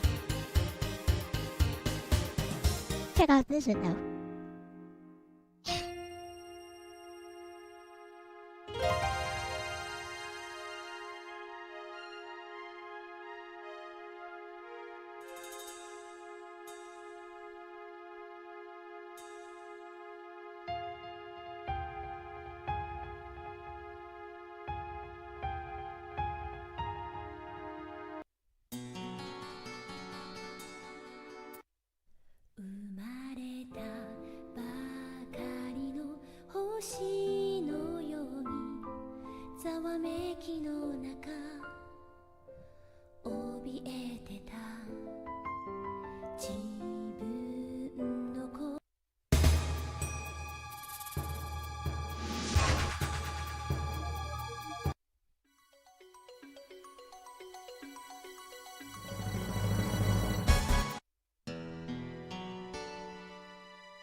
I think it's done.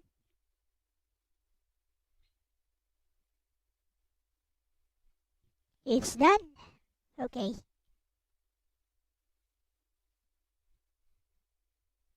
I'll go ahead and save this one.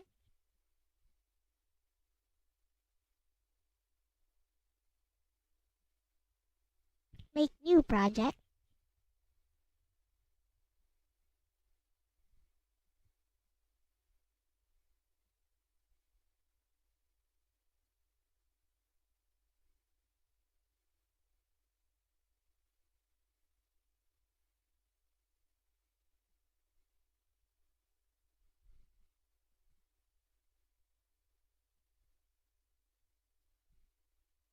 Perfect.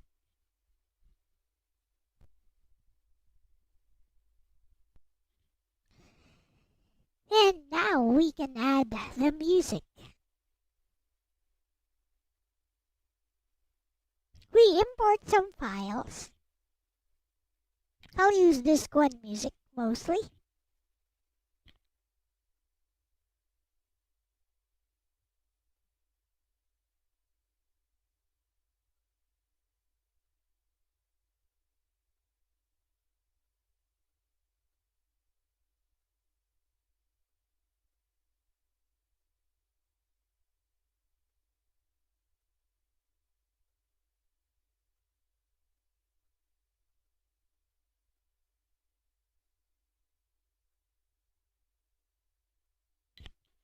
Can we have like a preview?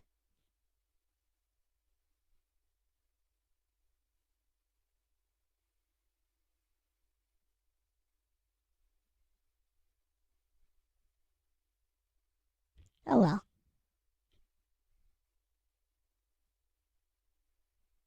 Over here. When volume at, let's say, level 30%.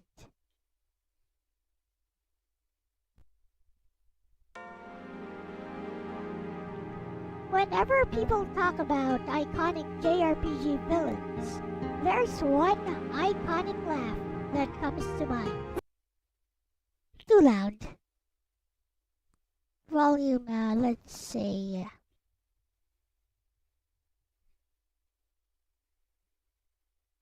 20%. Whenever people talk about iconic JRPG villains, there's one iconic laugh that comes to mind.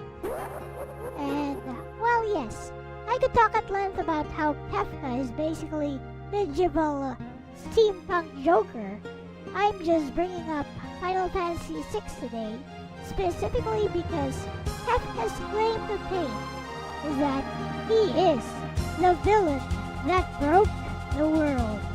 Well, far from destroying the world, the villain we're talking about today succeeded in something that rivals or even surpasses Kefka. Irving Gold Valeria of Wild Arms. How is the Second audio? Edition, a Is it JRPG okay? for the PS1.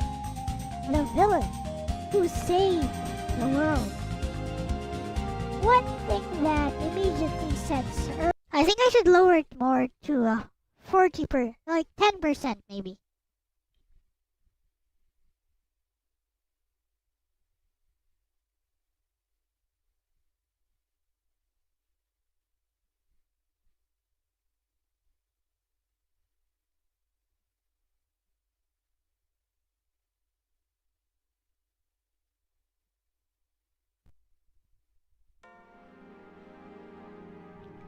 Whenever people talk about iconic JRPG villains, there's one iconic laugh that comes to mind. And, well, yes, I could talk at length about how Kefka is basically medieval steampunk Joker. I'm just bringing up Final Fantasy VI today, specifically because Kefka's claim to fame is that he is the villain that broke the world. Well, far from destroying the world, the villain we're talking about today succeeded in something that rivals or even surpasses Kefka. Irving Vold Valeria of Wild Arms Second Ignition, a JRPG for the PS1. The villain who saved the world. One thing that immediately sets Irving apart from other villains is that his motives are never actually evil.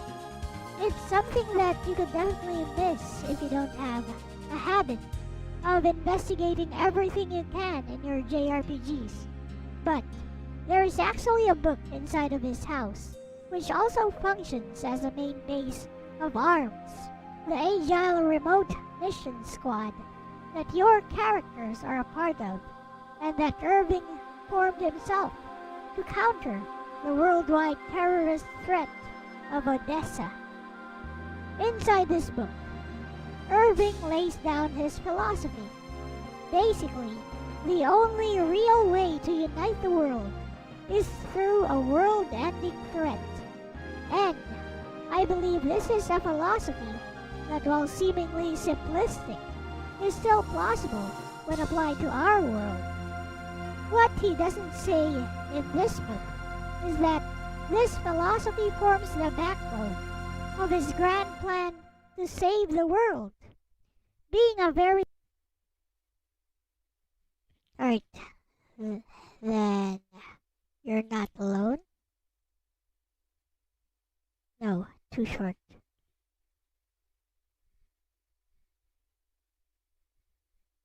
About the battle versus Lord Blazer.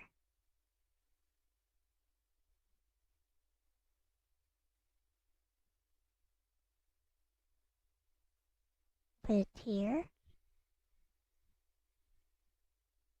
Also set it to volume 10%. Maybe the intro.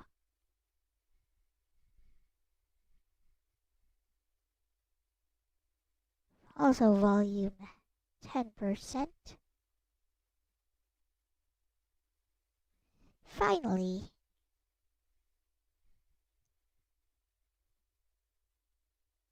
you're not alone over here.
A brilliant man and being burdened with a heroine's bloodline.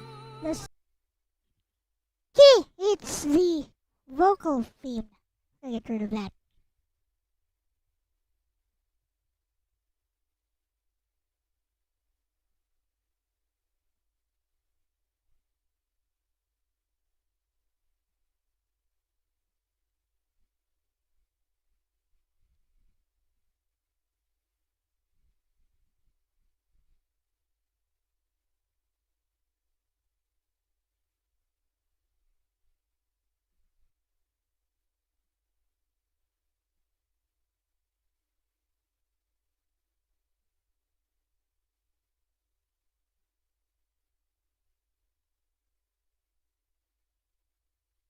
sword mages who once saved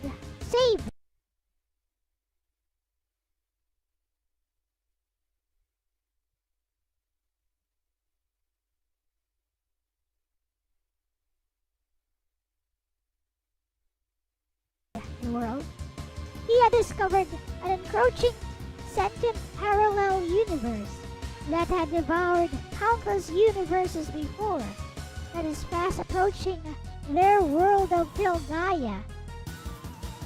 Irving's thesis is that the only way the world can survive this threat is if the world is united in forming a plan of action to stop this threat before it happens. So, how does one unite the world? It is exactly as he stated in his book. There must be a global crisis, something similar to a world-ending threat.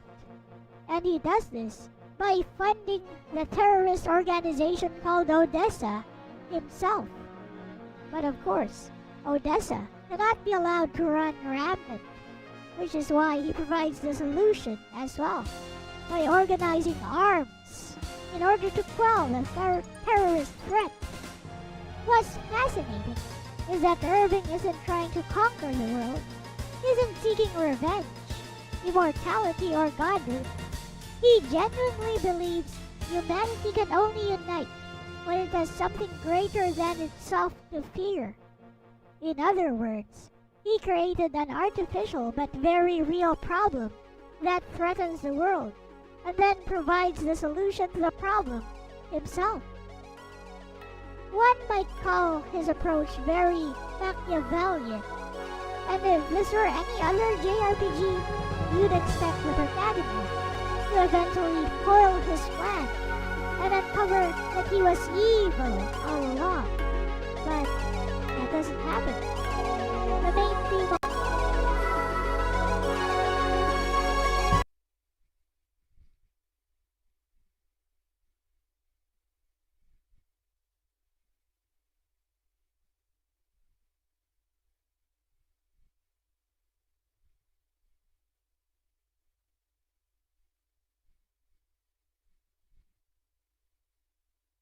And if this were any other JRPG, you'd expect the protagonist. Too loud. I'll get rid of this.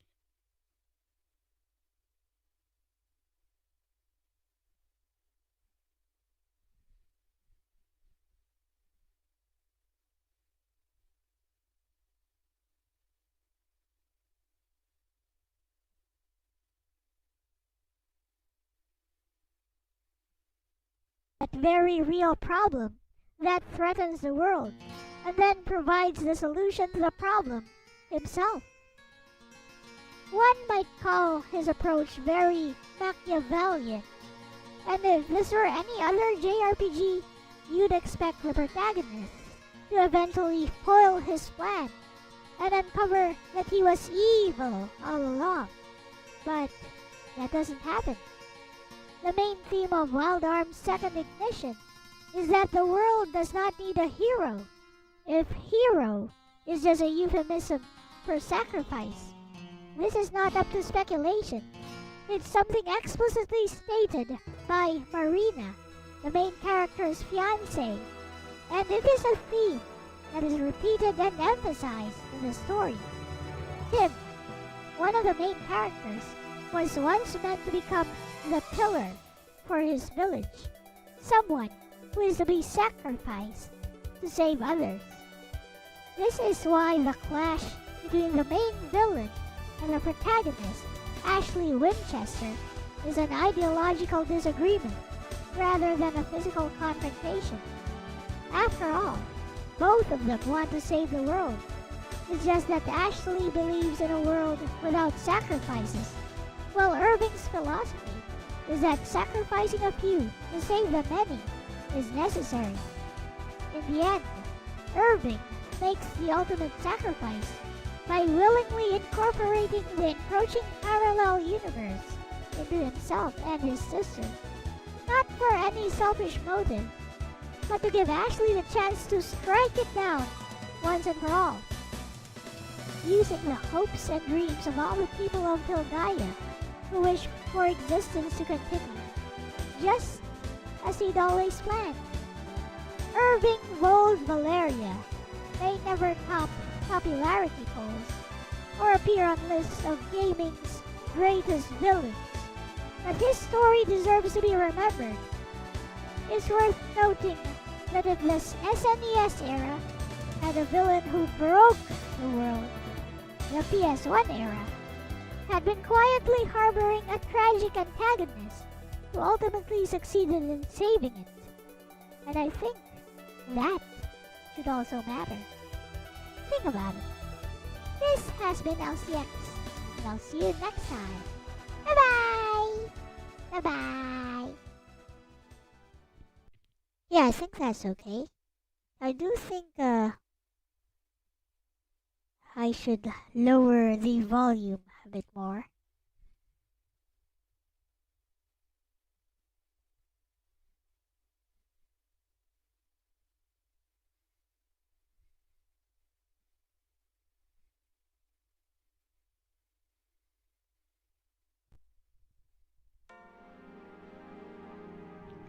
Whenever people talk about iconic JRPG villains, there's one iconic laugh that comes to mind. And, well, yes, I could talk at length about how Kefka is basically medieval steampunk Joker. I'm just bringing up Final Fantasy VI today, specifically because Kefka's claim to fame is that he is the villain that broke the world. Well, far from destroying the world, the villain we're talking about today. Okay, I think that works. Then export this. No need to be a perfectionist about it. That just slows you down.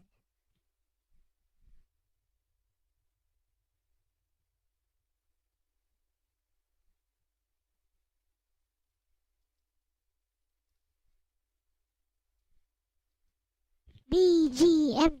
BGM. Now let's make the thumbnail and we can call this done.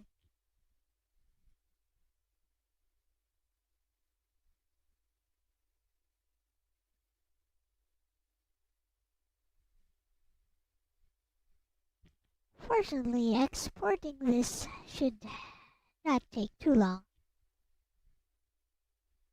Encoding overload, oh no.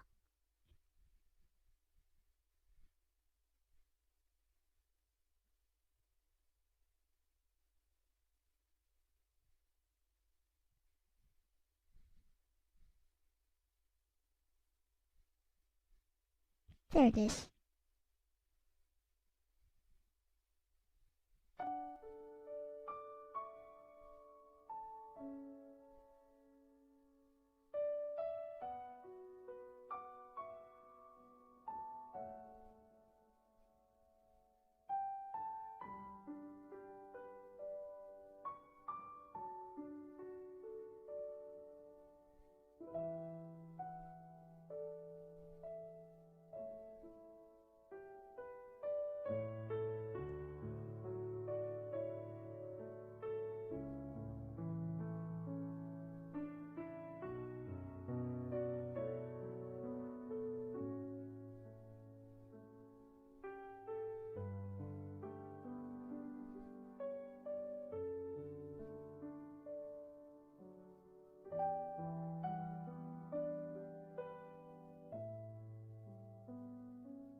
Then I'll make the thumbnail and I can upload this after the stream. Yay! I trust the audio is okay.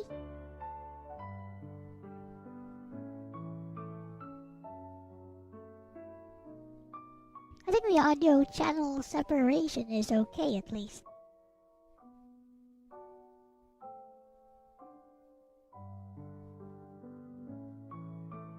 given that I am on some headphones. HyperX Cloud Singer 2, very good headphones.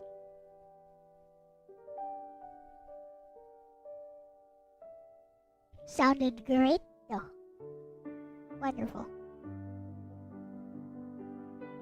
You were zoned in. So the balance of the music is okay?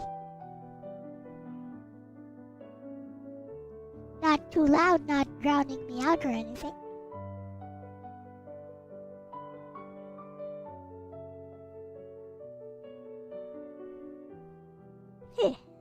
I got a recording of Orc's voice in one of those clips.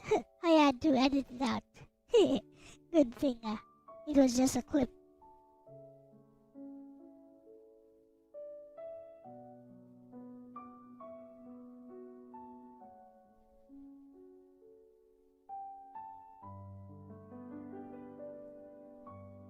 So after this is done generating, all I need to do is make a thumbnail 1280 by 720 and call it done, upload it, call it done.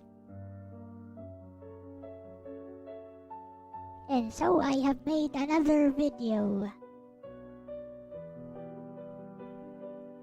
which I should be able to monetize, I think. I don't think Wild Arms 2 music gets claimed at all. Also, is video game music. Stop claiming it, you flippin' publishers. I think it's from Sony though. Maybe it will be claimed. I don't know. Sony Ebel. Sony Ebel. Is Sony Ebel? They don't want you to own your games physical anymore. Own you. How Ebel.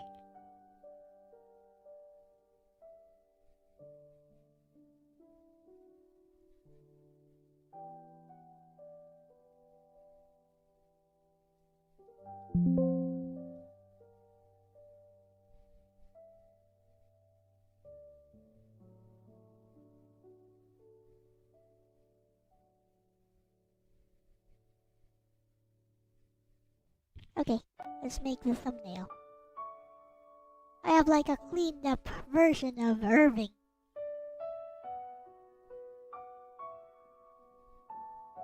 Which I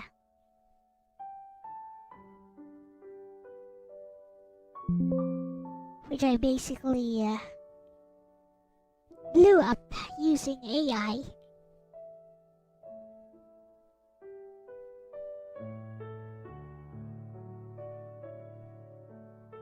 When people are pre-ordering 100 games, of course they would think that Sony Ebel.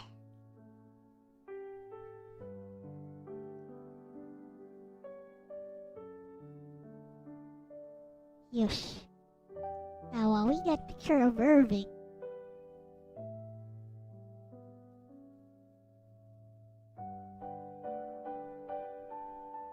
Mr. Irving Vold Valeria, who basically acts as your mentor. So there is betrayal there.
Just make one of those weird thumbnails they do.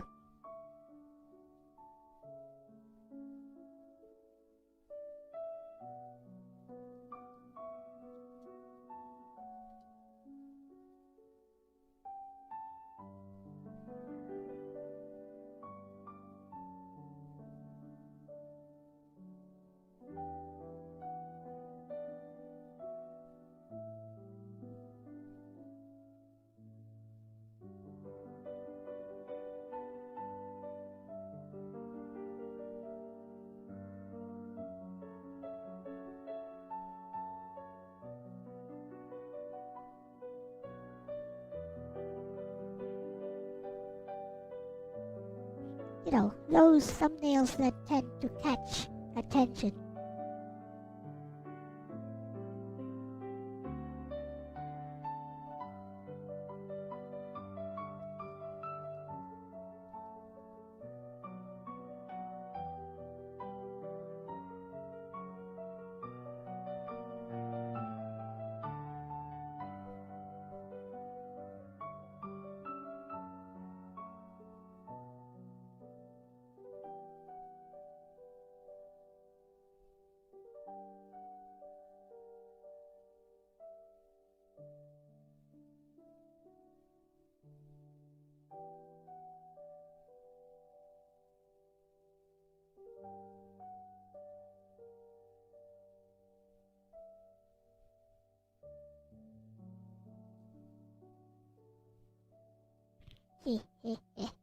$100. Pre-ordering $100 games. Why would you do that? For that reason, why would you even why would you even buy a game for $100, to be honest?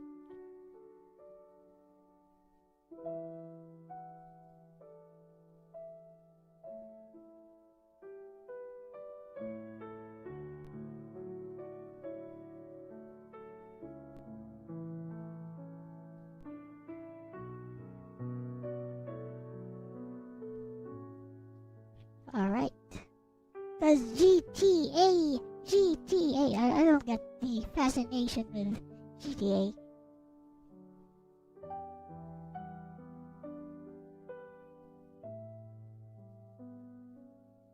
Seeing as I don't even play the game, nor do I plan to play the game ever.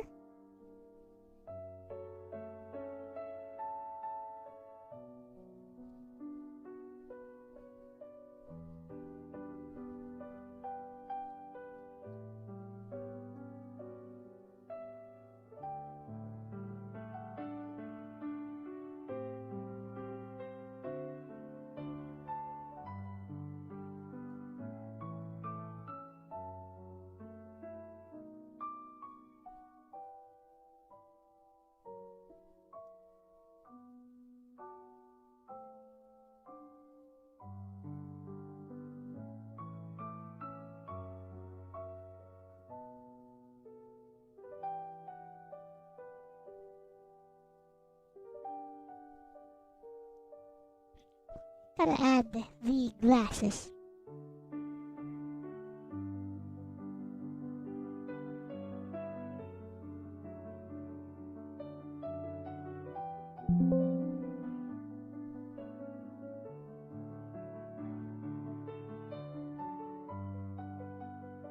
Because GTA is a better game than no beta. Or something.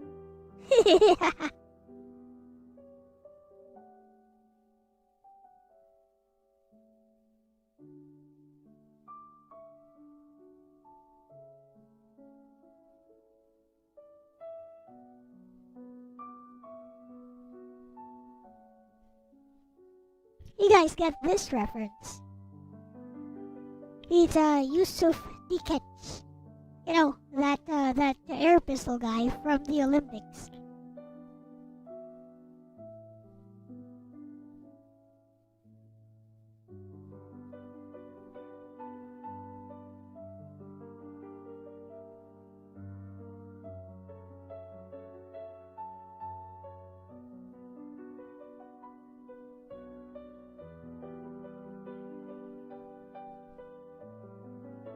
Not sure if he's Italian or whatever.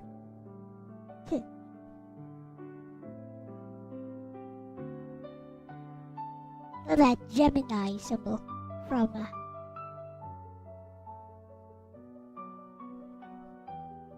try to hide that.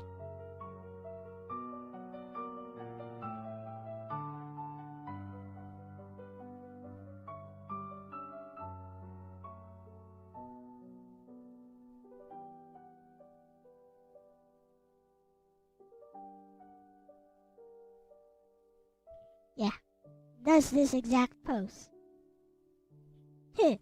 Have a water gun. Well, it's an air pistol, so it's okay. It's not a real gun.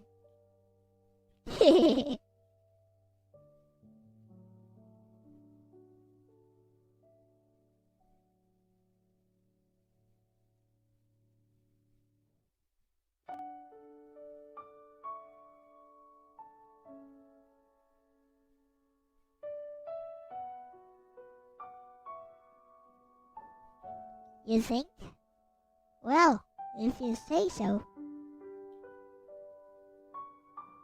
You think they'd mind? I could just use one of my other. That's a good idea, actually.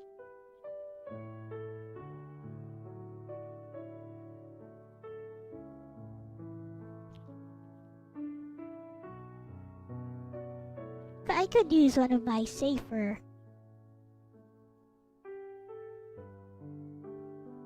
pictures to avoid YouTube BS.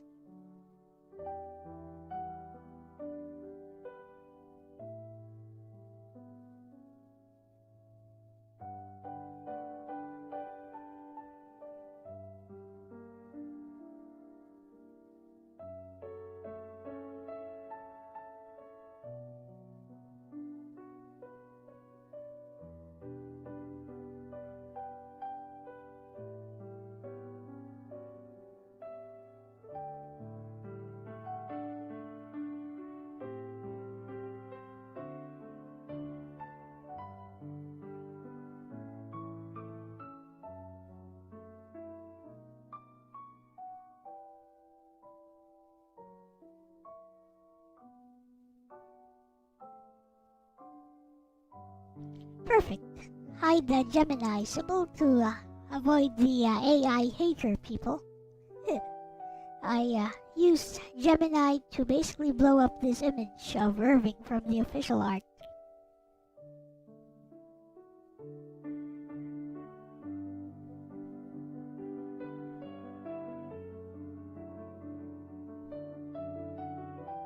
Thanks for another streaming. Yeah, you're welcome.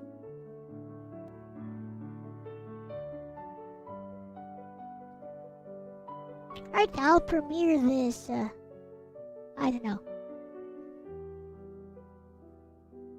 Maybe later. Maybe I won't even premiere it. Who needs to premiere it, right? Should I premiere this? Maybe I will. As soon as I end the stream, I'll premiere it, is what I'll do. Right. So, we close this. Yeah, we good. Really enjoyed the essay. Arigatsudeyo. Right. Gotta go. I'll be back tomorrow with Emulation Nation playing games. I think I did everything I wanted to do today. So, that's the thing. Don't forget, guys, July 17, I'll be doing an interview with Mr. Mario Gonzalez, the main designer and the main designer for game design and music for Action 52. So, yeah, with that said, thanks for watching today. This has been Elle-C, together with my bestie Lexus. As always, Orc was here earlier as well, filling in the dead air. See ya. Bye-bye. Bye-bye. Sky, I won't look I'll fly through the tears, through the doubt, through the pain. Even if I break, even if I fall, I'll answer the call. I'll give it my all.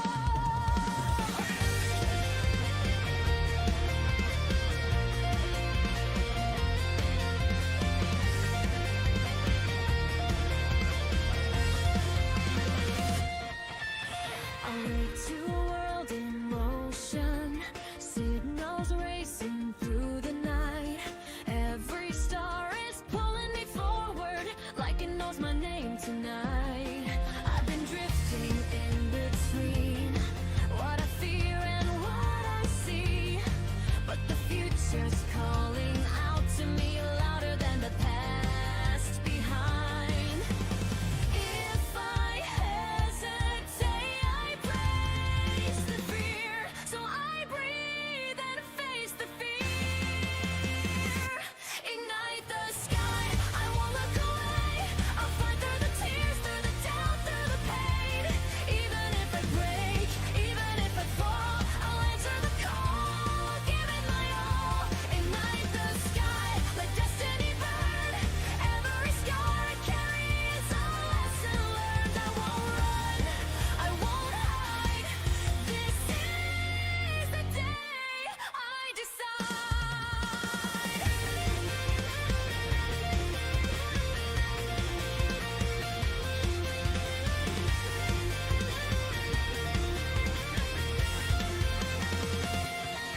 Between the earth and endless blue, I feel my heart align.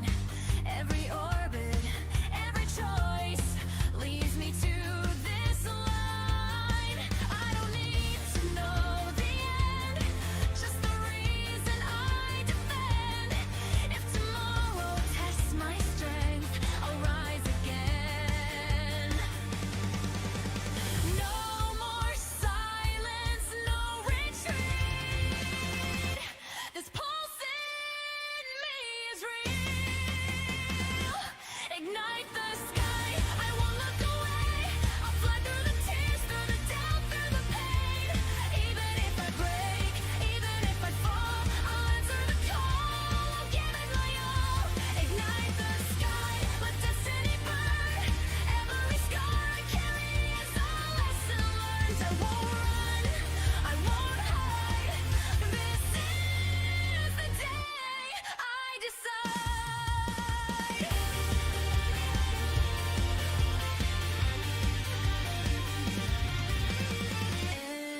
Engines roar, the stars collide. I draw the line. This is my side. If hope is fragile,